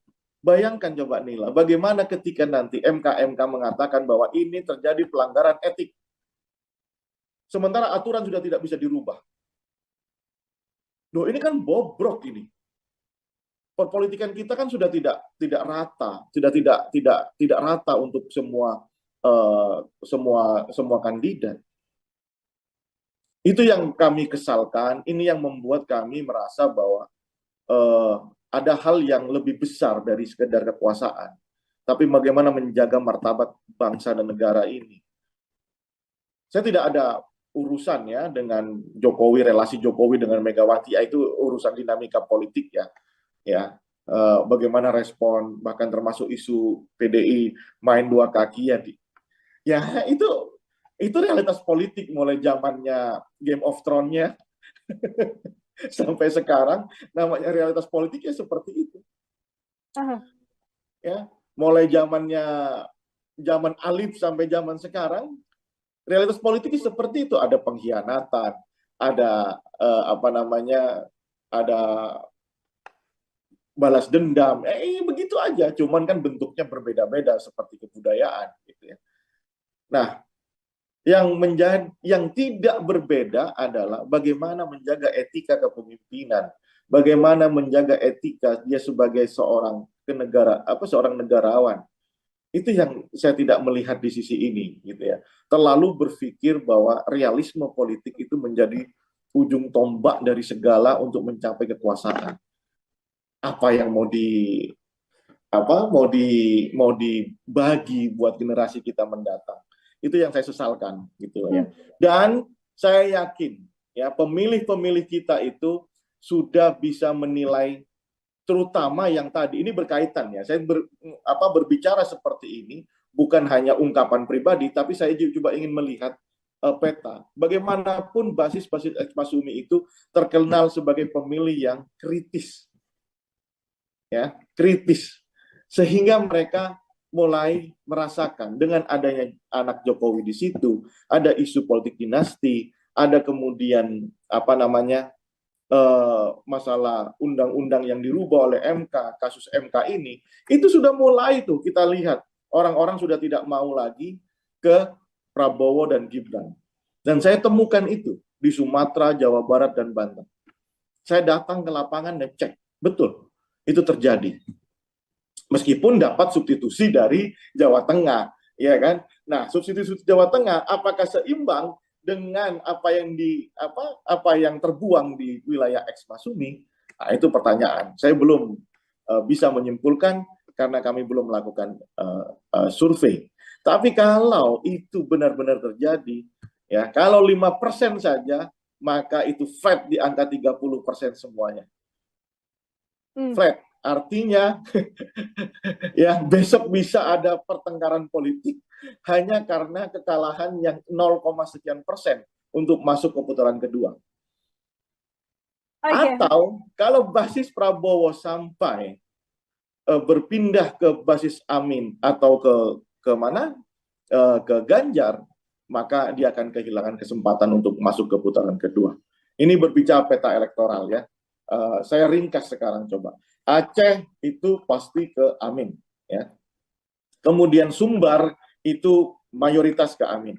Sumatera, yang wilayah Sumatera Utara itu terbelah menjadi 3. Ada yang ke Ganjar karena basis Batak di Tapanuli Raya, ya. Kemudian daerah Sidikalang sebagian, kemudian daerah Simalungun, ya, Karo itu masih ke PDI dan ke Ganjar. Kemudian di wilayah Pantai Timur dan Labuan Batu hingga ke Mandailing Natal itu terbagi menjadi Anies dan Prabowo Subianto. Nih saya buka petanya semuanya. Kemudian di wilayah Riau. Riau ini wilayah perkebunan dan lainnya itu banyakkan ke Ganjar Pranowo. Tetapi di wilayah Riau Minang, ya Riau Jambi ini sama nih.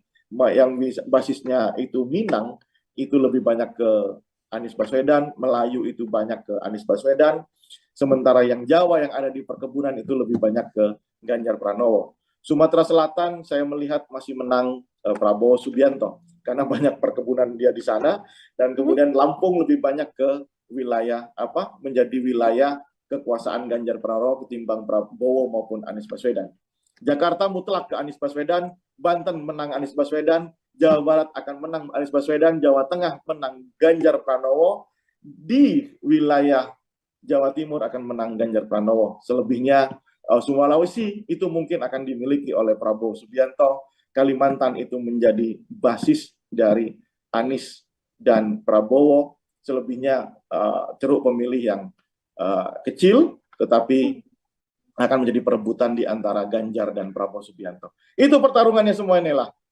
Saya buka ke Nela. Baik, terima kasih Bang Rio. Ini sudah dibeberkan kira-kira bagaimana petanya yang kemudian bisa terlihat suara-suara dari ketiga kandidat. Pertanyaan saya Bang Rio, tadi kita membahas soal bagaimana kemudian suara Prabowo dan juga Gibran ini masih harus dengan strategi yang ekstra lagi. Kira-kira ada tidak sih Bang Rio mungkin hal yang bisa dilakukan oleh pasangan Prabowo dan juga Gibran agar kemudian bisa mengambil atau menggembosi suara kontestasi lain? Ya, kalau terpaksa ya harus melakukan upaya yang agresif dengan cara penetrasi ke wilayah-wilayah basis lawan. Basis lawan tentunya yang paling dekat ya Jawa Tengah kan. Ya. Tapi bayangkan seberapa besar kemampuan Prabowo seperti Anies dan Ganjar yang masih sehat. Ya.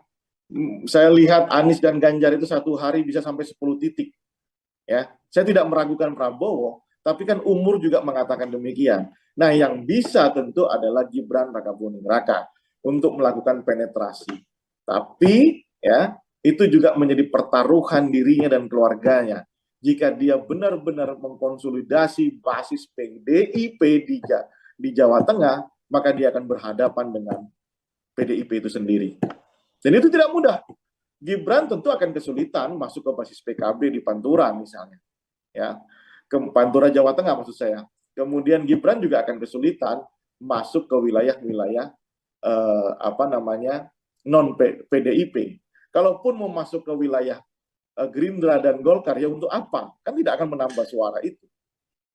Ya, di Jawa Tengah tidak akan menambah suara itu. Yang paling mungkin bagi Gibran ya adalah masuk ke dalam basis suara PDIP. Tetapi ingat di situ akan terjadi peperangan yang sangat dahsyat antara Gibran yang PDIP kan belum keluar nih dari PDIP ya, dengan organisasinya PDIP sendiri, dengan kader-kadernya Pak Bambang Pacul. Itu kan terjadi peperangan yang luar biasa. Ini tidak mudah sebenarnya, ya tidak mudah. Oleh karena itu, misalnya melirik wilayah lain, wilayah Jawa Tengah, maka akan ada kesulitan. Melirik ke wilayah Jawa Barat, Banten dan Sumatera di basis X Masumi, akan ada kesulitan menjelaskan kenapa saya pilih Gibran.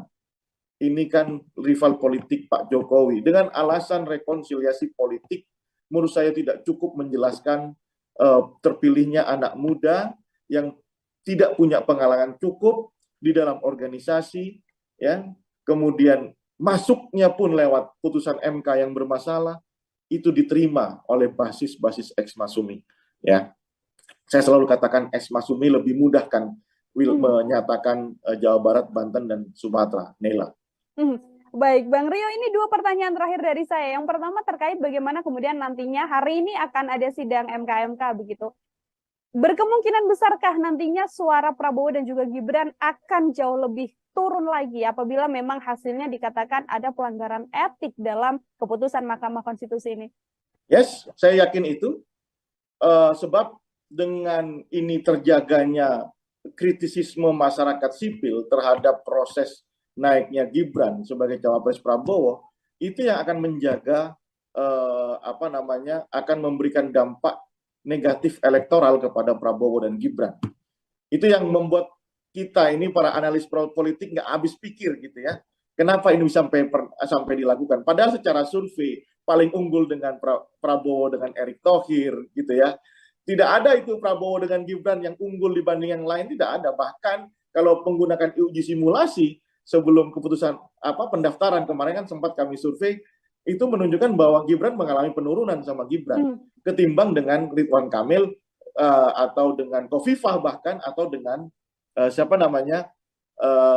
Erick Thohir. Tetapi kan kemarin kita prediksi Gibran karena kita tahu itu permainan di bawah tanahnya kan kita tahu itu kasak-kusuknya kan kita dengar ya, sehingga saya punya keyakinan ke arah situ. Tetapi secara basis data itu tidak menguntungkan dan terbukti sekarang bahwa dengan adanya Gibran muncul kritisisme yang dahsyat dari masyarakat sipil, meskipun PDI ya agak begitulah sikapnya, nggak jelas juga gitu ya, kayak punya double standard PDI terhadap kadernya ya, yang mokong.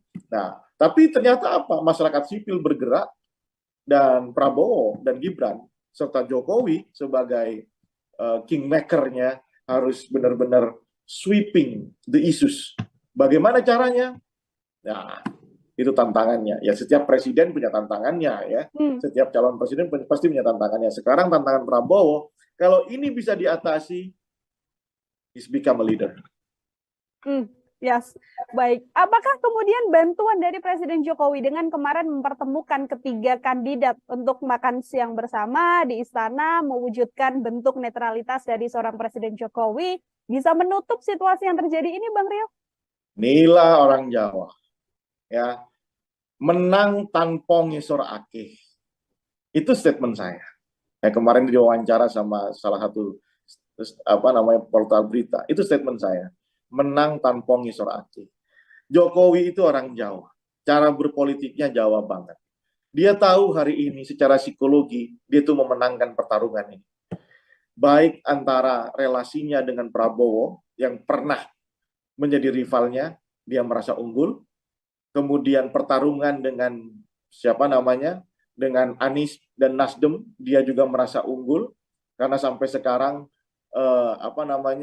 kepelikan ya, musibah terus datang ke Nasdem dan ke Anies Baswedan ya. Kemudian relasinya dengan PDIP, di situ ada Megawati, dia merasa menang ya. Makanya dia ingin menunjukkan ke publik sembari ingin memberikan pesan, saya netral kok, ya.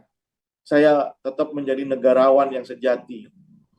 Buat saya Nila sebagai orang yang paham nilai politik di Jawa, kemudian membaca data, saya kok rasanya tetap ini sebuah hanya gimmick politik dari Jokowi kepada masyarakat, bahwa dia ingin menyatakan dirinya terbebas dari kepentingan politik 2024. Mustahil menurut saya. Ya, Jokowi tetap akan menjadi ketua tim sukses pemenangan Prabowo Gibran meskipun tidak disebutkan di secara formal. Saya punya keyakinan itu.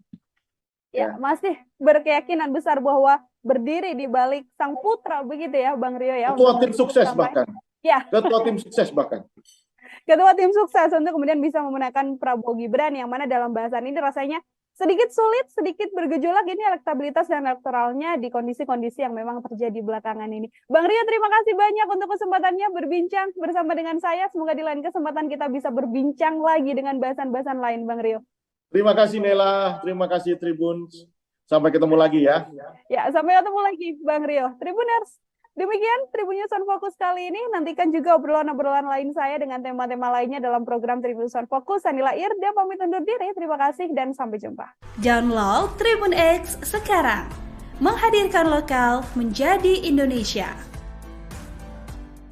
Paling tidak Prabowo kehilangan dua basis besarnya. Basis ex-Masumi dan basis NU. Karena tidak ada color NU di situ. Tapi kalau ada 7% yang berpindah ke Anies Baswedan, saya bisa memastikan pemenang putaran pertama adalah Ganjar dan Anies Baswedan. Jokowi efek itu bisa berpengaruh terhadap posisi Prabowo dan Gibran di Jawa Tengah? Ya mungkin ya kan. Apakah itu signifikan? Bapaknya cawapresnya Prabowo itu masih presiden. Garansi politik bahwa semua kekuatan yang dimiliki Jokowi, ya kan, atau yang mau kalau lebih kritis lagi, ya, namanya state aparatus, itu akan bekerja untuk kemenangan itu. Bertemu kembali dengan saya Nila Irda, Tribuners, dalam program Tribun News on Focus. Hari ini kita masih berbincang terkait bagaimana dinamika politik di tanah air setelah resmi diketahui ada 3 kandidat untuk kemudian kontestasi Pilpres di 2024 mendatang. Kira-kira akan bagaimana peta politik dan perolehan suara dari masing-masing kandidat ini? Dan siapa yang berkemungkinan untuk kemudian bisa masuk ke putaran kedua atau bahkan Pilpres ini bisa berjalan dengan 1 putaran saja? Saya sudah tersambung bersama dengan CEO dan juga Direktur Eksekutif Politika Research and Consulting atau PRC, ada Bang Rio Prayogo di sambungan Zoom. Bang Rio, apa kabar? Terima kasih kembali sudah bisa berbincang bersama dengan kami. Apa kabar Nila? Baik. Makin seru pertarungannya. Ya. Kita juga sehat, semoga memang menuju kontestasi ini seluruhnya berjalan dengan baik ya Bang Rio, karena memang semakin seru dinamikanya, terlihat sudah ada 3 pasang lengkap. Ini obrolan kita sebelumnya masih menduga, masih prediksi, namun akhirnya sekarang sudah diketahui ada 3 kandidat. Begitu untuk pengantar Bang Rio, kira-kira peta politik dengan sudah terpetakannya ada 3 calon presiden dan juga calon wakil presiden ini seperti apa? Baik, sebelum kita mulai analisis tentang peta elektoral masing-masing kandidat, Nila, saya mau mengungkapkan di Tribun News ini bahwa sebagai seorang yang mengamati politik dari dekat, saya turut ikut sedih sebenarnya ya ketika melihat salah satu capres, proses politiknya mengalami sangat instan begitu ya. Nah, saya tidak ada pretensi untuk mengatakan bahwa ada hubungan yang kurang baik antara Jokowi dengan PDIP. Itu terserah itu. Tetapi tugas kita sebagai civil society adalah bagaimana melihat proses politik terjadi tidak dalam konteks yang sedemikian instan. Ya, ada undang-undang yang dirubah. Bukan berbicara soal konstitusionalisme, ini berbicara cara orang masuk ke dalam satu permainan, sementara wasit, hakim garisnya semua ada di situ. Nah, itu yang tidak fair. Kalau orang bilang lapangan tidak rata ya. Itu dulu concern kami, saya terutama sebagai seorang aktivis dulunya, sekarang punya tugas menganalisa pergerakan politik di Indonesia. Tapi ada hal lain yang ingin saya sampaikan melalui media, bahwa lapangan ini benar-benar tidak rata menurut saya, dan itu menurut saya mudah-mudahan ada respon dari MK ya atas kejadian seperti ini.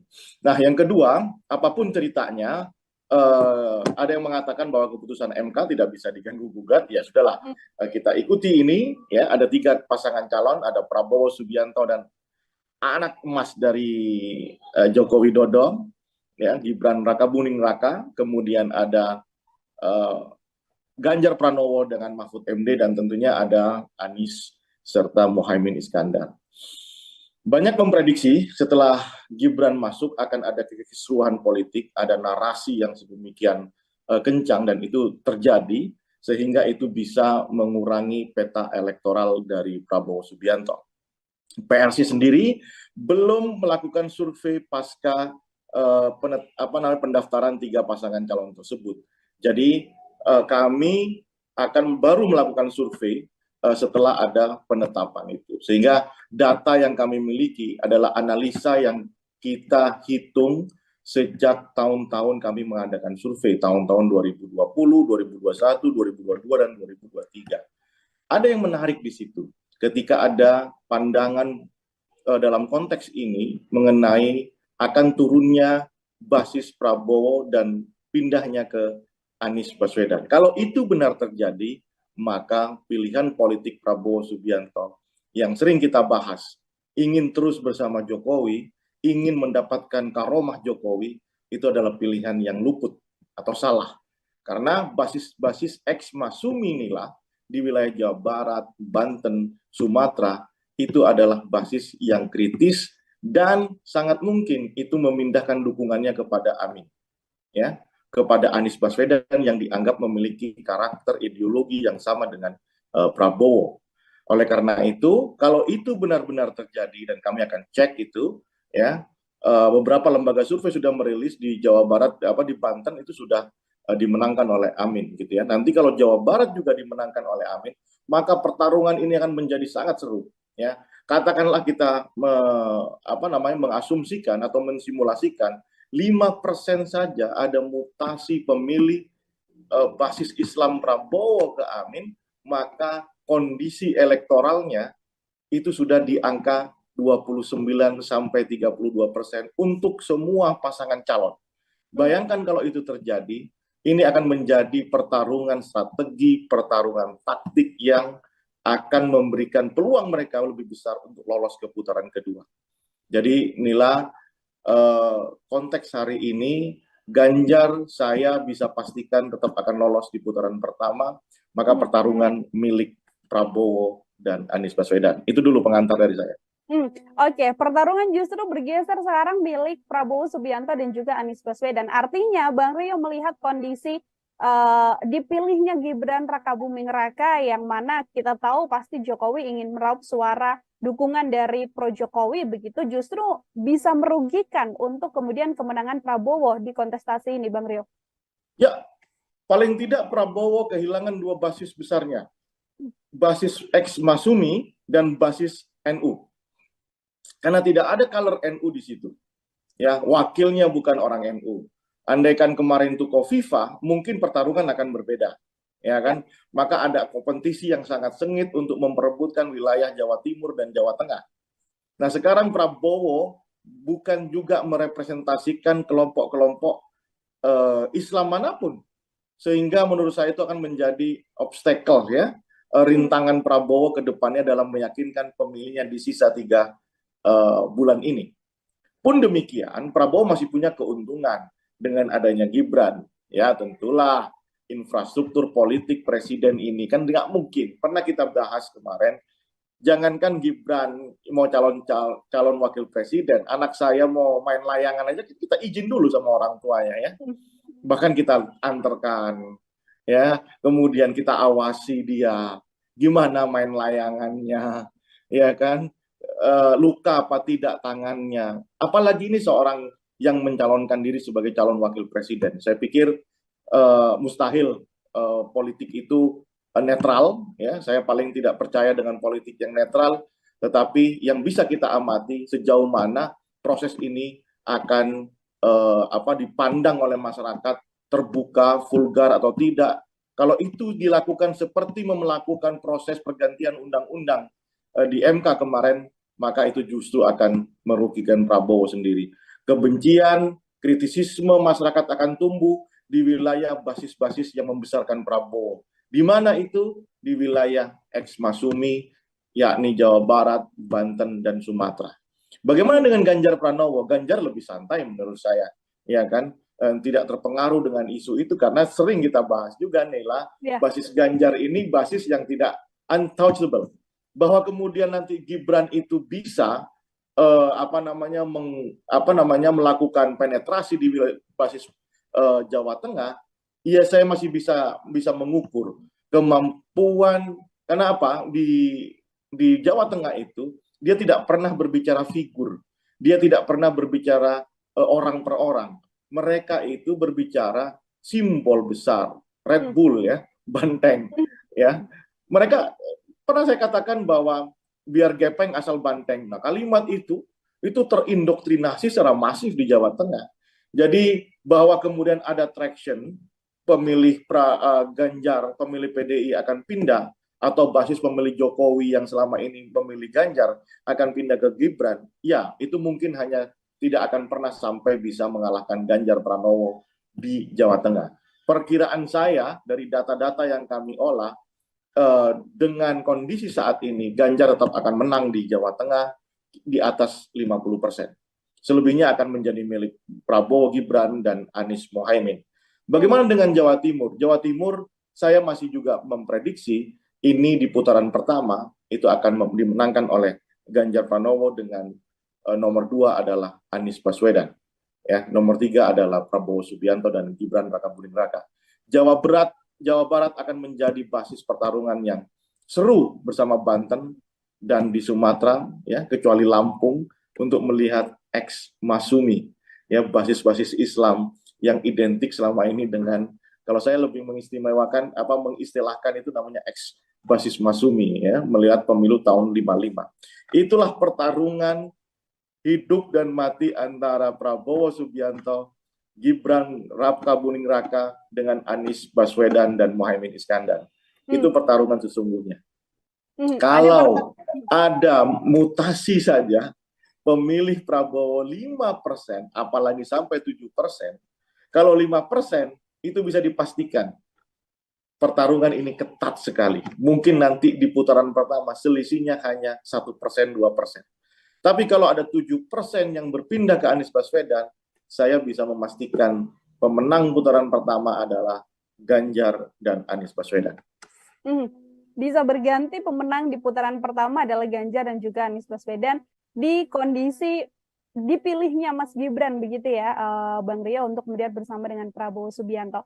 Bang Rio, kalau kita melihat basis di Jawa Tengah yang kemudian sudah pasti bisa saya katakan full PDI Perjuangan, begitu, full merah, kemudian di Jawa Timur yang akan banyak diperoleh oleh pasangan Anies dan juga Caimin. Ini kita berbincang soal sosok, Bang Rio, melihat sosok, ini kita berbincang soal sosok, Bang Rio, melihat sosok Prabowo, Mas Gibran dengan visi misinya yang akan melanjutkan kinerja Jokowi, kemudian perubahan di sisi Anies dan juga Caimin, dan perpaduan di antara keduanya di sisi Ganjar dan juga Mahfud MD.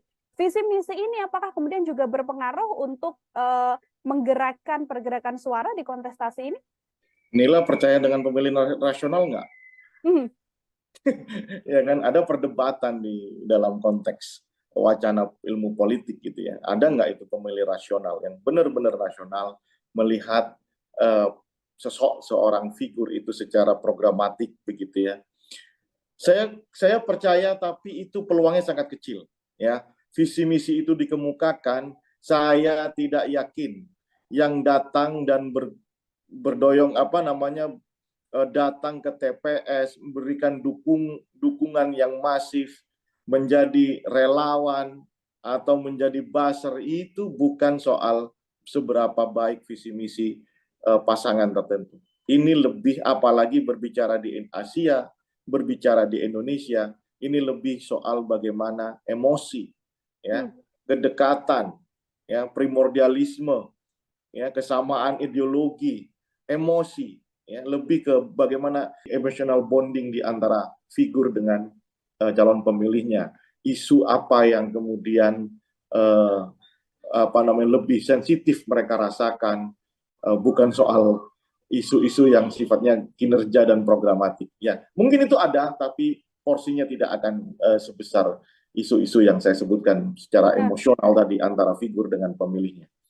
Oke, terkait Jokowi efek kemudian, Bang Rio, ini kan kalau kita melihat sebelum memang adanya drama yang terjadi belakangan, mulai dari putusan MK dan sebagainya, ini kan Jokowi efek begitu besar, di mana tingkat kepuasan publik begitu terhadap Presiden Jokowi yang juga cukup tinggi dalam masa jabatannya 10 tahun ini. Itu apakah kemudian berpengaruh atau hilang begitu saja setelah drama yang terjadi?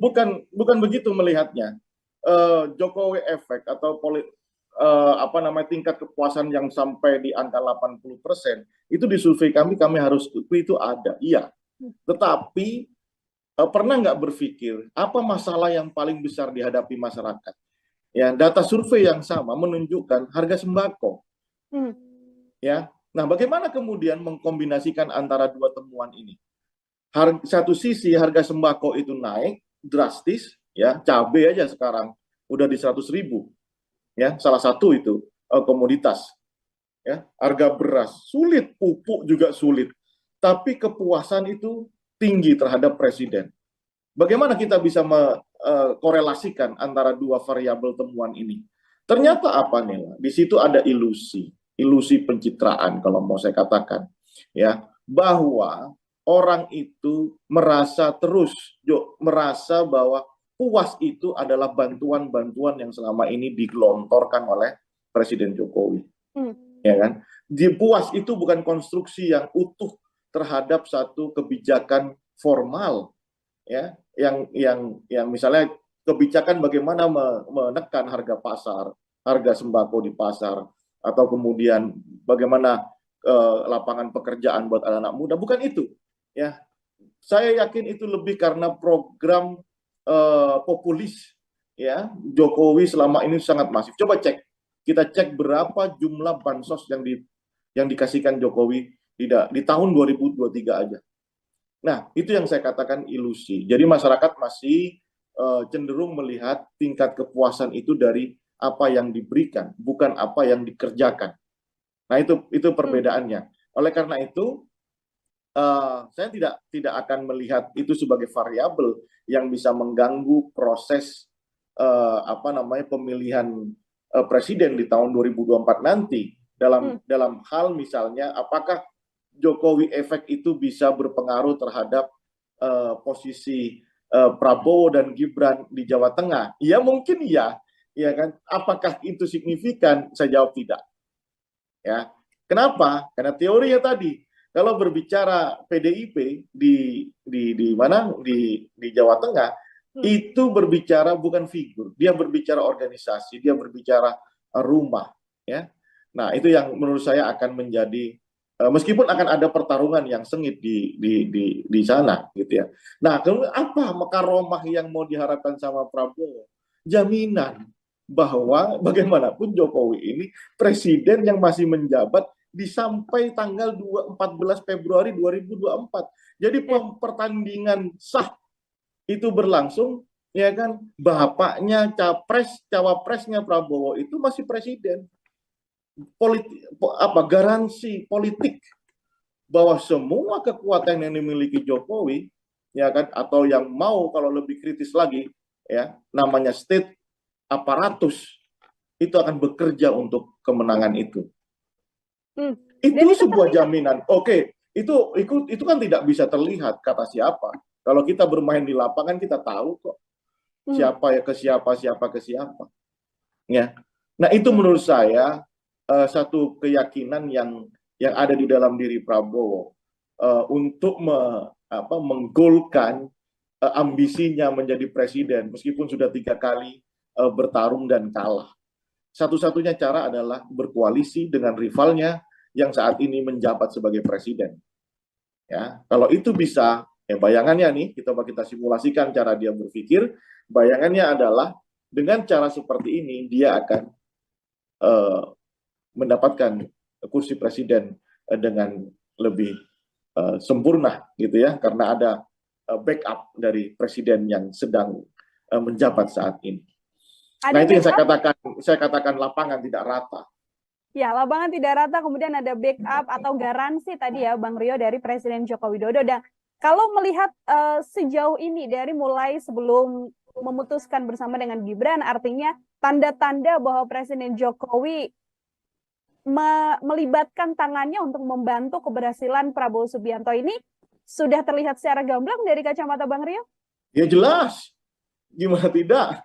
Ya, di MK itu bagaimana kalau ini soal bicara aturannya? Kalau bicara aturan, ya, aturan itu bisa dirubah. Konstitusi itu bisa disentuh, iya. Dengan ragam pemikiran, usulan, kemudian perdebatan, itu bisa dirubah, iya. Tapi coba, sebagai orang Jawa, ini sudah nggak njawani. Ya, iki wis ranjawoni gitu ya. Mana etikanya? Mana kemudian fatsun politiknya yang mau dipegang? Loh, ini bagaimana mungkin seorang presiden, ini tidak ada ceritanya ini, sejarah di dunia manapun ini, kecuali di zaman kerajaan, ya, atau di Korea Selatan mungkin. Korea Selatan? Maaf, Korea Utara. Ya. Ini bagaimana seorang presiden yang sedang menjabat, anaknya diusulkan dijadikan cawapres dengan merubah undang-undang. Dan sekarang lagi dipersoalkan. Bayangkan coba Nila, bagaimana ketika nanti MK mengatakan bahwa ini terjadi pelanggaran etik. Sementara aturan sudah tidak bisa dirubah. Loh, ini kan bobrok ini. Perpolitikan kita kan sudah tidak rata, sudah tidak rata untuk semua kandidat. Itu yang kami kesalkan, ini yang membuat kami merasa bahwa ada hal yang lebih besar dari sekedar kekuasaan. Tapi bagaimana menjaga martabat bangsa dan negara ini. Saya tidak ada urusan ya dengan Jokowi, relasi Jokowi dengan Megawati, itu urusan dinamika politik ya. Bagaimana respon, bahkan termasuk isu PDI main dua kaki ya itu realitas politik mulai zamannya Game of Thrones-nya sampai sekarang, namanya realitas politiknya seperti itu. Ya, mulai zaman Alif sampai zaman sekarang, realitas politiknya seperti itu. Ada pengkhianatan, ada ada balas dendam, begitu aja. Cuman kan bentuknya berbeda-beda seperti kebudayaan, gitu ya. Nah, yang tidak berbeda adalah bagaimana menjaga etika kepemimpinan, bagaimana menjaga etika dia sebagai seorang negarawan. Itu yang saya tidak melihat di sisi ini, gitu ya. Terlalu berpikir bahwa realisme politik itu menjadi ujung tombak dari segala untuk mencapai kekuasaan. Apa yang mau dibagi buat generasi kita mendatang. Itu yang saya sesalkan, gitu ya. Dan saya yakin ya pemilih-pemilih kita itu sudah bisa menilai, terutama yang tadi ini berkaitan ya. Saya berbicara seperti ini bukan hanya ungkapan pribadi, tapi saya juga ingin melihat peta. Bagaimanapun basis Ekmasumi itu terkenal sebagai pemilih yang kritis, ya, kritis, sehingga mereka mulai merasakan dengan adanya anak Jokowi di situ, ada isu politik dinasti, ada kemudian masalah undang-undang yang dirubah oleh MK, kasus MK ini, itu sudah mulai tuh kita lihat orang-orang sudah tidak mau lagi ke Prabowo dan Gibran. Dan saya temukan itu di Sumatera, Jawa Barat, dan Banten. Saya datang ke lapangan dan cek, betul, itu terjadi. Meskipun dapat substitusi dari Jawa Tengah, ya kan? Nah, substitusi Jawa Tengah apakah seimbang dengan apa yang terbuang di wilayah Ekmasumi? Nah, itu pertanyaan. Saya belum bisa menyimpulkan karena kami belum melakukan survei. Tapi kalau itu benar-benar terjadi, ya, kalau 5% saja, maka itu flat di angka 30% semuanya. Flat. Artinya ya besok bisa ada pertengkaran politik hanya karena kekalahan yang 0, sekian persen untuk masuk ke putaran kedua. Atau kalau basis Prabowo sampai berpindah ke basis Amin atau ke mana? Ke Ganjar, maka dia akan kehilangan kesempatan untuk masuk ke putaran kedua. Ini berbicara peta elektoral ya. Saya ringkas sekarang coba. Aceh itu pasti ke Amin, ya. Kemudian Sumbar itu mayoritas ke Amin.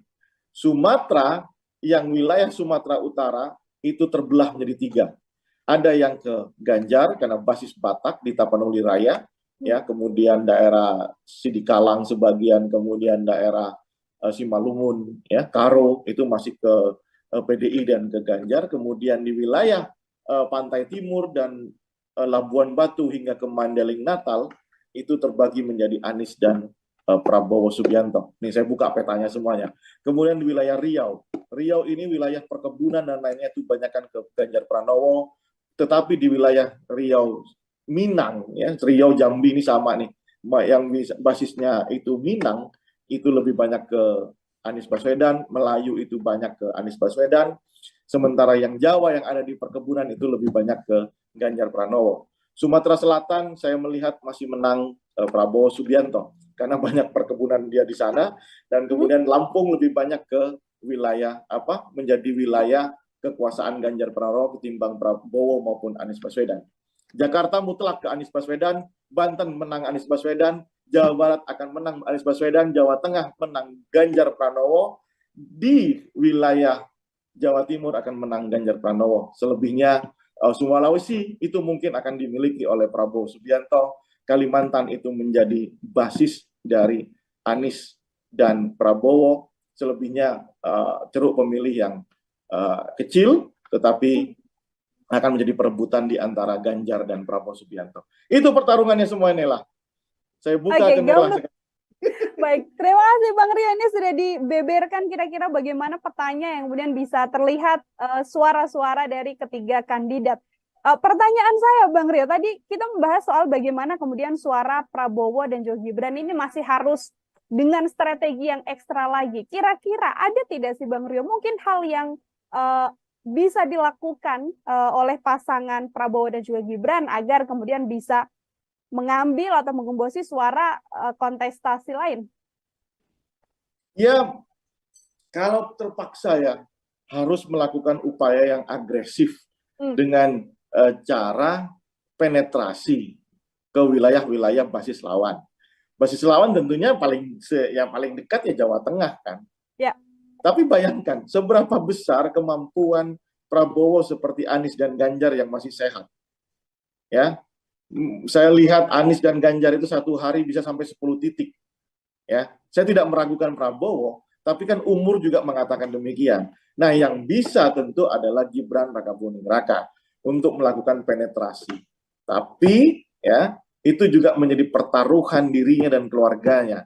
Jika dia benar-benar mengkonsolidasi basis PDIP di Jawa Tengah, maka dia akan berhadapan dengan PDIP itu sendiri. Dan itu tidak mudah. Gibran tentu akan kesulitan masuk ke basis PKB di Pantura misalnya. Ya, ke Pantura Jawa Tengah maksud saya. Kemudian Gibran juga akan kesulitan masuk ke wilayah-wilayah non PDIP.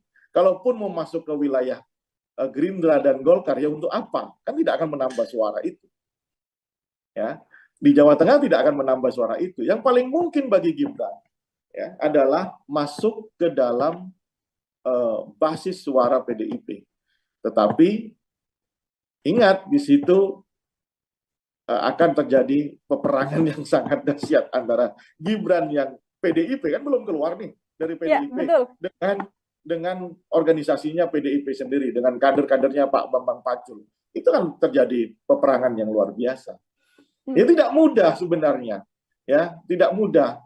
Oleh karena itu, misalnya melirik wilayah lain, wilayah Jawa Tengah, maka akan ada kesulitan. Melirik ke wilayah Jawa Barat, Banten, dan Sumatera di basis ex-Masumi. Akan ada kesulitan menjelaskan kenapa saya pilih Gibran. Ini kan rival politik Pak Jokowi. Dengan alasan rekonsiliasi politik, menurut saya tidak cukup menjelaskan terpilihnya anak muda yang tidak punya pengalaman cukup di dalam organisasi, ya. Kemudian masuknya pun lewat putusan MK yang bermasalah, itu diterima oleh basis-basis ex-Masumi. Ya, saya selalu katakan ex-Masumi lebih mudah kan menyatakan Jawa Barat, Banten, dan Sumatera. Nela. Baik, Bang Rio, ini dua pertanyaan terakhir dari saya. Yang pertama terkait bagaimana kemudian nantinya hari ini akan ada sidang MK begitu. Berkemungkinan besarkah nantinya suara Prabowo dan juga Gibran akan jauh lebih turun lagi apabila memang hasilnya dikatakan ada pelanggaran etik dalam keputusan Mahkamah Konstitusi ini? Yes, saya yakin itu. Sebab dengan ini terjaganya kritisisme masyarakat sipil terhadap proses naiknya Gibran sebagai cawapres Prabowo, itu yang akan menjaga akan memberikan dampak negatif elektoral kepada Prabowo dan Gibran.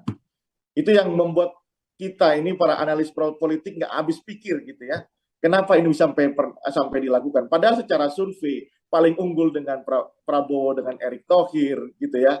Tidak ada itu Prabowo dengan Gibran yang unggul dibanding yang lain, tidak ada. Bahkan kalau menggunakan uji simulasi sebelum keputusan pendaftaran kemarin kan sempat kami survei, itu menunjukkan bahwa Gibran mengalami penurunan sama Gibran ketimbang dengan Ridwan Kamil atau dengan Khofifah bahkan atau dengan Erick Thohir. Tetapi kan kemarin kita prediksi Gibran karena kita tahu itu permainan di bawah tanahnya kan kita tahu itu kasak kusuknya kan kita dengar ya, sehingga saya punya keyakinan ke arah situ. Tetapi secara basis data itu tidak menguntungkan dan terbukti sekarang bahwa dengan adanya Gibran muncul kritisisme yang dahsyat dari masyarakat sipil, meskipun PDI ya agak begitulah sikapnya, nggak jelas juga gitu ya, kayak punya double standard PDI terhadap kadernya ya, yang mokong. Nah, tapi ternyata masyarakat sipil bergerak dan Prabowo dan Gibran serta Jokowi sebagai kingmaker-nya harus benar-benar sweeping the issues. Bagaimana caranya? Nah, itu tantangannya. Ya setiap presiden punya tantangannya ya. Setiap calon presiden pasti punya tantangannya. Sekarang tantangan Prabowo, kalau ini bisa diatasi, he's become a leader. Yes, baik. Apakah kemudian bantuan dari Presiden Jokowi dengan kemarin mempertemukan ketiga kandidat untuk makan siang bersama di istana, mewujudkan bentuk netralitas dari seorang Presiden Jokowi, bisa menutup situasi yang terjadi ini, Bang Rio? Inilah orang Jawa, ya, menang tanpa ngisor akeh. Itu statement saya. Kemarin diwawancara sama salah satu portal berita. Itu statement saya. Menang tanpa ngisor akeh. Jokowi itu orang Jawa. Cara berpolitiknya Jawa banget. Dia tahu hari ini secara psikologi dia tuh memenangkan pertarungan ini.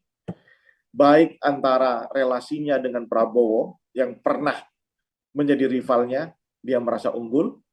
Kemudian pertarungan dengan dengan Anies dan Nasdem, dia juga merasa unggul karena sampai sekarang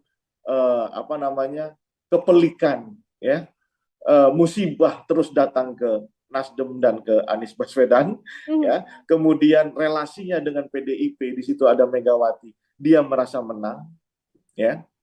Makanya dia ingin menunjukkan ke publik sembari ingin memberikan pesan, saya netral kok ya. Saya tetap menjadi negarawan yang sejati.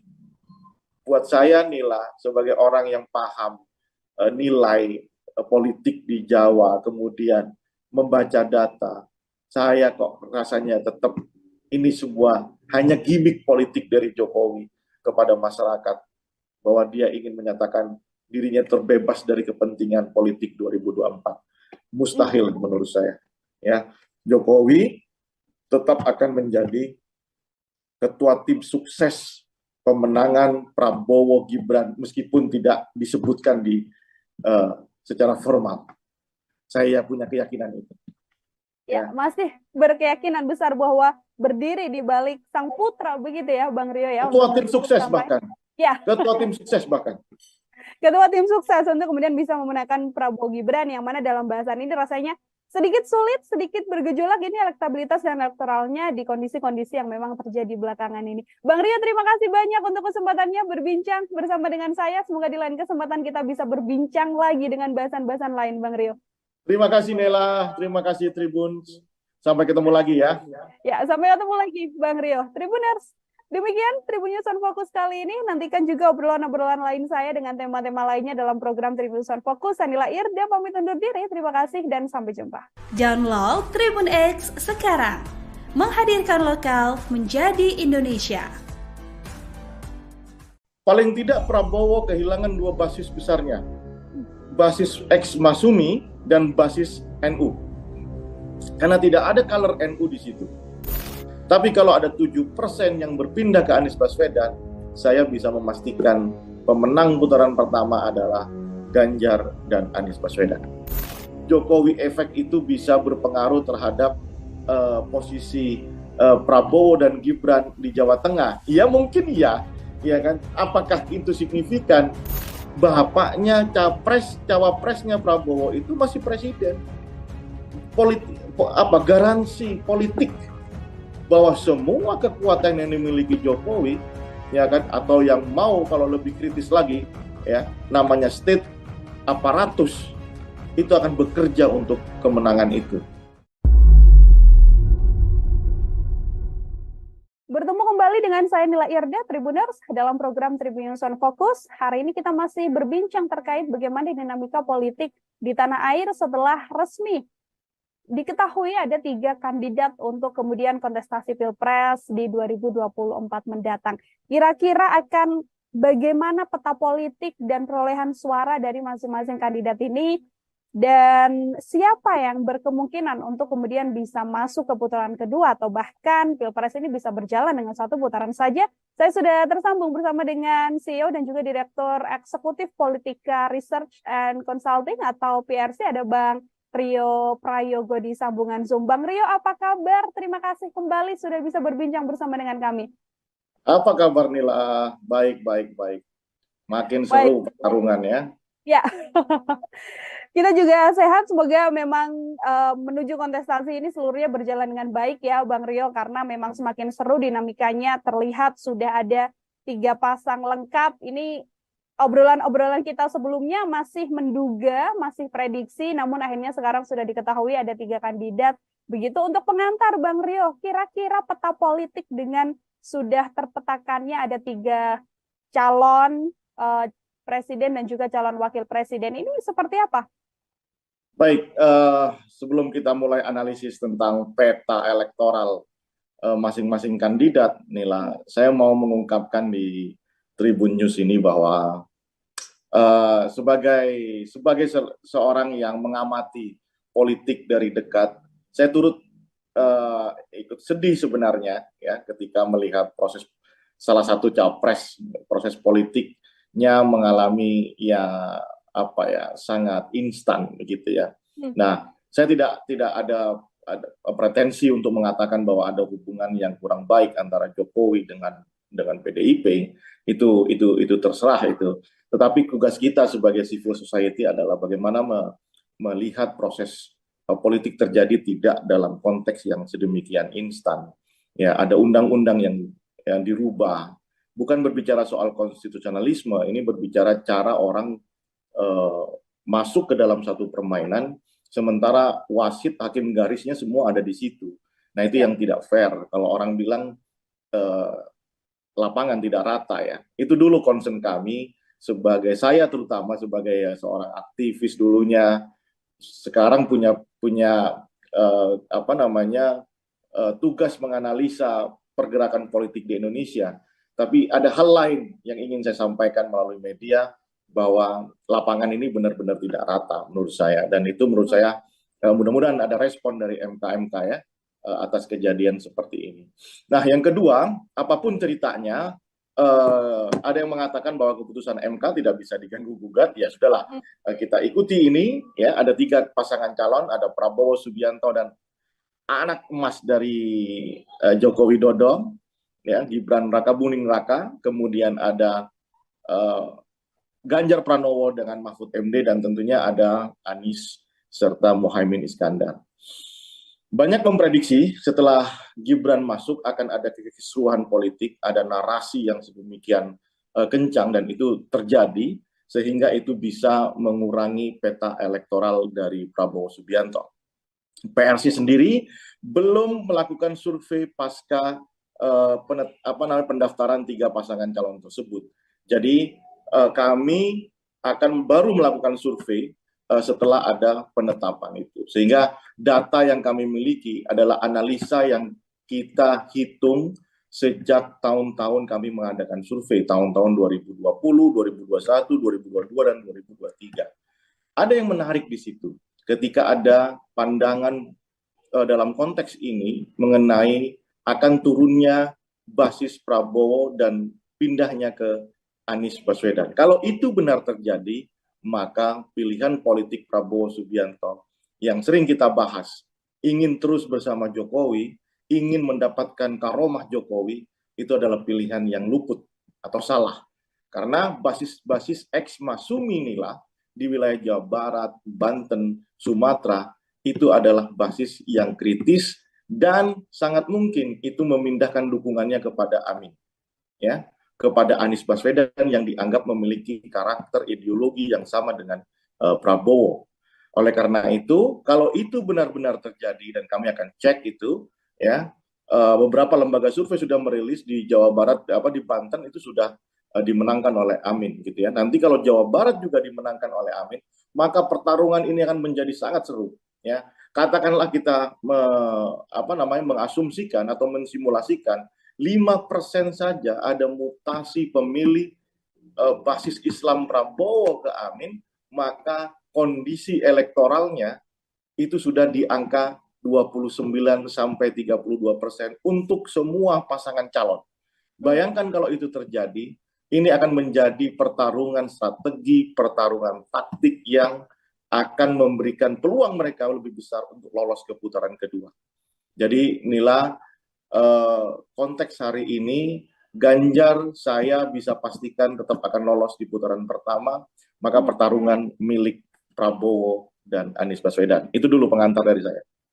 Oke, pertarungan justru bergeser sekarang milik Prabowo Subianto dan juga Anies Baswedan. Artinya Bang Rio melihat kondisi dipilihnya Gibran Rakabuming Raka yang mana kita tahu pasti Jokowi ingin meraup suara dukungan dari pro Jokowi, begitu justru bisa merugikan untuk kemudian kemenangan Prabowo di kontestasi ini, Bang Rio. Ya, paling tidak Prabowo kehilangan dua basis besarnya, basis ex Masumi dan basis NU. Karena tidak ada color NU di situ. Ya, wakilnya bukan orang NU. Andaikan kemarin itu Kofifa, mungkin pertarungan akan berbeda. Ya kan? Maka ada kompetisi yang sangat sengit untuk memperebutkan wilayah Jawa Timur dan Jawa Tengah. Nah, sekarang Prabowo bukan juga merepresentasikan kelompok-kelompok Islam manapun. Sehingga menurut saya itu akan menjadi obstacle ya, rintangan Prabowo ke depannya dalam meyakinkan pemilihnya di sisa 3 bulan ini. Pun demikian, Prabowo masih punya keuntungan dengan adanya Gibran. Ya, tentulah infrastruktur politik presiden ini kan nggak mungkin. Pernah kita bahas kemarin, jangankan Gibran mau calon wakil presiden, anak saya mau main layangan aja kita izin dulu sama orang tuanya ya. Bahkan kita antarkan ya, kemudian kita awasi dia gimana main layangannya, ya kan, luka apa tidak tangannya. Apalagi ini seorang yang mencalonkan diri sebagai calon wakil presiden. Saya pikir mustahil politik itu netral, ya. Saya paling tidak percaya dengan politik yang netral, tetapi yang bisa kita amati sejauh mana proses ini akan dipandang oleh masyarakat, terbuka, vulgar atau tidak. Kalau itu dilakukan seperti melakukan proses pergantian undang-undang di MK kemarin, maka itu justru akan merugikan Prabowo sendiri. Kebencian, kritisisme masyarakat akan tumbuh di wilayah basis-basis yang membesarkan Prabowo. Di mana itu? Di wilayah ex-Masumi, yakni Jawa Barat, Banten, dan Sumatera. Bagaimana dengan Ganjar Pranowo? Ganjar lebih santai menurut saya, ya kan? Tidak terpengaruh dengan isu itu karena sering kita bahas juga, Nela, basis Ganjar ini basis yang tidak untouchable. Bahwa kemudian nanti Gibran itu bisa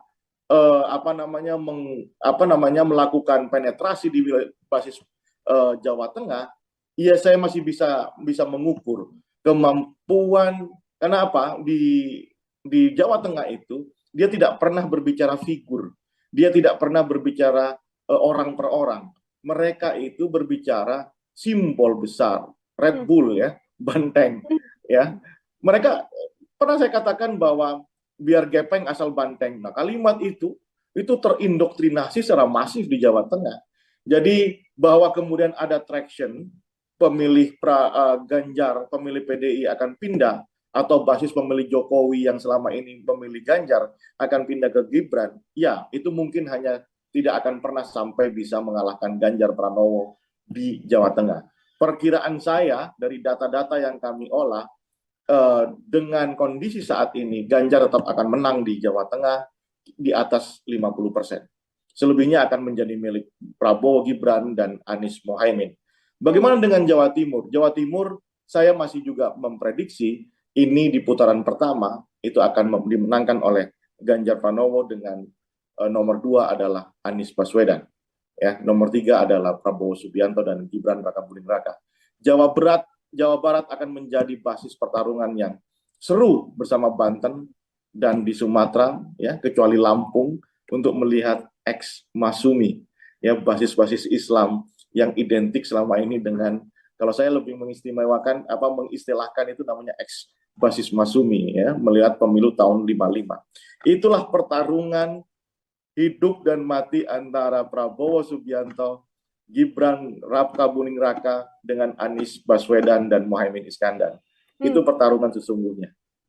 Kalau ada mutasi saja, pemilih Prabowo 5%, apalagi sampai 7%, kalau 5% itu bisa dipastikan pertarungan ini ketat sekali. Mungkin nanti di putaran pertama selisihnya hanya 1%, 2%. Tapi kalau ada 7% yang berpindah ke Anies Baswedan, saya bisa memastikan pemenang putaran pertama adalah Ganjar dan Anies Baswedan.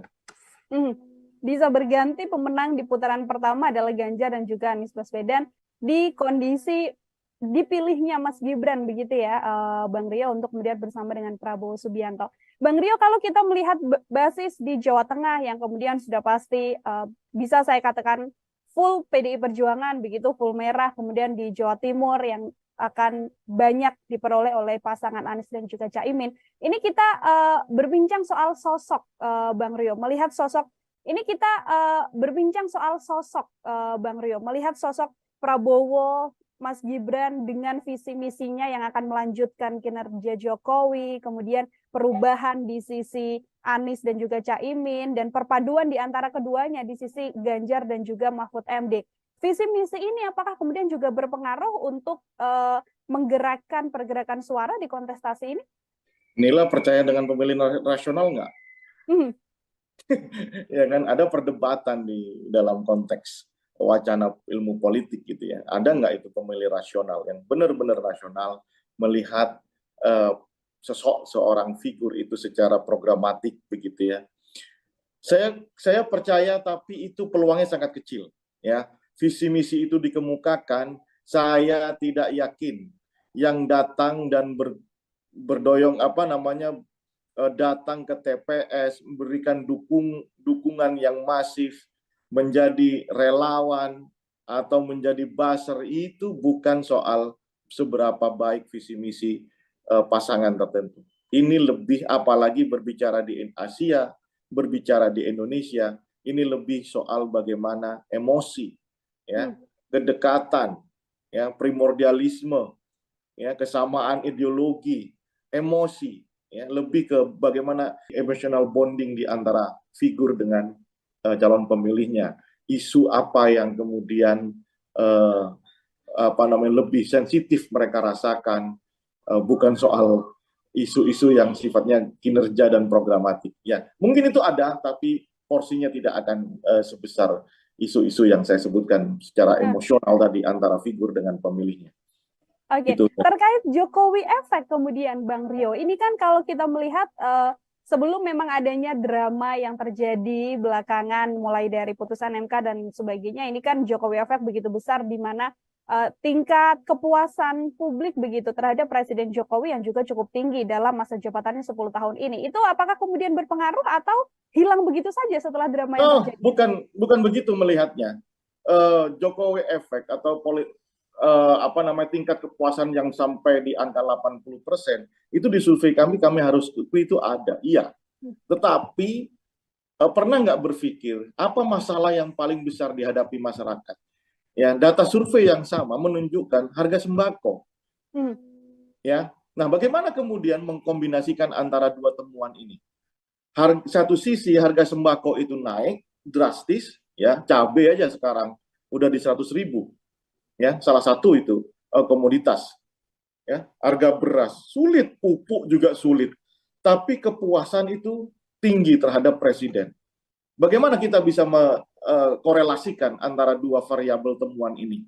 Ternyata apa nih? Di situ ada ilusi pencitraan kalau mau saya katakan, ya, bahwa orang itu merasa bahwa puas itu adalah bantuan-bantuan yang selama ini digelontorkan oleh Presiden Jokowi, ya kan? Puas itu bukan konstruksi yang utuh terhadap satu kebijakan formal, ya, yang misalnya kebijakan bagaimana menekan harga pasar, harga sembako di pasar, atau kemudian bagaimana lapangan pekerjaan buat anak-anak muda, bukan itu. Ya, saya yakin itu lebih karena program populis. Ya, Jokowi selama ini sangat masif. Coba kita cek berapa jumlah bansos yang dikasihkan Jokowi di tahun 2023 aja.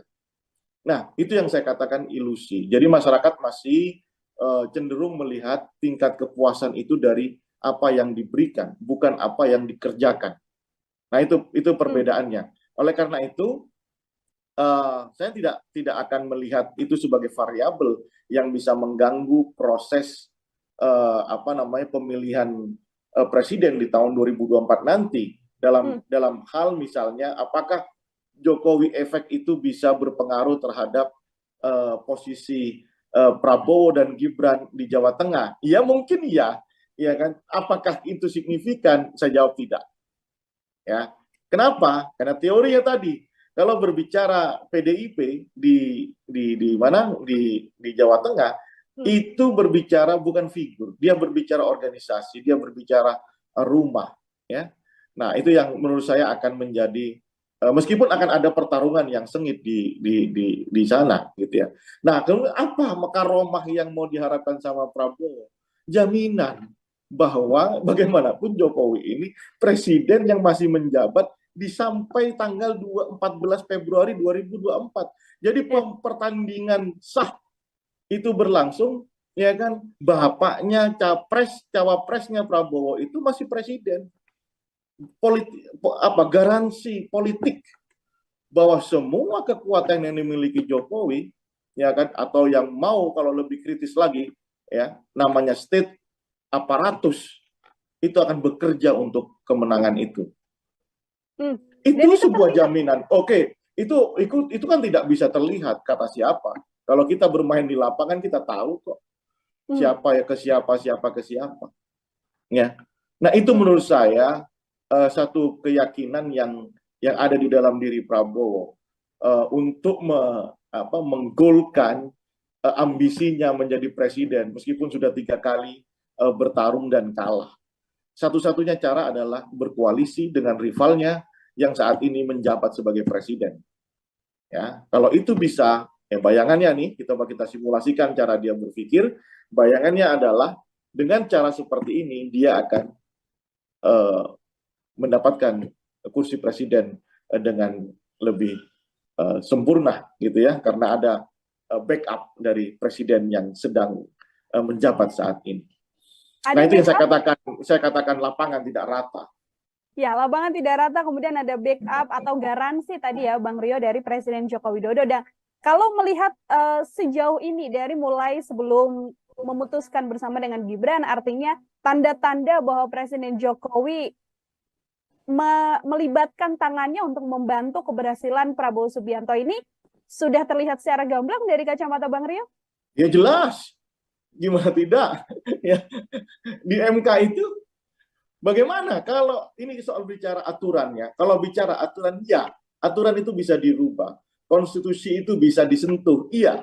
Dengan ragam pemikiran, usulan, kemudian perdebatan, itu bisa dirubah, iya. Tapi coba sebagai orang Jawa, ini sudah nggak Jawani. Ya, iki wis ran Jawoni gitu ya. Mana etikanya? Mana kemudian fatsun politiknya yang mau dipegang? Loh, ini bagaimana mungkin seorang presiden, ini tidak ada ceritanya ini, sejarah di dunia manapun ini, kecuali di zaman kerajaan, ya, atau di Korea Selatan mungkin.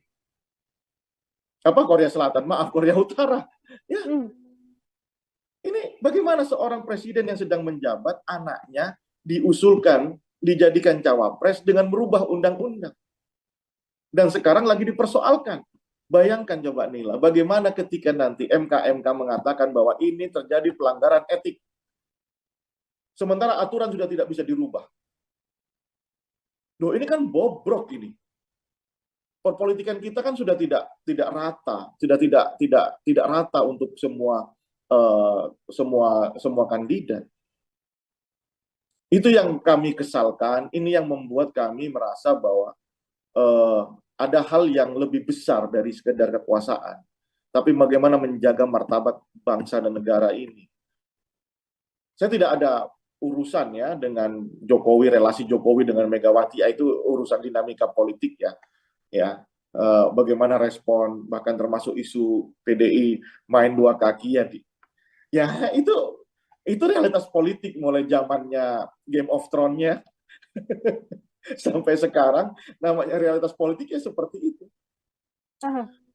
Ya, mulai zaman Alif sampai zaman sekarang, realitas politiknya seperti itu. Ada pengkhianatan, ada ada balas dendam, begitu aja. Cuman kan bentuknya berbeda-beda seperti kebudayaan, gitu ya.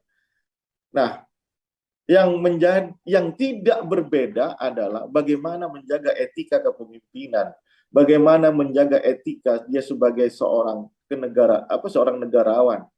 Itu yang saya tidak melihat di sisi ini, gitu ya. Terlalu berpikir bahwa realisme politik itu menjadi ujung tombak dari segala untuk mencapai kekuasaan. Apa yang mau dibagi buat generasi kita mendatang. Itu yang saya sesalkan, gitu ya. Dan saya yakin ya pemilih-pemilih kita itu sudah bisa menilai, terutama yang tadi ini berkaitan ya. Saya berbicara seperti ini bukan hanya ungkapan pribadi, tapi saya juga ingin melihat peta. Bagaimanapun basis Ekmasumi itu terkenal sebagai pemilih yang kritis, ya, kritis, sehingga mereka mulai merasakan dengan adanya anak Jokowi di situ, ada isu politik dinasti, ada kemudian masalah undang-undang yang dirubah oleh MK, kasus MK ini, itu sudah mulai tuh kita lihat orang-orang sudah tidak mau lagi ke Prabowo dan Gibran. Dan saya temukan itu di Sumatera, Jawa Barat, dan Banten. Saya datang ke lapangan dan cek, betul, itu terjadi. Meskipun dapat substitusi dari Jawa Tengah, ya kan? Nah, substitusi Jawa Tengah apakah seimbang dengan apa yang terbuang di wilayah Ekmasumi? Nah, itu pertanyaan. Saya belum bisa menyimpulkan karena kami belum melakukan survei. Tapi kalau itu benar-benar terjadi, ya, kalau 5% saja, maka itu flat di angka 30% semuanya. Flat. Artinya ya besok bisa ada pertengkaran politik hanya karena kekalahan yang 0, sekian persen untuk masuk ke putaran kedua. Atau kalau basis Prabowo sampai berpindah ke basis Amin atau ke mana? Ke Ganjar, maka dia akan kehilangan kesempatan untuk masuk ke putaran kedua. Ini berbicara peta elektoral ya. Saya ringkas sekarang coba. Aceh itu pasti ke Amin, ya. Kemudian Sumbar itu mayoritas ke Amin. Sumatera, yang wilayah Sumatera Utara itu terbelah menjadi 3. Ada yang ke Ganjar karena basis Batak di Tapanuli Raya, ya. Kemudian daerah Sidikalang sebagian, kemudian daerah Simalungun, ya, Karo itu masih ke PDI dan ke Ganjar. Kemudian di wilayah Pantai Timur dan Labuan Batu hingga ke Mandailing Natal itu terbagi menjadi Anies dan Prabowo Subianto. Nih saya buka petanya semuanya. Kemudian di wilayah Riau ini wilayah perkebunan dan lainnya itu banyakkan ke Ganjar Pranowo. Tetapi di wilayah Riau Minang, ya, Riau Jambi ini sama nih, yang basisnya itu Minang itu lebih banyak ke Anies Baswedan, Melayu itu banyak ke Anies Baswedan. Sementara yang Jawa yang ada di perkebunan itu lebih banyak ke Ganjar Pranowo. Sumatera Selatan saya melihat masih menang Prabowo Subianto karena banyak perkebunan dia di sana, dan kemudian Lampung lebih banyak ke wilayah menjadi wilayah kekuasaan Ganjar Pranowo ketimbang Prabowo maupun Anies Baswedan. Jakarta mutlak ke Anies Baswedan, Banten menang Anies Baswedan, Jawa Barat akan menang Anies Baswedan, Jawa Tengah menang Ganjar Pranowo, di wilayah Jawa Timur akan menang Ganjar Pranowo. Selebihnya Sulawesi itu mungkin akan dimiliki oleh Prabowo Subianto. Kalimantan itu menjadi basis dari Anies dan Prabowo. Selebihnya ceruk pemilih yang kecil, tetapi akan menjadi perebutan di antara Ganjar dan Prabowo Subianto. Itu pertarungannya semua inilah. Saya buka Oke, cemerlang Gambut. sekali. Baik, terima kasih Bang Rio. Ini sudah dibeberkan kira-kira bagaimana petanya yang kemudian bisa terlihat suara-suara dari ketiga kandidat. Pertanyaan saya Bang Rio, tadi kita membahas soal bagaimana kemudian suara Prabowo dan juga Gibran ini masih harus dengan strategi yang ekstra lagi. Kira-kira ada tidak sih Bang Rio mungkin hal yang bisa dilakukan oleh pasangan Prabowo dan juga Gibran agar kemudian bisa mengambil atau menggembosi suara kontestasi lain? Ya, kalau terpaksa ya harus melakukan upaya yang agresif dengan cara penetrasi ke wilayah-wilayah basis lawan. Basis lawan tentunya yang paling dekat ya Jawa Tengah kan. Ya. Tapi bayangkan seberapa besar kemampuan Prabowo seperti Anies dan Ganjar yang masih sehat. Ya, saya lihat Anies dan Ganjar itu satu hari bisa sampai 10 titik. Ya, saya tidak meragukan Prabowo, tapi kan umur juga mengatakan demikian. Nah, yang bisa tentu adalah Gibran Rakabuming Raka untuk melakukan penetrasi. Tapi ya, itu juga menjadi pertaruhan dirinya dan keluarganya. Jika dia benar-benar mengkonsolidasi basis PDIP di Jawa Tengah, maka dia akan berhadapan dengan PDIP itu sendiri. Dan itu tidak mudah. Gibran tentu akan kesulitan masuk ke basis PKB di Pantura misalnya, ya, ke Pantura Jawa Tengah maksud saya. Kemudian Gibran juga akan kesulitan masuk ke wilayah-wilayah non PDIP. Kalaupun mau masuk ke wilayah Gerindra dan Golkar, ya untuk apa? Kan tidak akan menambah suara itu.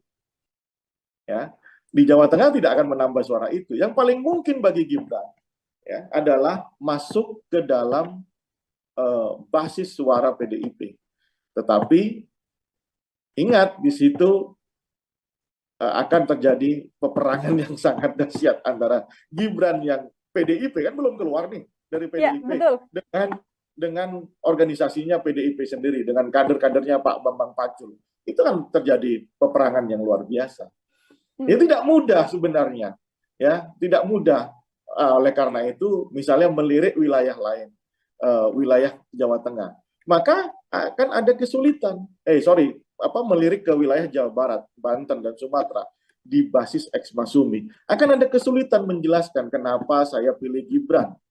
Ini kan rival politik Pak Jokowi. Dengan alasan rekonsiliasi politik, menurut saya tidak cukup menjelaskan terpilihnya anak muda yang tidak punya pengalaman cukup di dalam organisasi, ya, kemudian masuknya pun lewat putusan MK yang bermasalah, itu diterima oleh basis-basis X Masumi. Ya, saya selalu katakan X Masumi lebih mudah kan menyatakan Jawa Barat, Banten dan Sumatera. Nela. Baik, Bang Rio, ini dua pertanyaan terakhir dari saya. Yang pertama terkait bagaimana kemudian nantinya hari ini akan ada sidang MK begitu. Berkemungkinan besarkah nantinya suara Prabowo dan juga Gibran akan jauh lebih turun lagi apabila memang hasilnya dikatakan ada pelanggaran etik dalam keputusan Mahkamah Konstitusi ini? Yes, saya yakin itu. Sebab dengan ini terjaganya kritisisme masyarakat sipil terhadap proses naiknya Gibran sebagai cawapres Prabowo, itu yang akan menjaga akan memberikan dampak negatif elektoral kepada Prabowo dan Gibran. Itu yang membuat kita ini para analis politik nggak habis pikir gitu ya. Kenapa ini sampai dilakukan? Padahal secara survei paling unggul dengan Prabowo dengan Erick Thohir gitu ya.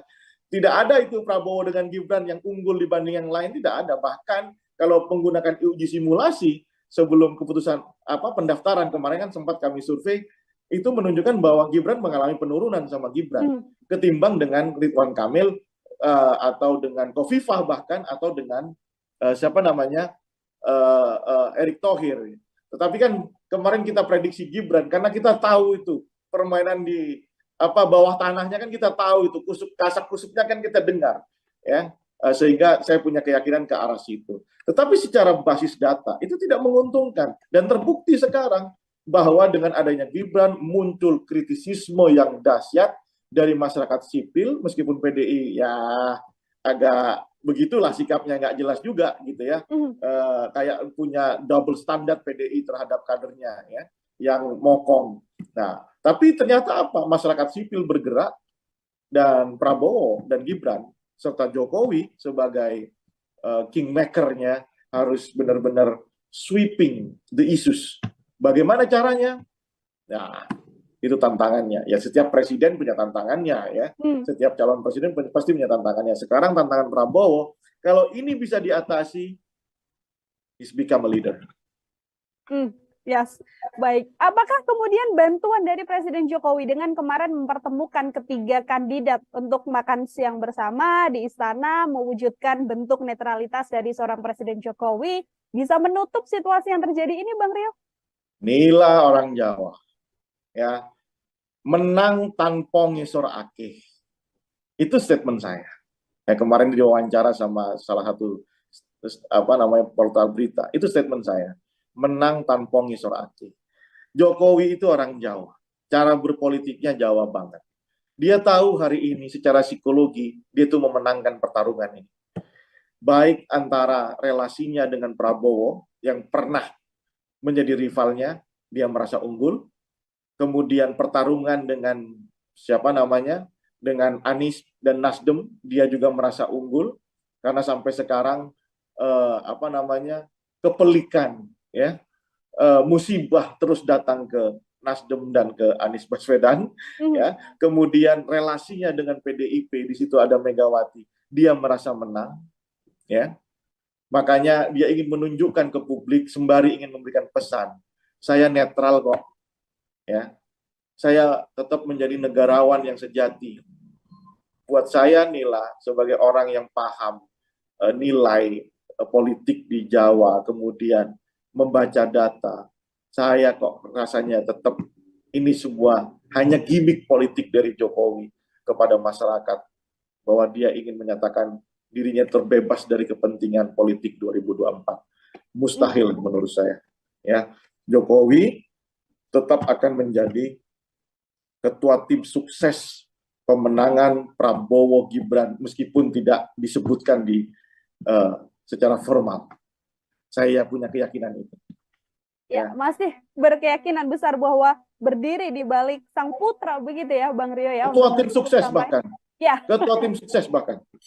Ketua tim sukses untuk kemudian bisa memenangkan Prabowo Gibran, yang mana dalam bahasan ini rasanya sedikit sulit, sedikit bergejolak ini elektabilitas dan elektoralnya di kondisi-kondisi yang memang terjadi belakangan ini. Bang Rio, terima kasih banyak untuk kesempatannya berbincang bersama dengan saya. Semoga di lain kesempatan kita bisa berbincang lagi dengan bahasan-bahasan lain, Bang Rio. Terima kasih Nela, terima kasih Tribun. Sampai ketemu lagi ya. Ya, sampai ketemu lagi Bang Rio. Tribuners, demikian Tribun News on Focus kali ini. Nantikan juga obrolan-obrolan lain saya dengan tema-tema lainnya dalam program Tribun News on Focus. Saya Nila Irda pamit undur diri. Terima kasih dan sampai jumpa. Download Tribun X sekarang. Menghadirkan lokal menjadi Indonesia. Paling tidak Prabowo kehilangan dua basis besarnya. Basis ex-Masumi dan basis NU. Karena tidak ada color NU di situ. Tapi kalau ada 7% yang berpindah ke Anies Baswedan, saya bisa memastikan pemenang putaran pertama adalah Ganjar dan Anies Baswedan. Jokowi efek itu bisa berpengaruh terhadap posisi Prabowo dan Gibran di Jawa Tengah. Ya mungkin ya kan. Apakah itu signifikan? Bapaknya cawapresnya Prabowo itu masih presiden. Garansi politik bahwa semua kekuatan yang dimiliki Jokowi ya kan, atau yang mau kalau lebih kritis lagi ya, namanya state aparatus, itu akan bekerja untuk kemenangan itu. Bertemu kembali dengan saya Nila Irda, Tribuners, dalam program Tribun News on Focus. Hari ini kita masih berbincang terkait bagaimana dinamika politik di tanah air setelah resmi diketahui ada 3 kandidat untuk kemudian kontestasi Pilpres di 2024 mendatang. Kira-kira akan bagaimana peta politik dan perolehan suara dari masing-masing kandidat ini, dan siapa yang berkemungkinan untuk kemudian bisa masuk ke putaran kedua, atau bahkan Pilpres ini bisa berjalan dengan 1 putaran saja. Saya sudah tersambung bersama dengan CEO dan juga Direktur Eksekutif Politika Research and Consulting atau PRC, ada Bang Rio Prayogo di sambungan Zoom. Bang Rio, apa kabar? Terima kasih kembali sudah bisa berbincang bersama dengan kami. Apa kabar Nila? Baik, baik, baik. Makin Baik, seru pertarungan ya. ya.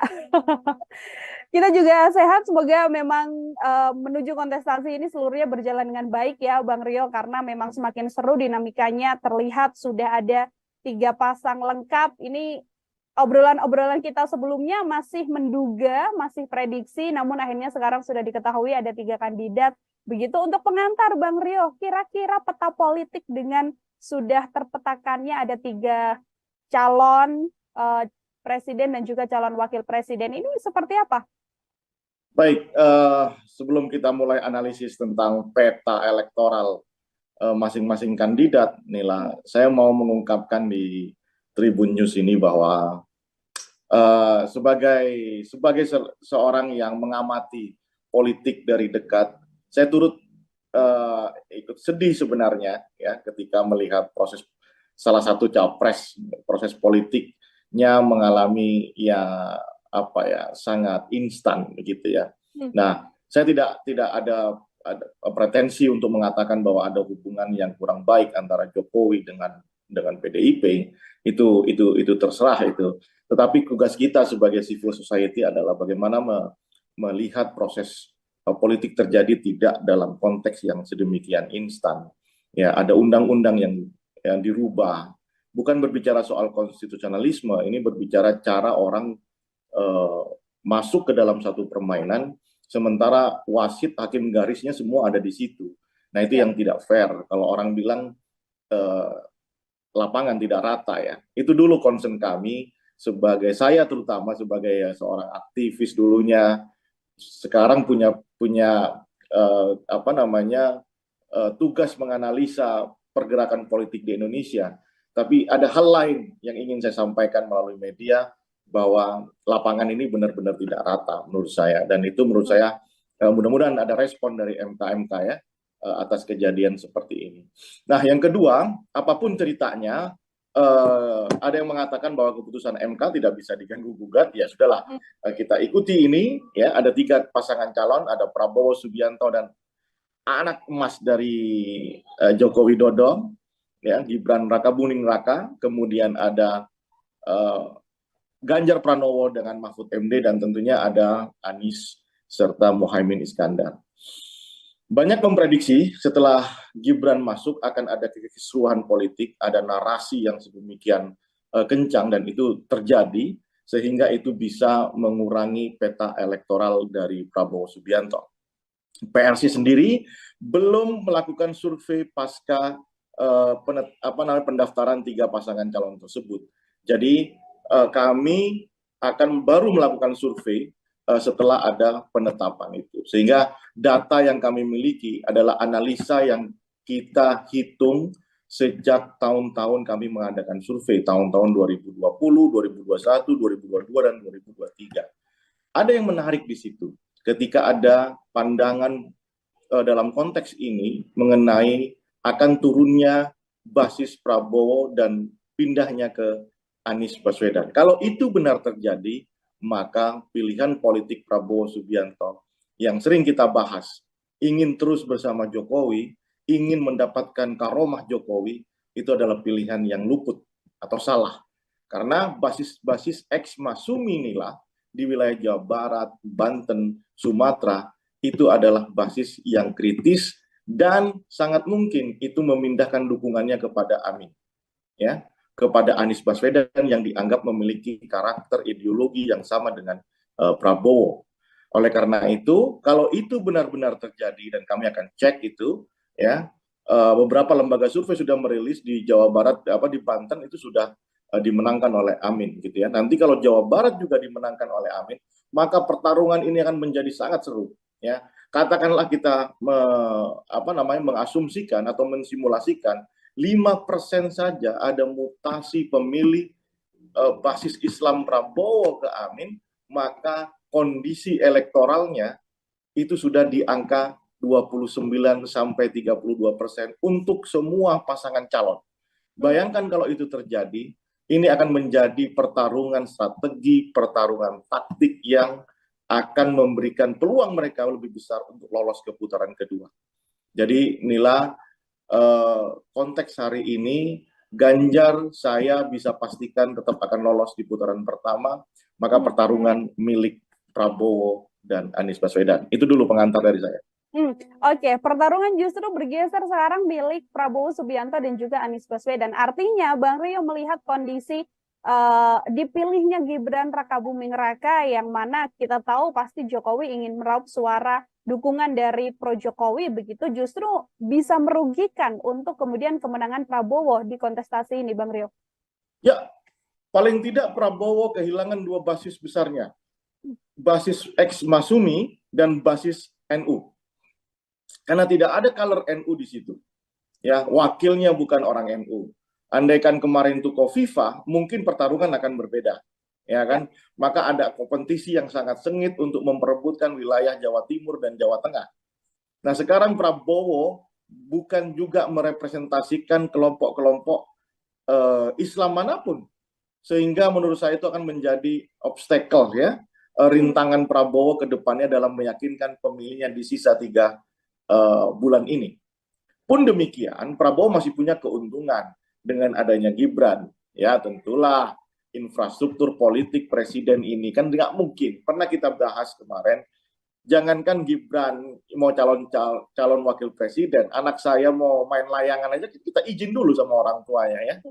Bahkan kita antarkan, ya, kemudian kita awasi dia gimana main layangannya, ya kan, luka apa tidak tangannya. Apalagi ini seorang yang mencalonkan diri sebagai calon wakil presiden. Saya pikir mustahil politik itu netral, ya. Saya paling tidak percaya dengan politik yang netral, tetapi yang bisa kita amati sejauh mana proses ini akan dipandang oleh masyarakat, terbuka, vulgar atau tidak. Kalau itu dilakukan seperti melakukan proses pergantian undang-undang di MK kemarin, maka itu justru akan merugikan Prabowo sendiri. Kebencian, kritisisme masyarakat akan tumbuh di wilayah basis-basis yang membesarkan Prabowo. Di mana itu? Di wilayah ex Masumi, yakni Jawa Barat, Banten, dan Sumatera. Bagaimana dengan Ganjar Pranowo? Ganjar lebih santai menurut saya, ya kan? Tidak terpengaruh dengan isu itu karena sering kita bahas juga, Nela, basis Ganjar ini basis yang tidak untouchable. Bahwa kemudian nanti Gibran itu bisa melakukan penetrasi di basis Jawa Tengah, ya saya masih bisa mengukur kemampuan. Karena apa? Di Jawa Tengah itu dia tidak pernah berbicara figur, dia tidak pernah berbicara orang per orang. Mereka itu berbicara simbol besar, Red Bull, ya, banteng, ya. Mereka pernah saya katakan bahwa biar gepeng asal banteng. Nah, kalimat itu terindoktrinasi secara masif di Jawa Tengah. Jadi bahwa kemudian ada traction pemilih Ganjar, pemilih PDI akan pindah, atau basis pemilih Jokowi yang selama ini pemilih Ganjar akan pindah ke Gibran, ya itu mungkin hanya tidak akan pernah sampai bisa mengalahkan Ganjar Pranowo di Jawa Tengah. Perkiraan saya dari data-data yang kami olah, dengan kondisi saat ini Ganjar tetap akan menang di Jawa Tengah di atas 50%. Selebihnya akan menjadi milik Prabowo, Gibran, dan Anies Mohaimin. Bagaimana dengan Jawa Timur? Jawa Timur saya masih juga memprediksi ini di putaran pertama itu akan dimenangkan oleh Ganjar Pranowo dengan nomor 2 adalah Anies Baswedan. Ya, nomor 3 adalah Prabowo Subianto dan Gibran Rakabuming Raka. Jawa Barat akan menjadi basis pertarungan yang seru bersama Banten dan di Sumatera, ya, kecuali Lampung, untuk melihat ex Masumi, ya, basis-basis Islam yang identik selama ini dengan, kalau saya lebih mengistilahkan itu namanya ex basis Masumi, ya, melihat pemilu tahun 55. Itulah pertarungan hidup dan mati antara Prabowo Subianto, Gibran Rakabuming Raka dengan Anies Baswedan dan Mohaimin Iskandar. Itu pertarungan sesungguhnya. Kalau ada mutasi saja, pemilih Prabowo 5%, apalagi sampai 7%, kalau 5% itu bisa dipastikan pertarungan ini ketat sekali. Mungkin nanti di putaran pertama selisihnya hanya 1%, 2%. Tapi kalau ada 7% yang berpindah ke Anies Baswedan, saya bisa memastikan pemenang putaran pertama adalah Ganjar dan Anies Baswedan.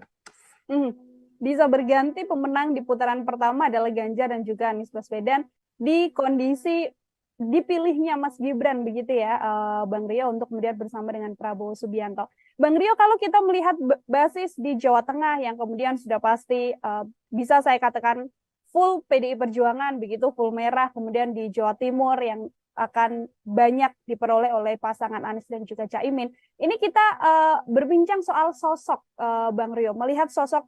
Ini kita berbincang soal sosok, Bang Rio, melihat sosok Prabowo, Mas Gibran dengan visi misinya yang akan melanjutkan kinerja Jokowi, kemudian perubahan di sisi Anies dan juga Caimin, dan perpaduan di antara keduanya di sisi Ganjar dan juga Mahfud MD. Visi misi ini apakah kemudian juga berpengaruh untuk menggerakkan pergerakan suara di kontestasi ini?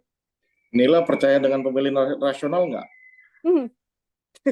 Ya kan, ada perdebatan di dalam konteks wacana ilmu politik gitu ya. Ada nggak itu pemilih rasional yang benar-benar rasional melihat seorang figur itu secara programatik begitu ya. Saya percaya, tapi itu peluangnya sangat kecil ya. Visi misi itu dikemukakan, saya tidak yakin yang datang dan berdoyong datang ke TPS, memberikan dukungan yang masif, menjadi relawan atau menjadi buzzer, itu bukan soal seberapa baik visi misi pasangan tertentu. Ini lebih, apalagi berbicara di Asia, berbicara di Indonesia, ini lebih soal bagaimana emosi, ya, kedekatan, ya, primordialisme, ya, kesamaan ideologi, emosi, ya, lebih ke bagaimana emotional bonding di antara figur dengan calon pemilihnya. Isu apa yang kemudian lebih sensitif mereka rasakan, bukan soal isu-isu yang sifatnya kinerja dan programatik. Ya, mungkin itu ada, tapi porsinya tidak akan sebesar isu-isu yang saya sebutkan secara emosional tadi antara figur dengan pemilihnya. Oke, terkait Jokowi efek kemudian Bang Rio, ini kan kalau kita melihat sebelum memang adanya drama yang terjadi belakangan mulai dari putusan MK dan sebagainya, ini kan Jokowi efek begitu besar di mana tingkat kepuasan publik begitu terhadap Presiden Jokowi yang juga cukup tinggi dalam masa jabatannya 10 tahun ini. Itu apakah kemudian berpengaruh atau hilang begitu saja setelah drama yang terjadi? Bukan begitu melihatnya. Jokowi efek atau tingkat kepuasan yang sampai di angka 80%, itu di survei kami harus itu ada, iya. Tetapi pernah nggak berpikir apa masalah yang paling besar dihadapi masyarakat? Ya, data survei yang sama menunjukkan harga sembako. Ya, nah bagaimana kemudian mengkombinasikan antara dua temuan ini? Satu sisi harga sembako itu naik drastis, ya, cabai aja sekarang udah di 100.000. Ya, salah satu itu komoditas. Ya, harga beras sulit, pupuk juga sulit. Tapi kepuasan itu tinggi terhadap presiden. Bagaimana kita bisa korelasikan antara dua variabel temuan ini? Ternyata apa nih? Di situ ada ilusi pencitraan kalau mau saya katakan, ya, bahwa orang itu merasa bahwa puas itu adalah bantuan-bantuan yang selama ini digelontorkan oleh Presiden Jokowi. Ya kan? Puas itu bukan konstruksi yang utuh terhadap satu kebijakan formal, ya, yang misalnya kebijakan bagaimana menekan harga pasar, harga sembako di pasar, atau kemudian bagaimana lapangan pekerjaan buat anak-anak muda, bukan itu, ya. Saya yakin itu lebih karena program populis, ya. Jokowi selama ini sangat masif. Coba kita cek berapa jumlah bansos yang dikasihkan Jokowi di tahun 2023 aja.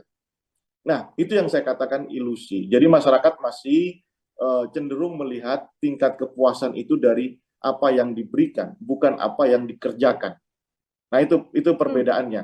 Oleh karena itu, saya tidak akan melihat itu sebagai variabel yang bisa mengganggu proses pemilihan presiden di tahun 2024 nanti dalam hal misalnya apakah Jokowi efek itu bisa berpengaruh terhadap posisi Prabowo dan Gibran di Jawa Tengah. Ya mungkin ya kan. Apakah itu signifikan? Saya jawab tidak. Ya. Kenapa? Karena teorinya tadi kalau berbicara PDIP di mana di Jawa Tengah itu berbicara bukan figur, dia berbicara organisasi, dia berbicara rumah, ya. Nah, itu yang menurut saya akan menjadi meskipun akan ada pertarungan yang sengit di sana, gitu ya. Nah, kemudian apa makaromah yang mau diharapkan sama Prabowo? Jaminan bahwa bagaimanapun Jokowi ini presiden yang masih menjabat sampai tanggal 14 Februari 2024. Jadi pertandingan sah itu berlangsung, ya kan? Bapaknya cawapresnya Prabowo itu masih presiden. Garansi politik bahwa semua kekuatan yang dimiliki Jokowi, ya kan, atau yang mau kalau lebih kritis lagi, ya, namanya state aparatus itu akan bekerja untuk kemenangan itu. Itu sebuah jaminan. Oke, itu kan tidak bisa terlihat kata siapa. Kalau kita bermain di lapangan kita tahu kok siapa ya ke siapa, siapa ke siapa. Ya. Nah, itu menurut saya satu keyakinan yang ada di dalam diri Prabowo untuk menggolkan ambisinya menjadi presiden meskipun sudah 3 kali bertarung dan kalah. Satu-satunya cara adalah berkoalisi dengan rivalnya yang saat ini menjabat sebagai presiden. Ya, kalau itu bisa, ya bayangannya nih, kita simulasikan cara dia berpikir, bayangannya adalah dengan cara seperti ini dia akan mendapatkan kursi presiden dengan lebih sempurna gitu ya, karena ada backup dari presiden yang sedang menjabat saat ini. Nah, itu yang saya katakan lapangan tidak rata. Ya, lapangan tidak rata, kemudian ada backup atau garansi tadi ya Bang Rio dari Presiden Joko Widodo. Dan kalau melihat sejauh ini dari mulai sebelum memutuskan bersama dengan Gibran, artinya tanda-tanda bahwa Presiden Jokowi melibatkan tangannya untuk membantu keberhasilan Prabowo Subianto ini sudah terlihat secara gamblang dari kacamata Bang Rio? Ya jelas, gimana tidak? Ya, di MK itu bagaimana kalau ini soal bicara aturannya? Kalau bicara aturan, ya, aturan itu bisa dirubah. Konstitusi itu bisa disentuh, iya. Dengan ragam pemikiran, usulan, kemudian perdebatan, itu bisa dirubah, iya. Tapi coba, sebagai orang Jawa, ini sudah nggak njawani. Ya, iki wis ranjawoni gitu ya. Mana etikanya? Mana kemudian fatsun politiknya yang mau dipegang?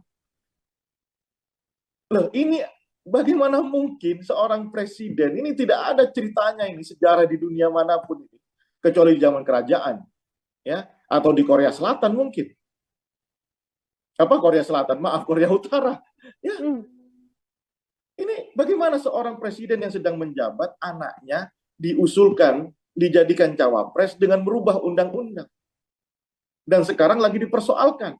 Bayangkan coba Nila, bagaimana ketika nanti MK mengatakan bahwa ini terjadi pelanggaran etik. Sementara aturan sudah tidak bisa dirubah. Loh, ini kan bobrok ini. Perpolitikan kita kan sudah tidak rata, sudah tidak rata untuk semua kandidat. Itu yang kami kesalkan, ini yang membuat kami merasa bahwa ada hal yang lebih besar dari sekedar kekuasaan. Tapi bagaimana menjaga martabat bangsa dan negara ini. Saya tidak ada urusan ya dengan Jokowi, relasi Jokowi dengan Megawati, itu urusan dinamika politik ya.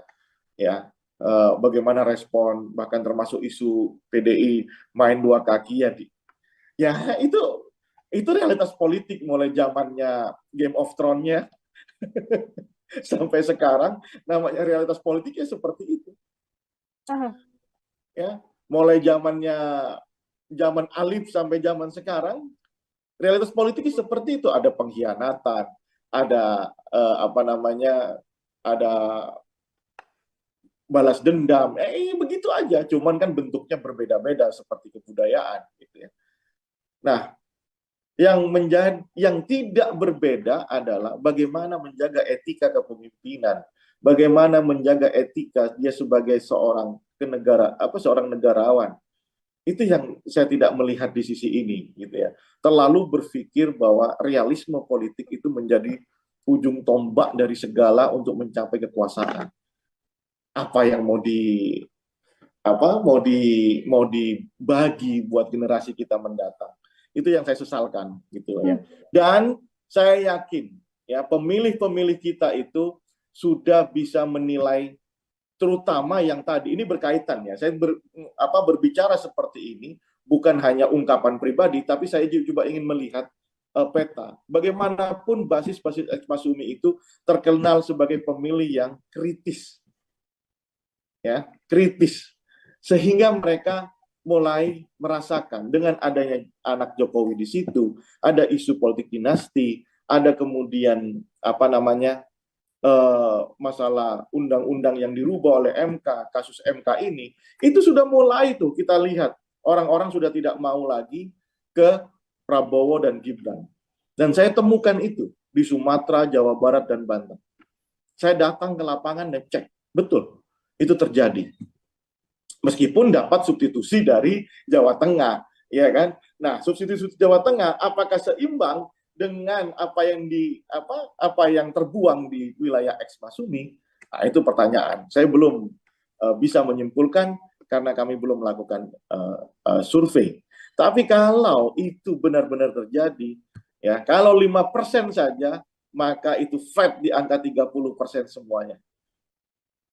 Flat. Artinya ya besok bisa ada pertengkaran politik hanya karena kekalahan yang 0, sekian persen untuk masuk ke putaran kedua. Atau kalau basis Prabowo sampai berpindah ke basis Amin atau ke mana? Ke Ganjar, maka dia akan kehilangan kesempatan untuk masuk ke putaran kedua. Ini berbicara peta elektoral ya. Saya ringkas sekarang coba. Aceh itu pasti ke Amin, ya. Kemudian Sumbar itu mayoritas ke Amin.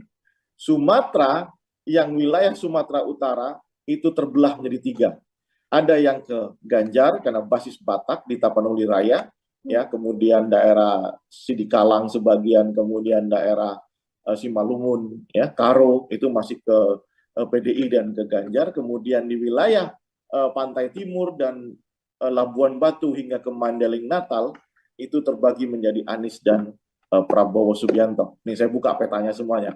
Kemudian di wilayah Riau ini wilayah perkebunan dan lainnya itu banyakkan ke Ganjar Pranowo. Tetapi di wilayah Riau Minang, ya, Riau Jambi ini sama nih, yang basisnya itu Minang itu lebih banyak ke Anies Baswedan, Melayu itu banyak ke Anies Baswedan. Sementara yang Jawa yang ada di perkebunan itu lebih banyak ke Ganjar Pranowo. Sumatera Selatan saya melihat masih menang Prabowo Subianto karena banyak perkebunan dia di sana, dan kemudian Lampung lebih banyak ke wilayah menjadi wilayah kekuasaan Ganjar Pranowo ketimbang Prabowo maupun Anies Baswedan. Jakarta mutlak ke Anies Baswedan, Banten menang Anies Baswedan, Jawa Barat akan menang Anies Baswedan, Jawa Tengah menang Ganjar Pranowo, di wilayah Jawa Timur akan menang Ganjar Pranowo. Selebihnya Sulawesi itu mungkin akan dimiliki oleh Prabowo Subianto. Kalimantan itu menjadi basis dari Anies dan Prabowo. Selebihnya ceruk pemilih yang kecil, tetapi akan menjadi perebutan di antara Ganjar dan Prabowo Subianto. Itu pertarungannya semua inilah. Saya buka ke Nela. Baik, terima kasih Bang Rio. Ini sudah dibeberkan kira-kira bagaimana petanya yang kemudian bisa terlihat suara-suara dari ketiga kandidat. Pertanyaan saya Bang Rio, tadi kita membahas soal bagaimana kemudian suara Prabowo dan juga Gibran ini masih harus dengan strategi yang ekstra lagi. Kira-kira ada tidak sih Bang Rio mungkin hal yang bisa dilakukan oleh pasangan Prabowo dan juga Gibran agar kemudian bisa mengambil atau menggembosi suara kontestasi lain? Ya, kalau terpaksa ya harus melakukan upaya yang agresif dengan cara penetrasi ke wilayah-wilayah basis lawan. Basis lawan tentunya yang paling dekat ya Jawa Tengah kan. Ya. Tapi bayangkan seberapa besar kemampuan Prabowo seperti Anies dan Ganjar yang masih sehat. Ya, saya lihat Anies dan Ganjar itu satu hari bisa sampai 10 titik. Ya, saya tidak meragukan Prabowo, tapi kan umur juga mengatakan demikian. Nah, yang bisa tentu adalah Gibran Rakabuming Raka untuk melakukan penetrasi. Tapi ya, itu juga menjadi pertaruhan dirinya dan keluarganya. Jika dia benar-benar mengkonsolidasi basis PDIP di Jawa Tengah, maka dia akan berhadapan dengan PDIP itu sendiri. Dan itu tidak mudah. Gibran tentu akan kesulitan masuk ke basis PKB di Pantura misalnya. Ya, ke Pantura Jawa Tengah maksud saya. Kemudian Gibran juga akan kesulitan masuk ke wilayah-wilayah non PDIP. Kalaupun mau masuk ke wilayah Gerindra dan Golkar, ya untuk apa? Kan tidak akan menambah suara itu. Ya, di Jawa Tengah tidak akan menambah suara itu. Yang paling mungkin bagi Gibran ya adalah masuk ke dalam basis suara PDIP. Tetapi ingat di situ akan terjadi peperangan yang sangat dahsyat antara Gibran yang PDIP kan belum keluar nih dari PDIP ya, dengan organisasinya PDIP sendiri, dengan kader-kadernya Pak Bambang Pacul. Itu kan terjadi peperangan yang luar biasa. Ya tidak mudah sebenarnya. Ya, tidak mudah. Oleh karena itu, misalnya melirik wilayah lain, wilayah Jawa Tengah, maka akan ada kesulitan.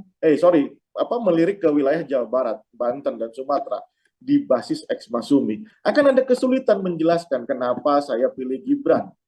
Ini kan rival politik Pak Jokowi. Dengan alasan rekonsiliasi politik, menurut saya tidak cukup menjelaskan terpilihnya anak muda yang tidak punya pengalaman cukup di dalam organisasi, ya. Kemudian masuknya pun lewat putusan MK yang bermasalah, itu diterima oleh basis-basis X Masumi. Ya, saya selalu katakan X Masumi lebih mudah kan menyatakan Jawa Barat, Banten dan Sumatera. Nela. Baik, Bang Rio, ini dua pertanyaan terakhir dari saya. Yang pertama terkait bagaimana kemudian nantinya hari ini akan ada sidang MK begitu. Berkemungkinan besarkah nantinya suara Prabowo dan juga Gibran akan jauh lebih turun lagi apabila memang hasilnya dikatakan ada pelanggaran etik dalam keputusan Mahkamah Konstitusi ini? Yes, saya yakin itu.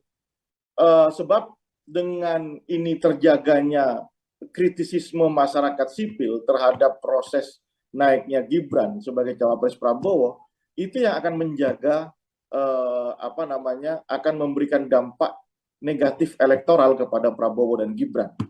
Itu yang membuat kita ini para analis politik nggak habis pikir gitu ya. Kenapa ini sampai dilakukan? Padahal secara survei paling unggul dengan Prabowo dengan Erick Thohir gitu ya. Tidak ada itu Prabowo dengan Gibran yang unggul dibanding yang lain, tidak ada. Bahkan kalau menggunakan uji simulasi sebelum keputusan pendaftaran kemarin kan sempat kami survei, itu menunjukkan bahwa Gibran mengalami penurunan sama Gibran ketimbang dengan Ridwan Kamil atau dengan Khofifah bahkan atau dengan Erick Thohir. Tetapi kan kemarin kita prediksi Gibran karena kita tahu itu permainan di bawah tanahnya kan kita tahu itu kasak-kusuknya kan kita dengar ya. Sehingga saya punya keyakinan ke arah situ. Tetapi secara basis data itu tidak menguntungkan dan terbukti sekarang bahwa dengan adanya Gibran muncul kritisisme yang dahsyat dari masyarakat sipil, meskipun PDI ya agak begitulah sikapnya, nggak jelas juga gitu ya. Kayak punya double standard PDI terhadap kadernya ya, yang mokong. Nah, tapi ternyata masyarakat sipil bergerak dan Prabowo dan Gibran serta Jokowi sebagai kingmaker-nya harus benar-benar sweeping the issues. Bagaimana caranya? Nah, itu tantangannya. Ya setiap presiden punya tantangannya ya. Setiap calon presiden pasti punya tantangannya. Sekarang tantangan Prabowo, kalau ini bisa diatasi, is become a leader. Yes, baik. Apakah kemudian bantuan dari Presiden Jokowi dengan kemarin mempertemukan ketiga kandidat untuk makan siang bersama di istana, mewujudkan bentuk netralitas dari seorang Presiden Jokowi, bisa menutup situasi yang terjadi ini, Bang Rio? Inilah orang Jawa, ya, menang tanpa ngisor akeh. Itu statement saya. Kemarin diwawancara sama salah satu portal berita. Itu statement saya. Menang tanpa ngisor akeh. Jokowi itu orang Jawa. Cara berpolitiknya Jawa banget. Dia tahu hari ini secara psikologi dia tuh memenangkan pertarungan ini. Baik antara relasinya dengan Prabowo yang pernah menjadi rivalnya, dia merasa unggul. Kemudian pertarungan dengan dengan Anies dan Nasdem, dia juga merasa unggul karena sampai sekarang kepelikan, ya, musibah terus datang ke Nasdem dan ke Anies Baswedan, ya. Kemudian relasinya dengan PDIP, di situ ada Megawati, dia merasa menang, ya. Makanya dia ingin menunjukkan ke publik sembari ingin memberikan pesan, saya netral kok, ya. Saya tetap menjadi negarawan yang sejati. Buat saya Nila sebagai orang yang paham nilai politik di Jawa, kemudian membaca data, saya kok rasanya tetap ini sebuah hanya gimmick politik dari Jokowi kepada masyarakat, bahwa dia ingin menyatakan dirinya terbebas dari kepentingan politik 2024. Mustahil menurut saya.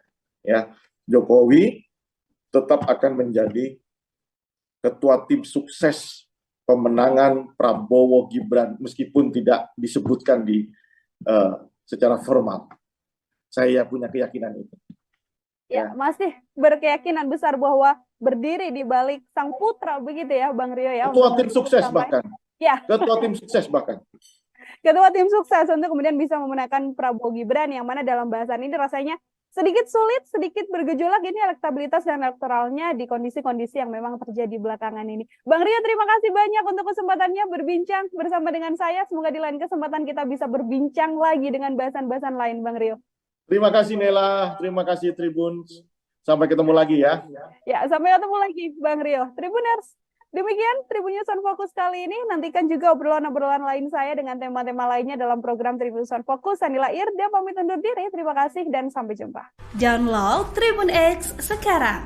Menghadirkan lokal menjadi Indonesia. Paling tidak Prabowo kehilangan dua basis besarnya. Basis ex-Masumi dan basis NU. Karena tidak ada color NU di situ. Tapi kalau ada 7% yang berpindah ke Anies Baswedan, saya bisa memastikan pemenang putaran pertama adalah Ganjar dan Anies Baswedan. Jokowi efek itu bisa berpengaruh terhadap posisi Prabowo dan Gibran di Jawa Tengah. Ya mungkin ya kan? Apakah itu signifikan? Bapaknya cawapresnya Prabowo itu masih presiden. Garansi politik bahwa semua kekuatan yang dimiliki Jokowi, ya kan, atau yang mau kalau lebih kritis lagi, ya, namanya state aparatus, itu akan bekerja untuk kemenangan itu.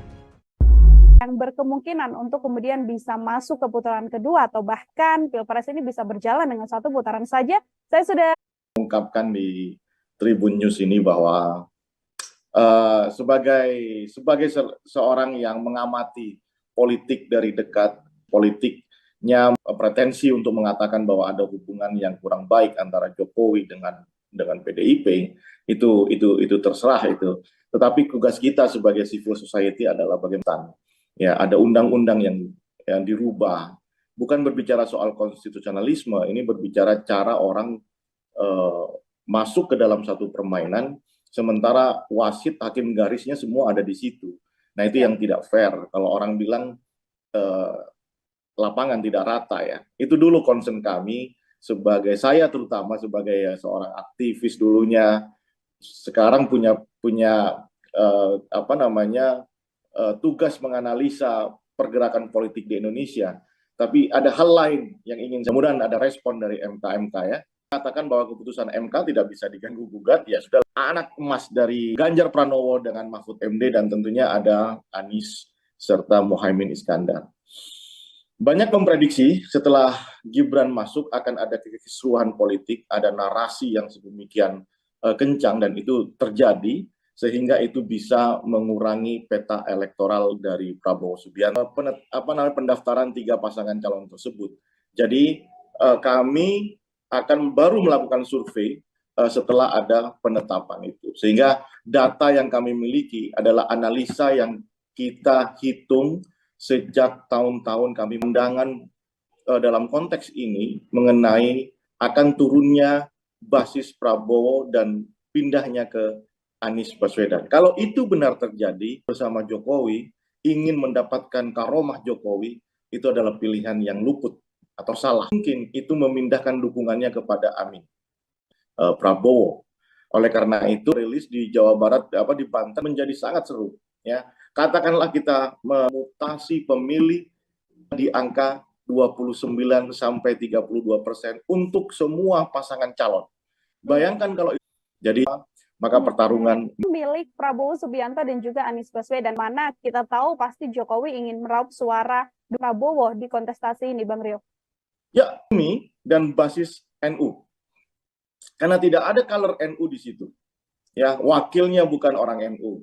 Andaikan kemarin itu Kofifa, mungkin pertarungan akan berbeda. Nah, sekarang Prabowo bukan juga merepresentasikan kelompok-kelompok Islam manapun bulan ini. Pun demikian, Prabowo masih punya, ya, kemudian kita awasi dia. Apalagi ini seorang netral, ya, saya paling tidak percaya dengan politik yang netral, tetapi yang bisa kita amati sejauh mana proses ini akan dipandang oleh masyarakat, terbuka, vulgar atau tidak. Kalau itu dilakukan seperti melakukan proses pergantian undang-undang di Jawa Barat, Banten, dan Sumatera. Bagaimana dengan Ganjar Pranowo? Ganjar lebih santai menurut saya, ya kan? Tidak terpengaruh dengan isu itu karena sering kita bahas juga, Nela, basis Ganjar ini basis yang tidak untouchable. Bahwa kemudian nanti Gibran itu bisa mengukur kemampuan, karena apa? Di Jawa Tengah itu dia tidak pernah berbicara figur, dia tidak Red Bull, ya, banteng, ya.